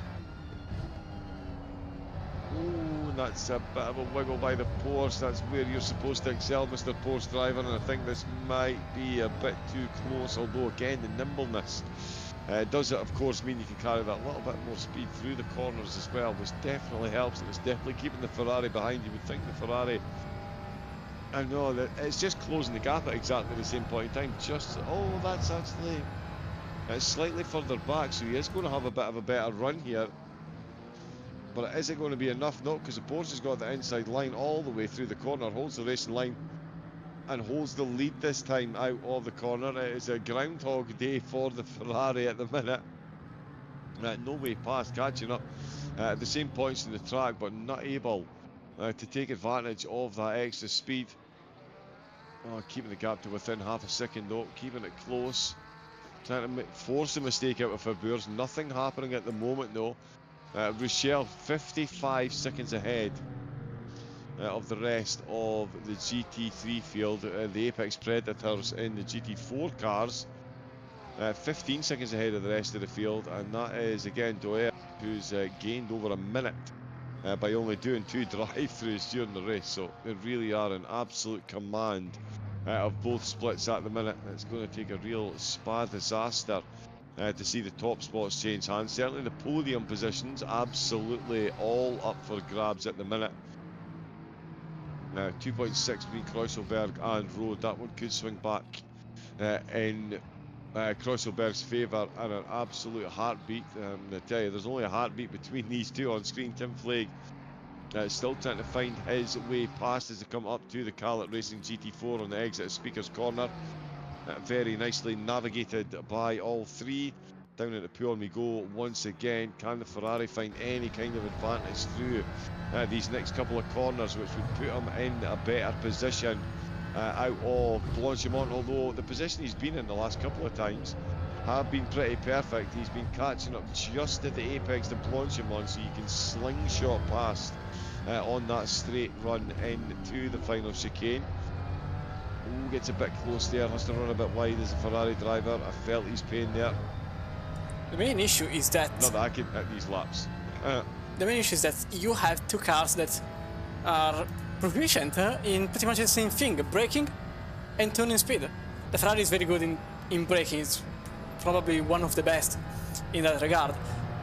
The Porsche is a fairly second place, and they are both very good in turning speed. So you can't really rely on something more. For example, in the McLaren's case, it was sheer top speed, or in the Aston Martin is sheer acceleration or tire wear. In this case, both cars are pretty unequal, and you really have to think about something different. We saw multiple times that an attack on the bus stop doesn't work, simply because the Porsche defends very well, and the Ferrari's advantage of braking very late doesn't work on a Porsche. You can't really rely on the top speed, because in this case, for example, the Ferrari is way too far away, but even if it wasn't the case, we saw that the Porsche can deliver the top speed necessary to get the upper hand. They have to think about something different, whether it is in the pit stop decision thinking or in some different lines. They have to make something different. They are not really losing time because they are not actively fighting, they are more chasing each other. This is more about Flake's tire wear more than anything else, because this actually ruins the tires, obviously. Tobias Hogg is actually gaining about 5 times per lap pretty consistently. You can see the lap times, 18.4, 18.3, 18.4. They are consistent. It's not they are fighting. It's more like Flake is, again, losing lifespan on the tires. Hogg is gaining some time, and Meyer is losing time at the same rate, about 6 times per lap. So this is actually a battle for 6th, getting together more than a battle for 7th standalone, on which even Tobias Hogg is about to take place in. Still an hour to go. We are finally getting to that point that everyone hates. So the sprint race inside the endurance race. There is only 60 minutes to go. Literally one stop to go, because everyone will come in at around the 45th to 30th minute, depending on the steam timer and on their preferences. The first car will come in at around the 46th minute to go, which is Lucas Road in second place, and then everyone else will follow through. We're basically in a sprint race where there is a pit stop in the middle. Tobias Hogg needs to gain a lot of time per lap, so either they try something completely different or they will stay 9th. The battle for 6th is completely on. The battle for 2nd is actually among 3 teams, with Dominic Cypress actually on the balcony of the very battle, 10 seconds behind Jan Hoppel. If a huge fight gets in place, Cypress could actually deliver a good performance, even because that team, the 104, had the fastest lap for a good chunk of time. The lap times in the top 5, Russell excluded for obvious reasons, are all within the 17s, the high 17s, with Kreuzelberg being the exception, actually. He is lapping on the 18, low 18s. Cypress high 17, Hoppel high 17. This time it was an 18.0, but it's just a one-off. Road 17.7 in the last lap, but it has been a high 17 all along. We could see something at the very tail end. You can see Flag he's now losing a lot of time. That's because his tires are done. This is the issue with Spa. You tend to put a lot of work on the outside tires. I mean the left hand side ones. Flag has been so much behind his rival that his tires have lost confidence, or rather tread, to get it more technical. They lost tread, and by losing tread they lost grip, and by losing grip Flag is losing time. The only way to resolve this is to get slower for a couple of laps, clean the tires, and get back on the throttle, which is what is happening probably. There is a bit of blistering appearing on the tires, and it's not really helping the situation. But luckily, Spa is one of those tracks where you can put to rest the tires because of the long straight lines and of the few resting spots for the camera side. I will put a fairly huge part of the Blanchimont section in this. The section effectively this straight here, the old straight, or rather the endurance starting place, or place that really help tires out in blistering situations. This should be what is going to happen in next hour, unless Russell literally crashes into a wall and stays there. I doubt a battle for the win will come, even because now there is a minute between Rode and Russell, and Russell currently lapped all but 5 teams, which is insane in Spa in 4 hours. In GT4 we are practically on the same page as earlier on, so Apex Predator 403 still leads away, only 13 seconds in front of Dur, and with a stop to go, Dur will certainly go for the drive-thru, and I suppose the 403 will do so, because if they don't do so, they will lose the lead. Daniel Meerman in Dragon Racing Team with a livery that reappeared for Magic, I guess. The 405 is in the podium, 10 seconds clear of Francesco Livraghi in the Sunset Outrun 4th place, with James Julians in the Kahala Racing in 5th place. I don't expect anything major to happen in GT4, but I will say that Kali Racing Team, they are a bit the unknown variable, because if when they will drive through, will the 403 do the same, or will they pit as if it was the usual? Because that's the question, John. What will the leader in class do? Yeah, exactly. They've got a couple of options here. Of course, they've not long pitted, so they could stay out for the 48 minutes and just go for a quick run through the pits towards the very, very end. Yeah, so they're bang in the middle now. So 25 minutes left to go, 27 minutes left to go of their stint, which would take them to halfway through what we've got left of the race. Do they come in 12 minutes and just rub that timer out? I'd imagine it's going to be a bit of a drive-through for a couple of teams as well. I do think a couple of teams are going to store that for this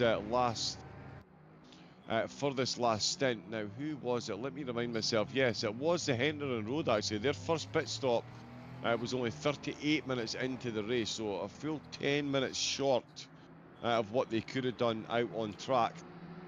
They've got 18 minutes left of this stint,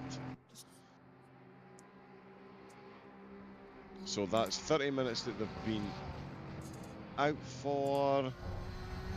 Yeah, so they might try a cheeky refuel here and try and double stint the tyres. But yeah, it's going to be interesting to see if anyone does try to get the jump on any of the other cars by effectively double stinting, with it being such a shorter last stint. And again, as Christian said, when do you come in? The track temperature is falling. Do you come in now and negate any potential loss in pressure by getting your pit stop done as early as can, i.e. 48 minutes left to go, or do you run another full 48 minute stint?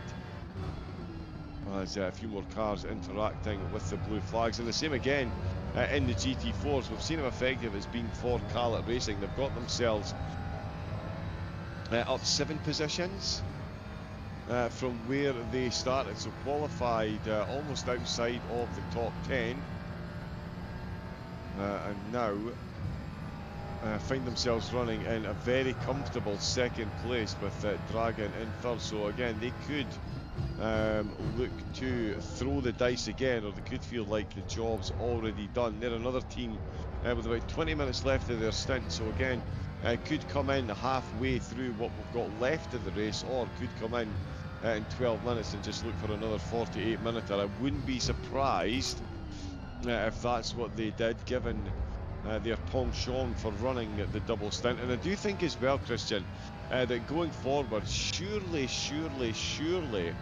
we are going to see more teams planning in the GT4s to run double stints on the tyres and fuel, because it's been so effective. Calet up 7 places up to second, and with the laps that they're now showing, could certainly have been a contenders to keep the Apex Predators on their toes right down to the end of the race. Yeah, the question mark is there, but personally, strategically thinking, I'm in the lead. I've got 15 seconds. I know what the rival is going to do. Probably they're going to do the opposite anyway, but I know what they're going to do, so they're going to just drive through. And the next rival team is another 40 seconds behind, so I've got 1 minute of thinking through. I will drive through, because that's the best strategy possible. Do as your rival to get the best possible outcome. There is only 1 hour to go. I'm not risking it. I'm going to play it safe. And if they don't drive through, they will lose the position. Actually, they might lose the position anyway. Because if they drive through, probably no. Okay, no, never mind. I was thinking about something else. No, I will drive through. Probably my rival will at that point change tires, but they will be another 30 seconds behind me. So that's 45 seconds. It's quite difficult to lose 45 seconds in 1 hour. Yes, yes. Changing tires is practically a sword on my neck, because I'm purposely losing the lead to get into second. I have to gain back 15 seconds and make the overtake. I know it's easy because the rival, my opponent has all the tires, but it doesn't mean like I will do it certainly. It's always that variable more that you don't want. You don't want to add variables after 4.5 hours. And so yeah, this is my opinion on the matter. Even thinking, I don't really understand why they didn't join the drive-through bandwagon. I would have done it at the very first available time, so about 2 stops ago, as Sasha Glatter goes into 11th place with Mesut Edin effectively not really resisting. Actually, I wouldn't say helping, but certainly not really defending hard against his opponent. So Sasha Glatter now 11th place, 7.5 seconds behind Pledeman. They could actually arrive at the very edge of the top 10, but they could join top 10. So yeah, this is my opinion on it. I don't know what this team is going to do. They have the win in their hands. It's not a safe win, because the duel is gaining about 1 second per lap, so 15 seconds. So in any case, they have to think about something, and changing tires is not the idea for me. It's not a idea. I don't know about you, John, but that's not the idea. I will drive it through. At worst, I'm ahead by 40 plus seconds. At best, I'm still ahead. Like there aren't bad things about it. The only bad thing is that I have to the keep good the tires. far outweighs the bad. Yes. The only thing is that I don't know if they push the tires to the limit, because if they did so, they are not in a great place. That's the No, only yeah, question mark. that could certainly, yeah. Ooh. Oh, sorry, I was just watching the Calet car there, just having a bit of a moment. I was just about to sing their praises as well. But yeah, if you haven't managed the tyres properly and the grip goes, then it could be an entirely different kettle of fish, and strategy will go out of the window. Aaron Rain still looking very solid there as well, it has to be said. But certainly the Dragon Racing car was looking a little bit ropey for a moment or two. We are fast approaching the magic 48-minute mark. We'll see if anyone does dive in and try one of these early strategies, or if they all do run another full strategy, and then it's going to be with about 25 to 27 minutes left to go. Between 25 and 22 minutes left to go. It's going to be an absolute barrage of cars in to take their final pit stop. Door that I'm just checking, still 13 seconds. And in fact, is making a bit of time on Reigns ahead in the T4, so yeah, we'll need to keep an eye on that one.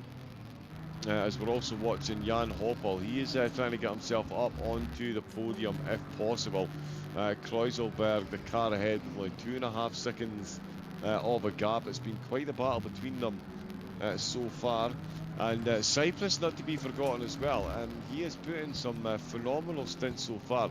They did start up in 3rd place. They've been as far down as 10th, and they're now all the way back up to 5th position. They have actually lost another couple of spots since last coming out of the pits.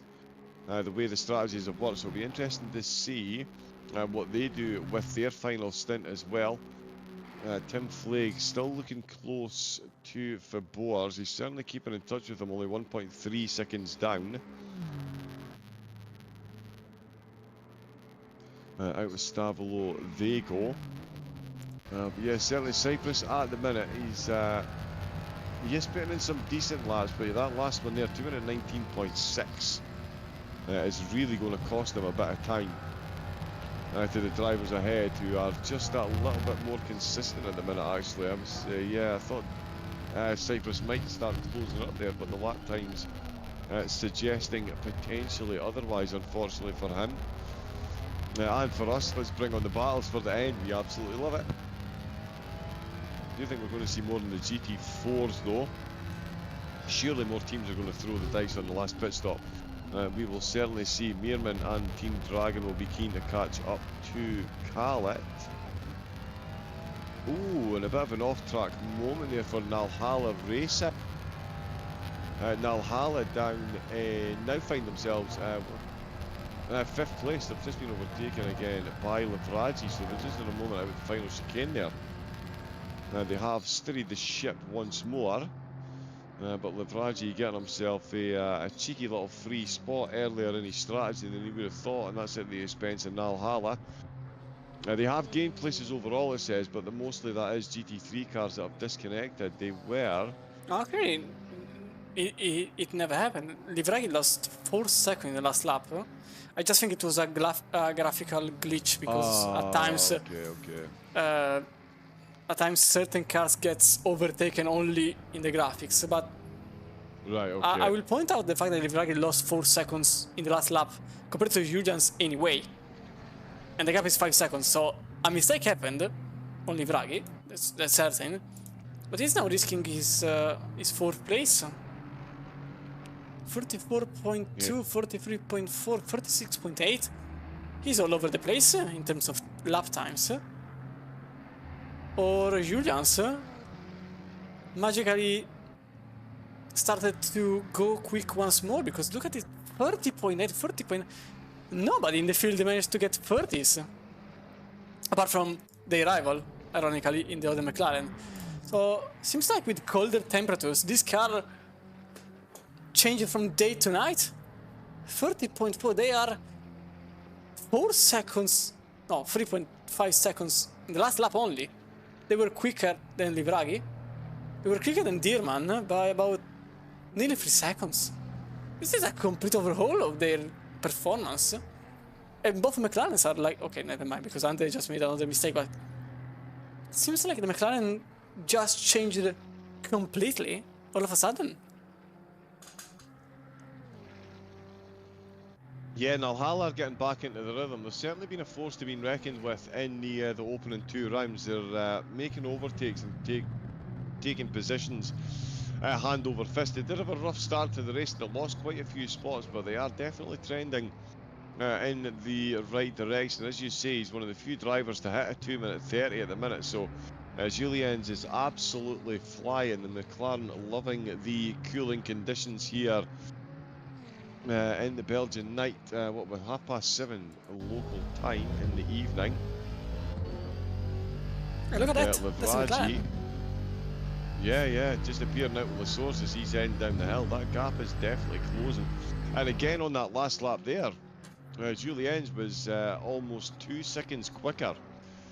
So that is 6 seconds he's made up in 2 laps. Lavraji needs to get the finger out. Yeah, but Meerman is also in danger now. And he is another 15 seconds up front. Of course. So this could actually be the podium battle. So he's on slightly cooler tyres. And Julien's has been out for 35 minutes. So yeah, a bit of a difference in the stint timer there. Oh, although it's just saying for me that they've swapped spots. No, they've definitely not. Yeah, just another one of those little glitches in the timing tower. So yeah, those two coming together with the pit stops. But if he's only been out for 10 minutes, he's going to need another stop.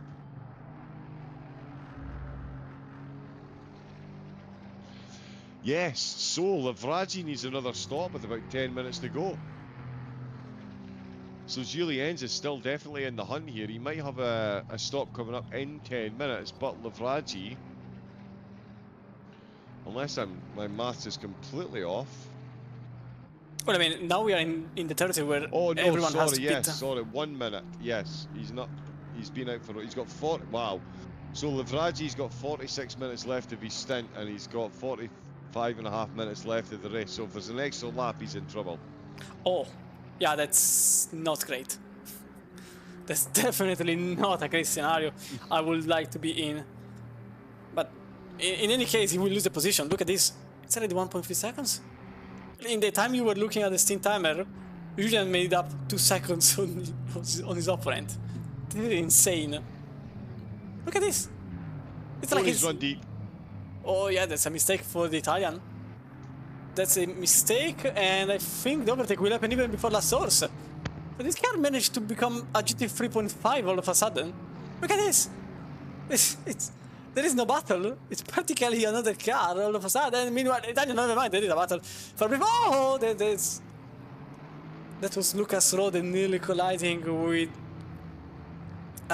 Italian in the AMG GT4. And the Rode lost a second. Yeah, because a contact there would have mean the loss of second place. Mostly certainly, but it didn't happen. Rode still is in second, although he lost 1.6 seconds. But Krusleberg is still 6 seconds behind, with Opel following another 3 behind. Opel is actually trying to gain on Krusleberg, but he just can't. The gap has been 3 seconds since the pit stops happened about 40 minutes ago. And nothing moved since then. But yeah, in GT4 now, Julians is in 4th, 10 seconds behind the Meerman. I'm very confused. Usually it's not so abruptly changing. I know it's colder, but it's like it's an entirely different car, the McLaren. Yeah, it's absolutely coming into its own in these closing stages. Driver and machine absolutely at one in the Belgian countryside at the minute. Big shout out to everyone in the chat as well, by the way. We've had some more follows coming in. Roman SM, thank you for the follow. Suli Boric as well. We've got Hecken Scheutz. I'm the Bicky. Too low for you, Leon. And also Wobar in the chat. This is some quality fighting. Overtake happening! Definitely going through. Then McLaren is trying to defend on the outside, so a bit of a different strategy, probably trying to defend the bus stop. But by arriving at Blanchimont, the McLaren lost the place on the Bentley. So the tactic fell through the holes. Yeah, absolutely worth the treat, and it looks like the Lambo managed to get back in position as well. Oh, Sorry, get back a lap on at least one of the car as Hans Mayer comes into the pits. We've got more action going on with the Bentley, go side by side with the GT4 following quickly into La Source, looking for an early move up the inside, full send, gets it on the brakes, full rotation. And yeah, the Apex Predators there didn't really go hunting the Apex, and the Bentley sailing on through. They didn't like the first time, so they made a second overtake in the following corner. Because Glatter all the time. Welcome to Spa. Yeah, because Glatter lost the car in the bus stop, so they lost the position, and by the time they were in turn 1, they went through another overtake on the very same car. So it's just straight up bullying at that point.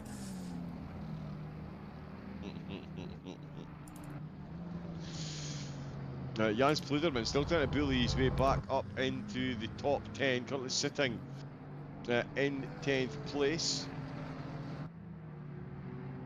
So yeah, Julien still 8.7 seconds down. Oh, Hans Mayer exiting the pit, so that's more cars coming in for their final pit stop. Sasha Glatter has already been in 5 times. Pluderman is still firmly on the chase for that position though. As we can see, more cars confirmed in the pit. Kreuselberg is in. Lucas Road is in as well. Ruschel has only been out for 9 minutes.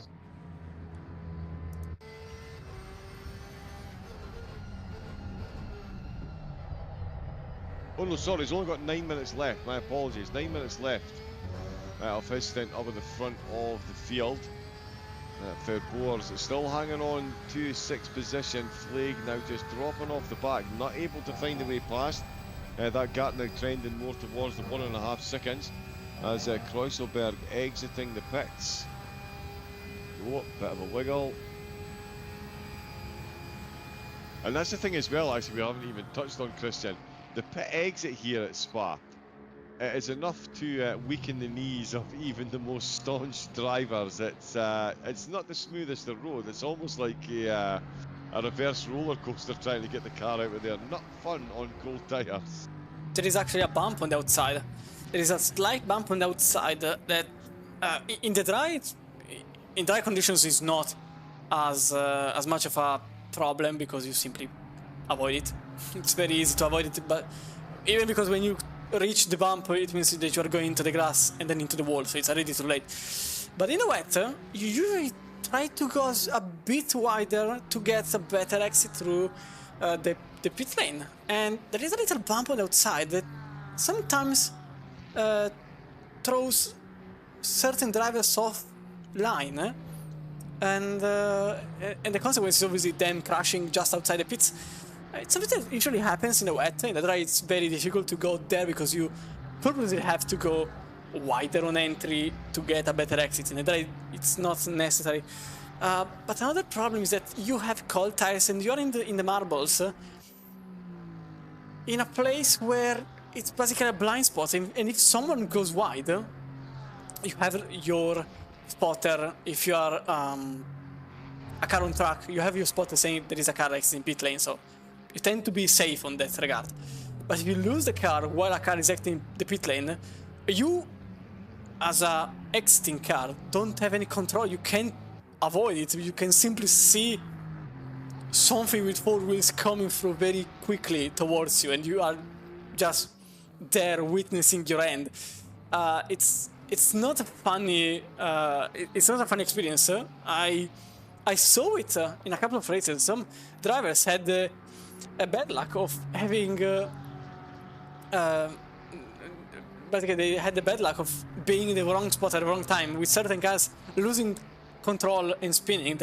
Especially during the 24-hour. I remember that during the 24-hour Spa, there were a couple of occasions where someone lost the car on the Rallye, and they ended up on the pit lane exit.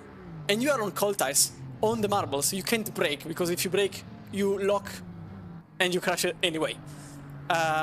So it's always a bit of a, I won't say it's a struggle because it's not. It's very easy to get going out of the pit lane, but it's always a bit unsettling to come out and say, please, nobody crash, because I can't defend.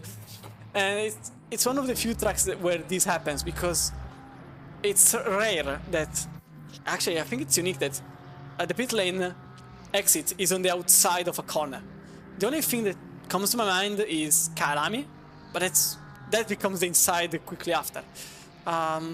Usually the pit lane is always on the inside and it's not on the outside. Donington is another example, but Donington is on a straight line. It's not literally on a corner.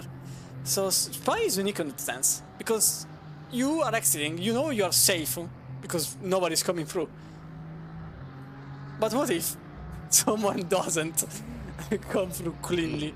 What happens then? You are always with the devil on your shoulder saying, imagine if that happens, and you don't want to imagine that. You don't really want to, but at times it happens and you have to be ready for that. As James Julians comes out in front of the door, physically, not effectively, since door, as expected, went for the drive-thru. So now it's all in the hands of this car. Will they go for the drive-thru? Or will they lose the position? Because that's the choice. That's the choice. That's the important choice. I don't think they will change tires. That would just mean giving up the position with 30 minutes to go. I don't think that would happen, but we will see. We will see. We will certainly see as they are going into the pits. So in about 1 minute, we will know the answer.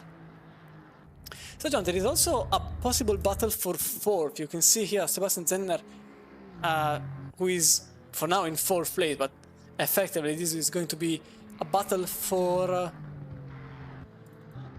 second, as Michael Frey is back on track. But he lost a lot of time. Look at this, 5 seconds now, but I still think there could be a battle between Frey, Zenner and Hopper. Hopper especially because the gap between Frey and Zenner is, apologies, it's not 5 seconds, it's actually 7 seconds. Hopper could become a variable in this setup. So maybe we could have a battle for the podium among 3, maybe even 4 teams. Yeah, absolutely, could still happen. Dominic Cyprus has just come into the pits. Rochelle is in the pits and been in there quite some time. Oh no, never mind. Seconds? Yeah, sorry, yeah, but my timing went all wrong there. Hoppel has taken the lead. Rochelle will retake the lead, but yeah, Hoppel's done well. What's happened there? Oh, but he has to pit. That's why. Oh yeah, but I didn't think they were close enough to actually take the on-track lead. I thought the gap... I thought they had increased the gap hugely. I was clearly incorrect in looking at the wrong section. So yeah, Hoppel on-track leader, but certainly Angerer and DXT Motorsport, they are looking at 2... Wait a minute. Now this is even predicting that they're going to... No, Hoppel still needs to pit. Yep. Yeah, absolutely still needs to pit, so I'm not sure why. Prudman is... Prudman and Fergus yeah. are the only 2 teams that still have to pit. Because Cypress is in the pits, Flag is in the pits, and Hog is now exiting. So, yeah, only these 3 teams still have to pit. The one in 9th, the one in 5th, no, in 4th now, and the one leading technically the race. Yeah. Yeah, so they still need to come in. Update on the GT4s as well, actually, Chris, and you were absolutely spot on. Aaron Rains did go for a drive-through. Yeah. Yeah, took the drive-through and has stayed 10 seconds ahead because Doar did a drive-through as well. Also looks like Livraji did the same. So he's just gone back past Andre. Meerman has come to a stop. Meerman stationary. So he did come to a stop. Julian's as well. That puts Livraji up to 3rd place. So Livraji back on the podium as Meerman and Meerman and Julien's both exiting the pits. We'll see if it's still those two driving. We might see a driver swap there.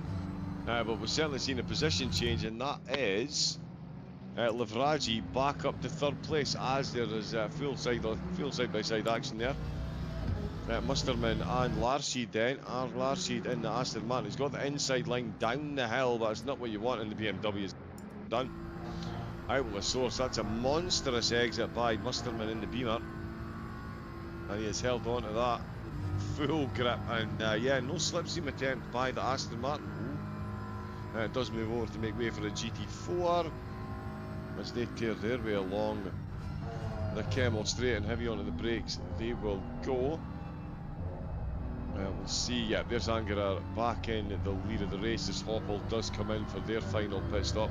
But certainly, yeah, the GT4s, that is, what, 4 cars done drive-throughs in the last 2 pit stops, and it is the top 3 that have done drive-throughs, and it's kept them on to the podium. Pierre Wolf is back out for Dragon Racing Team, and they're back out in 4th place, so they really need that tyre advantage to pay off. They're 14 seconds down on Livraji, so we'll see if they can catch up.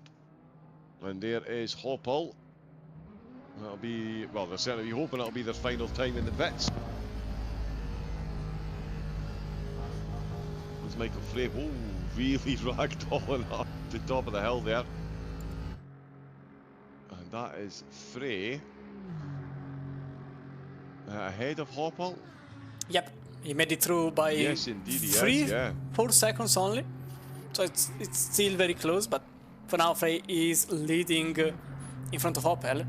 And more importantly, Zenner was about 7 seconds prior to the pit stops. And now the gap is only, well, only. Yeah, let's say only 6 seconds. Although 30 minutes remain. But now the gap is 5.7. It's actually getting less and less. And it was a 16.9 the last lap for Zenner, so it's not really slow. But Frey seems like he's trying to gain.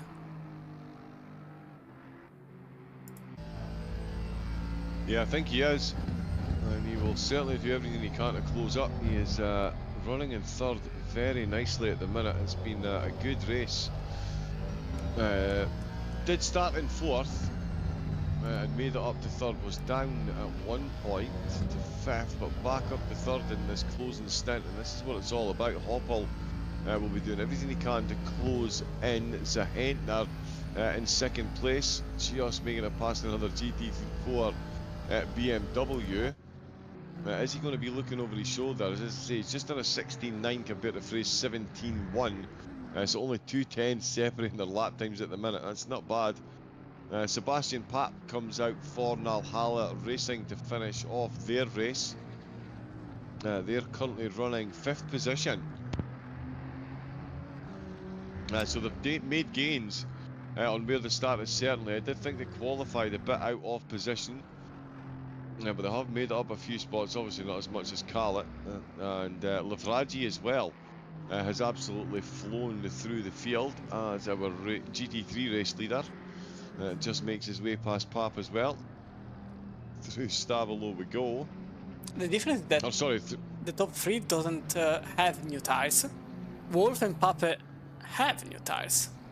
This is going to be the difference between them. Oh, there is a yellow flag. The 117 is into the wall. Oh. That is a big one. Same spot.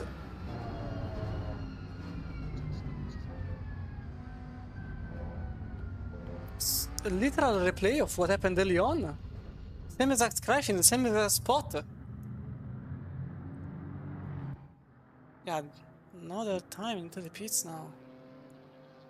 It's been quite a rough afternoon for this team. Yeah, it has. Yeah, they've been a bit up and down. They started in 17th. They're currently in 16th. A few cars ahead of them.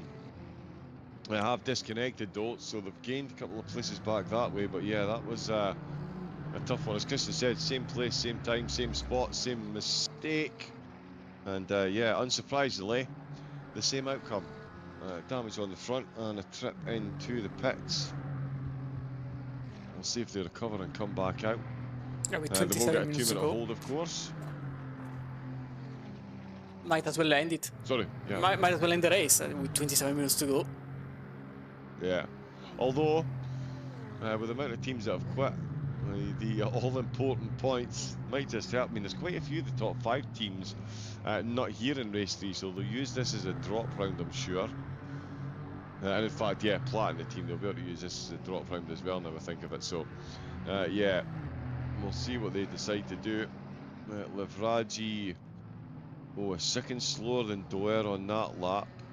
Wolf and Pap, a couple of seconds quicker. And tell you what, it's Wolf and Pap, Nalhala and Dragon that look like they're about to have themselves a bit of a battle.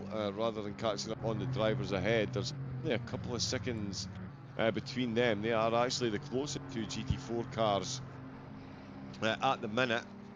So rather than them gaining time on the rest of the untired field, the freshly tired cars seem to be closing up on themselves. This could be an interesting battle between the two of them. At this stage, though, Christian, if you were either of these cars, you wouldn't be looking to battle with the car ahead. You'll know what the job at hand is, and that is to use the tyres to their maximum and catch up to the cars on the podium. So yeah, cheeky bit of slipstream sharing potentially going on if this Nalhala car catches up to Dragon Racing Team. The main issue right now is that you have 26 minutes to go, and if 13 seconds, you have to make basically a second per minute. This translates to roughly 2.5 seconds per lap. And it's rough. Livragi's last lap was at 34.0, so at the best... And Paps just made a mistake. Yeah, Papi just made a mistake too, so this is not going to be 2.5 seconds on the time. You have to make a 31, and their driver early on was able to do it, was able to do a 30 even. Right now, Sebastian Papi is not able to do so, and so probably the podium can't be reachable, and Wolf also has to ramp up his game, because as it stands, 33.3 is not enough. He's gaining about 1 second per lap, which is okay, but 13 seconds are not 13 minutes, are about 35 minutes, so they are not going to cut the time in time. Sorry for the wordplay. As it stands, so they have to speed up. They have newer tires, and so they should be able to make it. As you can see, the 405, oh, contact there, that's Porsche. That's a Porsche number 114 making contact with the Dragon team. Oh, another, again, 14 seconds, so this is not really helping. So either the Italian makes a mistake, this is all over for them, and the podium may actually be at least stuck with these people, but I'm not sure about the order. Look at this dude. Managed to gain 1.3 seconds in the last lap. The gap is 8 seconds only. And this actually falls under what we were saying early on. You might as well drive through, but if you didn't manage the tires, it's completely useless. And Reigns is losing 1.3 seconds per lap now. There are still 10 laps to go, roughly, for these teams. And it's about 40 kilometers. That's a lot on these tires. And again, if they didn't manage early on, if they didn't think through this, they may have put their possible win in doubt, because they didn't manage in the earlier stint, thing which CRT clearly is used to do, since they have been doing this strategy for races. So they know how to save the tire, not as in using it later, but simply to save it. And so now the battle for the lead could happen in GT4 after 4 hours, simply because of a strategy difference. And there's also the battle for after 4 hours. There's still the battle for third, second actually, because there is another second that's been gained in the last lap only by the 103. And Ian Opel himself gained another second on the 103, who gained another second on the car in front. So it's all a chain of events. I don't think Cyprus will be able to close the gap because it's 17 seconds, not even 16. It is 17 seconds right now, getting into 18. So Dominic Cyprus is pretty much just bringing the car home, and rightfully so. But the battle for second, even this one is still going on. There is still the battle for seventh. And you are telling yourself, maybe this is because it's been an hour. No, it's been 4 hours and 10 minutes. There are still 20 minutes to go, and nothing is written. There's still the battle here for fourth place, which could become third, but it's very difficult that this becomes a battle for third, but never say never. Yeah, the drivers are going to be acutely aware of the lap times that each of them's putting in. And it could get very, very close come the end of the race, especially in the... I mean, both classes, to be fair. The battles are still coming on thick and fast. Dragon Racing, of course, they are closing in handily on Dragon here. They look like... Oh, they are... Nalhala, sorry, closing in on Dragon very quickly indeed. Livragi is within 10 seconds as well. So that really is a podium battle that's absolutely in the balance. And I tell you what, Doyer as well, for Calit Racing. Oh, he was 2 tenths slower than that last lap, but the gap between the top two and the GT4s... Yeah, it went from 10 seconds down to less than 8 seconds. Yeah, so that is trending towards... Wow, were we about to see the... That would be an absolutely monstrous win, surely. Apex Predators were looking absolutely phenomenal up at the top of the field. That gap now down to 10 seconds though. But yeah, this battle for the final podium positions in the GT4s is still well and truly up for grab. Grundler as well for Scuderia JM Racing. He's still hunting down this Porsche. They're going to have PTSD looking at the back of that Porsche badge. Are looking at the rear of the Porsche for so many laps. The two of them have been absolutely inseparable for many a lap and over many a pit stop. None of them will be coming back into the pits. We might see a GT4 come in with a minute left to go if there's an extra lap, or just suffer the ill effects of a drive-through. We'll see what happens there. But those two, as we can see, they are still battling. I can confirm Sebastian Papp has got the gap to under 2 seconds against Pierre Wolf. So these two keeping it very, very close indeed. And Papp, strangely, was 2 seconds slower than Wolf on the previous lap, but he's definitely not 2 seconds slower on this lap. He is absolutely destroying that gap. Wolf, I think, is at an issue along the Kemmel Straight, and that gap is already down to 1.5 seconds. Yeah, so there've been 2 seconds slower on the previous lap. Yeah, Papp is absolutely moving. Oh, and Flag, he is done waiting. He wants that position now, Christian. Yeah, the battle here has been steady and stable for about in the 1.5 seconds interval.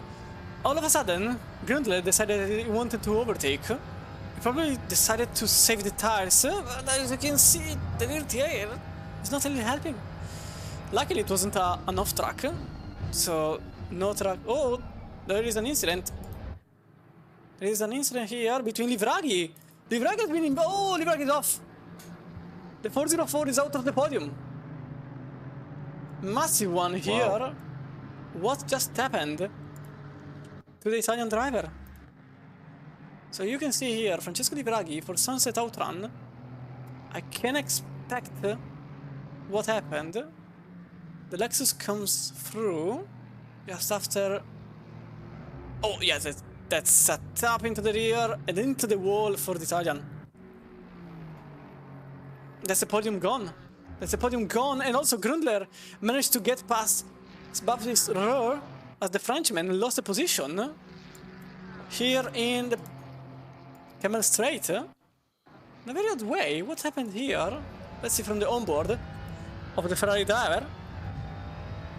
Was it because of the car in front, which was a GT4?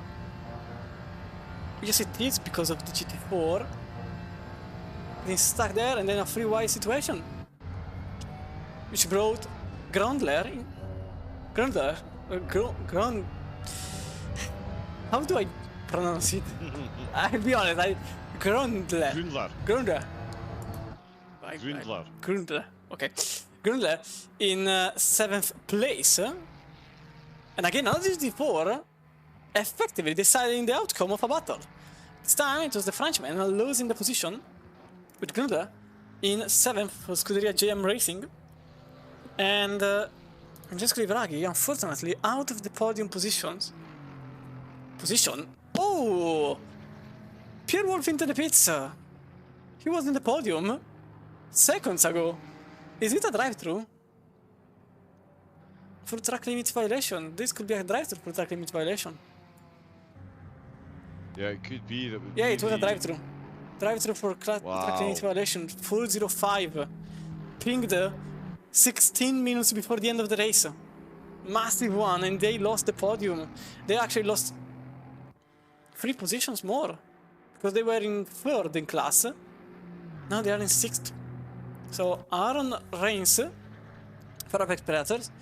7 seconds up front of Daniel Deur for Kaiser Racing Team. And Sebastian Pape 100 seconds behind, but he's in the podium. So that's what matters for them. And so few positions still up to being debated. One being 3rd place, Michael Frey, Jan Hoppel.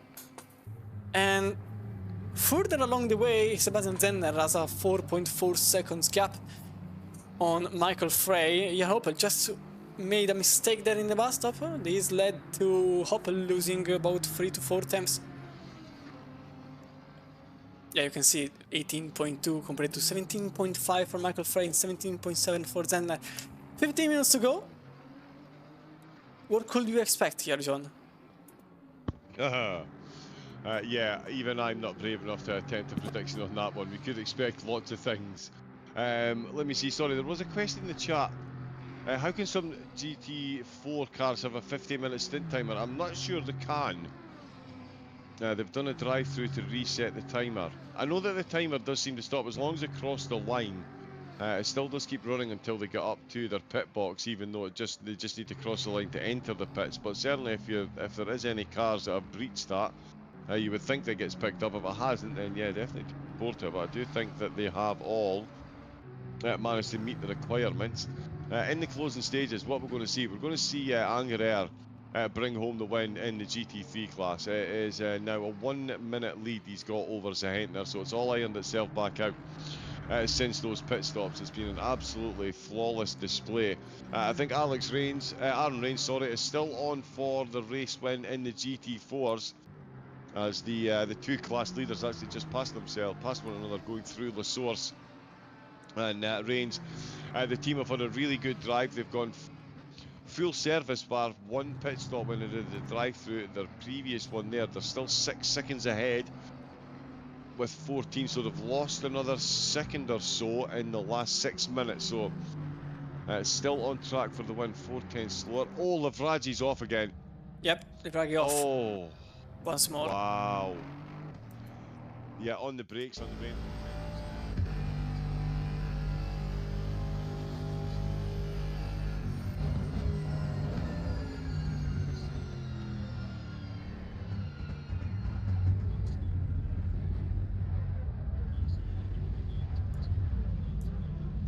Spin, so he's trying to nurse the car back, and yeah, doing a decent job considering the state of that thing. That is an absolute mess.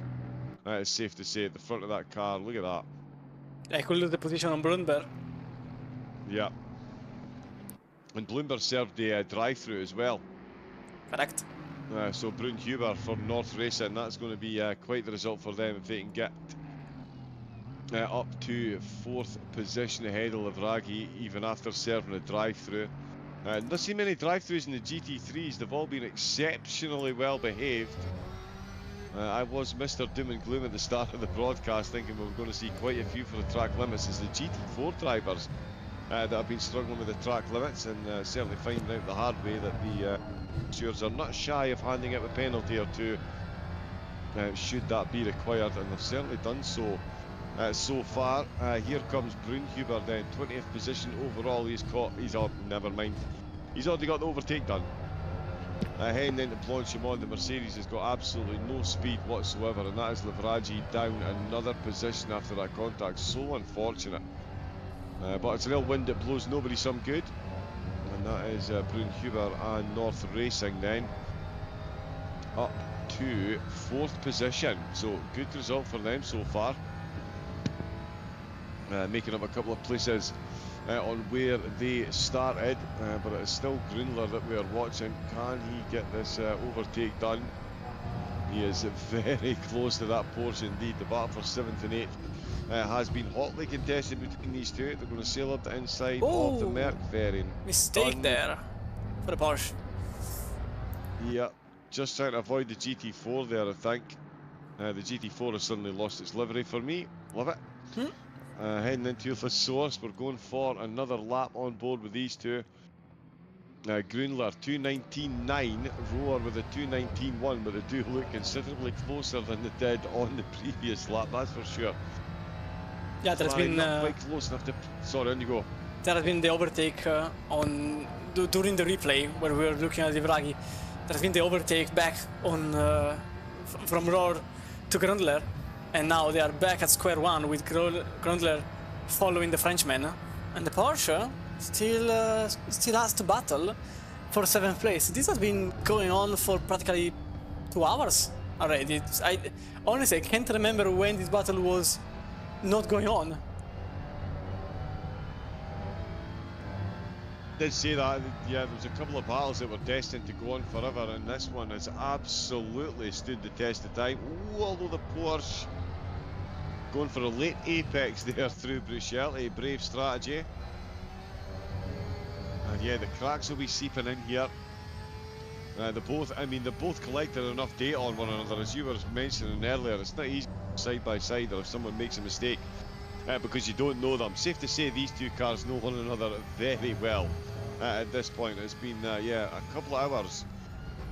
They have been dueling it out for this position, and Grunler still unable to get that Scuderia GM racing car past the Porsche. It's been an absolutely stoic defensive display by Baptiste Ruhr and his teammates for Bora Motorsport. And whoever brings home 7th position will be absolutely deserving of it, that is for sure. It's 3 tenths behind this time. They've got a GT4 car up ahead of them, as you always do after 20 minutes of multi-class racing at Spa. Let's see.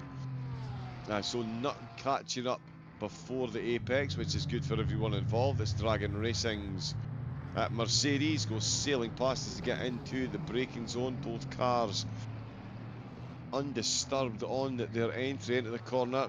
Both make their way through very nicely in the Porsche. What an exit he got there. Absolutely put a hurt on him. The Ferrari is going to need to be an absolute master on the brakes here if he's going to close up again and get any slipstream at all along the Kemmel Straight. Oh, and it's just, yeah, middle engine versus rear wheel drive again, rear engine again, Christian. And it's in the favour of the rear engine car once again. He's held off McLaren for quite some time. The Ferrari stepped up to have a crack at him, and yeah, no past at the minute. Yeah, this battle has been going on forever. It's again a rear engine against mid engine, and it's 2 different engine configurations also, because we've got a boxer engine against a usual V6, and it doesn't really change in game, but in real life it changes massively the situation between the two cars. Meanwhile, this could be the chance for Grunler to make it in front, nearly colliding actually with the car in front. That was Baptiste Ruhr having to go to the right side to avoid the Aston Martin, which is currently in 2nd place, 5 seconds behind the Reigns. That battle is also still going on. There is also the one in 3rd place. Michael Frey is now only a second and a half in front of Jan Hoppel. This could be the battle actually this could be the definition of third place overall, as also few teams haven't been lapped. Only literally 5 teams haven't been lapped in the whole race in the GT3 class, since Hungary still leads the way by 68 seconds at this point. The win is practically theirs unless literally something explodes on the end. And Grünler now once more behind the Porsche, once more in Blanchimont, and again in this spot where the usual strategy of dive bombing doesn't work, but he will have to make it work. That was a ping for Grünler, hoping it wasn't a track limit counted towards the list of track limits, and even more terrible, it would be a drive-through.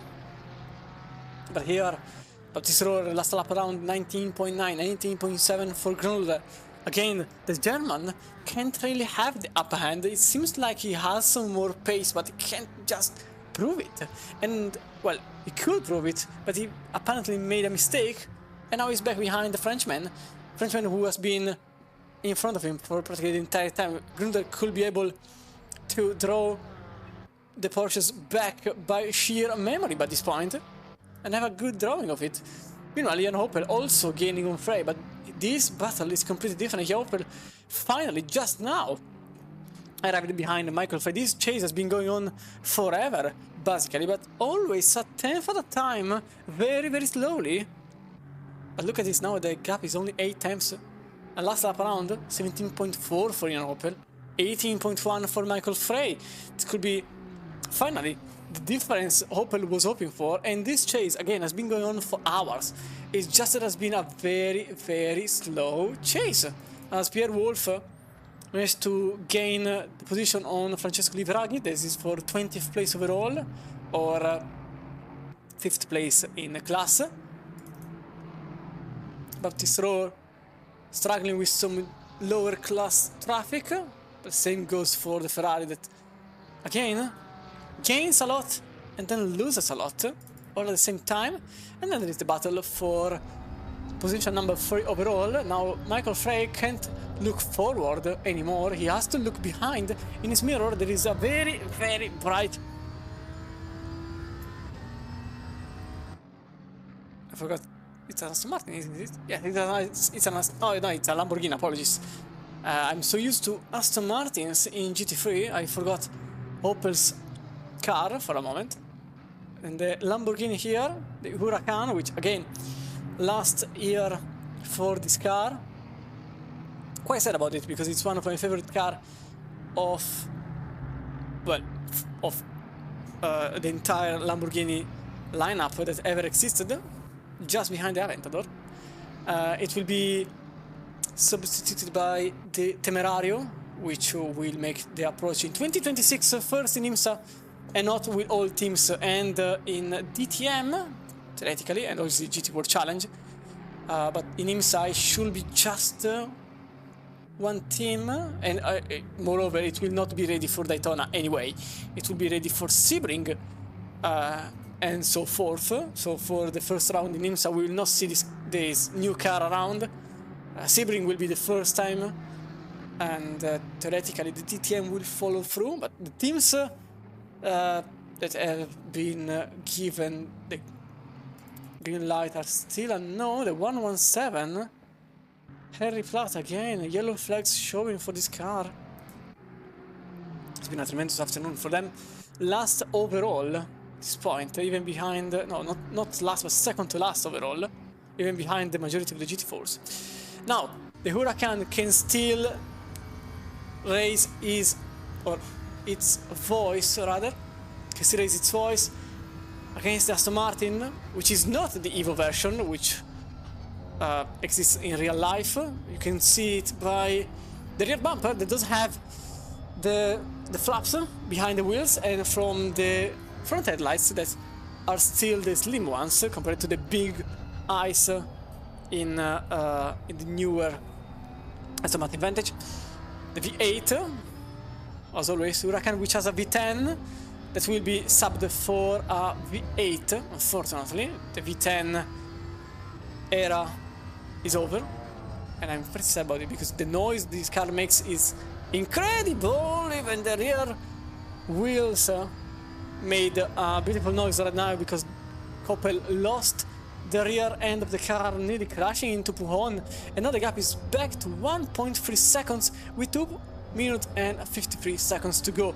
So this means around 2 laps to go for the majority of the teams. Grundler still has 3 laps to go, now 2 laps to go after they go on the start-finish straight. 18.5 for Grundler, 18.9 for Rohr, and there's been a contact for Meyer because he lost a second all of a sudden on Rohr and Grundle. So maybe. And the top two in the GT4s are only 2.5 seconds apart. Oh yeah, that too. Oh, never mind. Reigns is off. He spun. Reigns off. And this is the lead going away on their end. What happened to the 403? You can see the replay. It's all done. So the gap is not 2.5 anymore, John. Just jinxed it. Oh, he took a contact with the Lamborghini. With Opel. And that's the leader. That's Doer getting through. Disaster for the Ginetta, which is now 3.4 seconds behind Doer, and Doer was already gaining on himself, on his own rather, apologies. He was already gaining on his own, and Reigns now 3.5 seconds behind. I don't think he will be able to overtake the car in front, so this may be the end for the battle in GT4. It's not the end for the battle in GT3 with Michael Frey and Jan Opel still battling for 3rd place. 103 Michael Frey, Aston Martin advantage on the white and orange accents. Jan Opel on the Lamborghini with blue and black accents, and also green and red and every color in existence at this point. But this car has been in the podium for the entirety of the last 4 hours. The only moment where it hasn't been in the podium was the first 25 seconds after gaining the podium position straight up from the start. Could this be the end of the podium position for them after another 4.5 hours? This could be quite ironic, but this could actually be the outcome for the situation. Meanwhile, there is a position change here as Nico Grundler made the position in the bus stop chicane. The Porsche still isn't done with it, as Rohr is on the outside trying to get the better spot out of it, but you can see Grundler manages to get a better exit. Oh, he doesn't. No, he doesn't get a better exit. It's actually the Frenchman that gets the better exit out of the last source, with a Fred that has to get back behind the Porsche. It has been like this for 2 hours. It will be like this for another 2 minutes, or will it change? Meanwhile, Jan Opel now on the final lap of their race, so the 4.5 hour long race for them, and also Hungary is on the other side of the circuit, about to end the race altogether. But is defending on the inside, but that's actually Grundler making it on the outside. Final, on the very final lap, this could be the change for position in 7th place overall. Grundler made it in 7th. So this is the first of the battle, maybe coming to an end. Michael Frey, 3rd place, Jan Opel just following, but we will see what happens now, because this is the end of the 4.5 hours. So this is the contact for Rohr, yellow flag happening. We'll see the replay afterwards, but Vincent Angerer, also thanks to Ian Rochelle, put the Bentley in 1st place from the very beginning of the race, never let it go, and they will end the race in 1st place and win the 4.5 hours of Spa-Francorchamps for ACC Drive Endurance Championship. Good work on them. And also behind, still the battle goes on for 3rd place. You can see Sebastian Zentner easy on 2nd place, Michael Frey in 3rd, Jan Opel just behind. So I'm very curious at what happened on the Frenchman early on. We'll see again the replay afterwards. the leader in GT4, still a minute and a half to go to end the race, so we'll see what happens in the podium battle for GT3. Sebastian Lindner will probably, and I'm about to say surely, end the race in second place for Simmer Siendos by Barmini after plummeting out of the top 10, managing to come back and making their way up slowly but steadily. Now they are back in second and they kept it for the final hour. Sebastian Lindner will end the race in second place, also thanks to Lucas Rode, who was his co-pilot.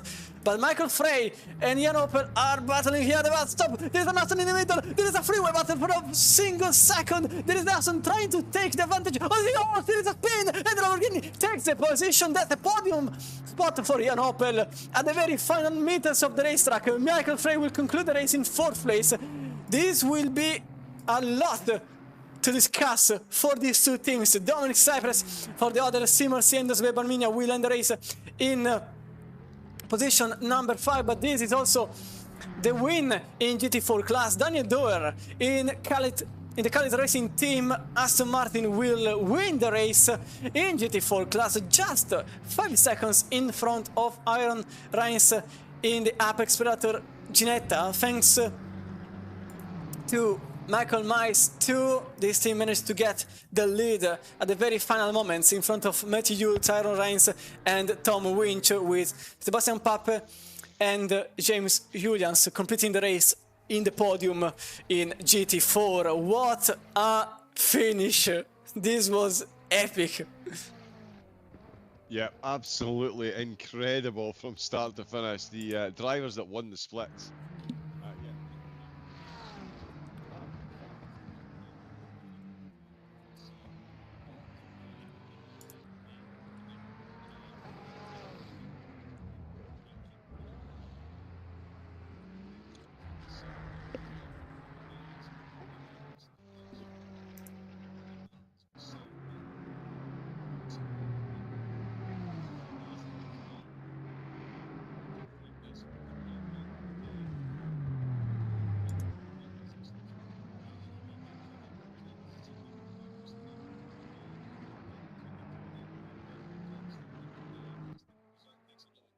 Straighten back up, and the Lambo takes the podium. Quick caveat: all results are dependent, of course, on final stewards. On final stewards findings. Just thought we'd throw that one in there, just in case. A couple of late contacts there then, but yeah, absolutely incredible run, and what a drive by DXT Motorsport, especially bringing home that race win. Phenomenal drive for them. Khaled as well, though, went for a double drive-through approach on the way to winning the GT4. It was a bit of luck in the end, but they did close that gap handily in that closing stint, and we're going to be giving Reigns a bit of a run for his money on that slap. Just Reigns at wrong place, wrong time.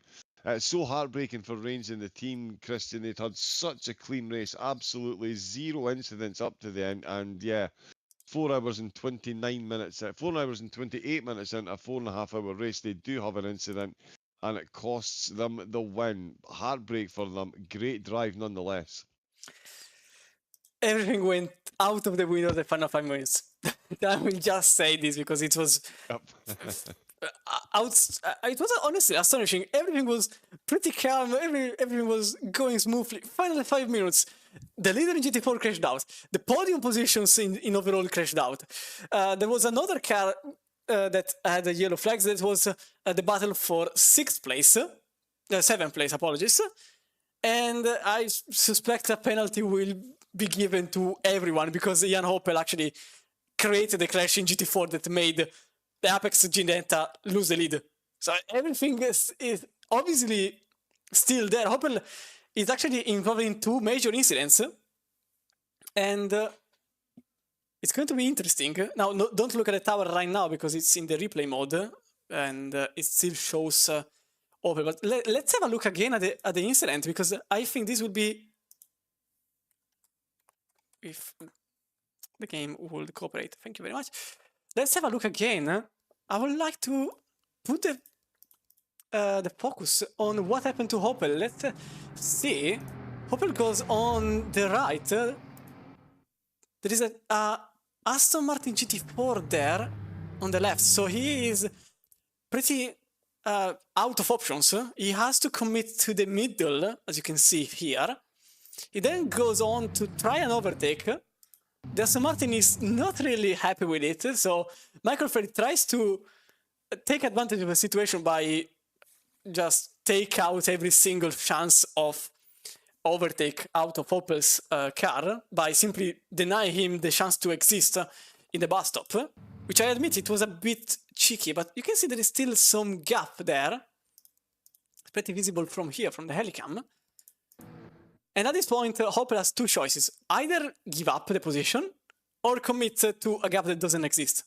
Unfortunately, the second option was the one that was taken by Opel, and moreover, the Lamborghini never slowed it down. So, in my opinion, there isn't much to discuss here. I think we know the possible scenario. And in GT4, just a lap earlier, on lap number 103, this is the incident. Let's have a look again on Opel's side of the situation. So again, he goes on, closes the door early on. Let's have a look here. He probably doesn't see the fact that the Ginetta is there. Closes the door. Also, the Ginetta, I'll be honest, was a bit deep on the brakes here. Collision happens. And the Reigns loses the position. You can see Aston Martin then passing through. And these two are probably the two most important events of the last of the last 3 laps, and probably a lot of discussion will be given to the two events afterwards, especially from the stewards. But overall, I think this was an exceptional race. Yeah, absolutely agree. Completely exceptional race. We did expect some mayhem here at Spa, and we absolutely got it. The grid changing positions right up and down through the field in the opening stages and keeping it fully on top of one another in the closing stages as well. The ACC Drive Endurance Series going from strength to strength here at Spa. It's been an incredible opening to the competition. Of course, the Red Bull Ring and Suzuka with Spa now firmly under our belts. Before we look on to Kailami though, we can confirm with the results on screen, it was Carlet Racing, Apex Predators and Nalhala making it back onto the podium in the GT4s, North Racing in 4th and Dragon finishing in 5th place. Sunset Outrun settling in 6th with Kozubek Celestial Sphere and the Ragtag crew all inside the top 10. It was Miles Bayer Racing rounding out the top 10. The Geriatric Racers finishing in 11th place, Christian. Yeah, in GT3, slightly different scenario with a lot more cars. Dixie Motorsport won the race by an entire C. Mercy Endurance by Barnia follows a minute and 11 behind with Dartmouth Kuselain. I probably destroyed the pronunciation of that. Dynamic Motorsport by Kalinic is in 4th with a question mark, because at this point, who knows? And Mercy, the sister team, is in position number 5. Then we've got, if the refresh happens, because I can't remember, the 6th place car was Apex Predator Sim Racing number 112, Scuderia JM Racing in 7th, Bora Motorsport Racing. Even that arrived at the very last moments. That battle wasn't cleared until the very final lap. Carbon Motorsport, Firefly Racing completing your top 10. Then in 11th place, it was Apex Predators, Strider Motorsports in 12th, No Skill Just Luck in 13th, Artal Autosport in 14th, Cosworth Racing in 15th place in the Lexus, the good old Lexus that always works. And then in 16th place, Onus Gaming being the last car that finished the race, so they will get points. Team 42, Intercomp, BMW Sim Sport, Strider Motorsport, number 119, LK Motorsport and Racing 84. DNF'd from the race, so they will not get points. In the standings, this is the situation in GT4 overall, with Ford Club still maintaining the lead, Kelly's Racing Team following in 2nd, Bushels Racing Team in 3rd, Sunset Outrun in 4th, and TG Racing in 5th place. And in GT3, it is Mercy Endurance Weber Armenia leading in front of WePlay, Live for Race, Hoplite Sports Team, and Firefly Racing completing your top 5. So John, next time around, it is Kyalami in Endurance. So what are your expectations as the standings are going to be put on screen? What are your expectations for Kyalami? An absolute barn burner. That is a course that invites overtaking and requires the utmost of strategy. And it's a course, much like Spa, the drivers know well. So we're going to see some very, very, very close qualifying times once again, like we did tonight. And imagine the calibre of racing. It's only going to excel. The turn 1 at Kyalami is an absolute barn burner. It really does. It invites 5 wide on the way in and only 2 wide on the way out. And again, some of the twisty sections and the altitude changes as well. Just much like Spa, the merest of mistakes, you touch the curbs the wrong way, the car is facing the wrong way, and you are in all kinds of trouble. But you keep it clean, keep it quick, keep it consistent, and good things will happen. I do think, as I say, the qualifying is going to be ridiculously close, and I think it is going to be bumper to bumper for the whole of the 3 hours that the drivers are out there, especially with it being that hour and a half shorter. Slight changes to the pit strategies. There's going to be huge battles for position at the start of the race, and it's all going to come together at the end as well. So, yeah, make sure you get tuned in. I am expecting an absolute classic to unfold. Yeah, I think Kyalami is always a good endurance track. There is a reason there is the 9 hour of Kyalami. It exists for a reason.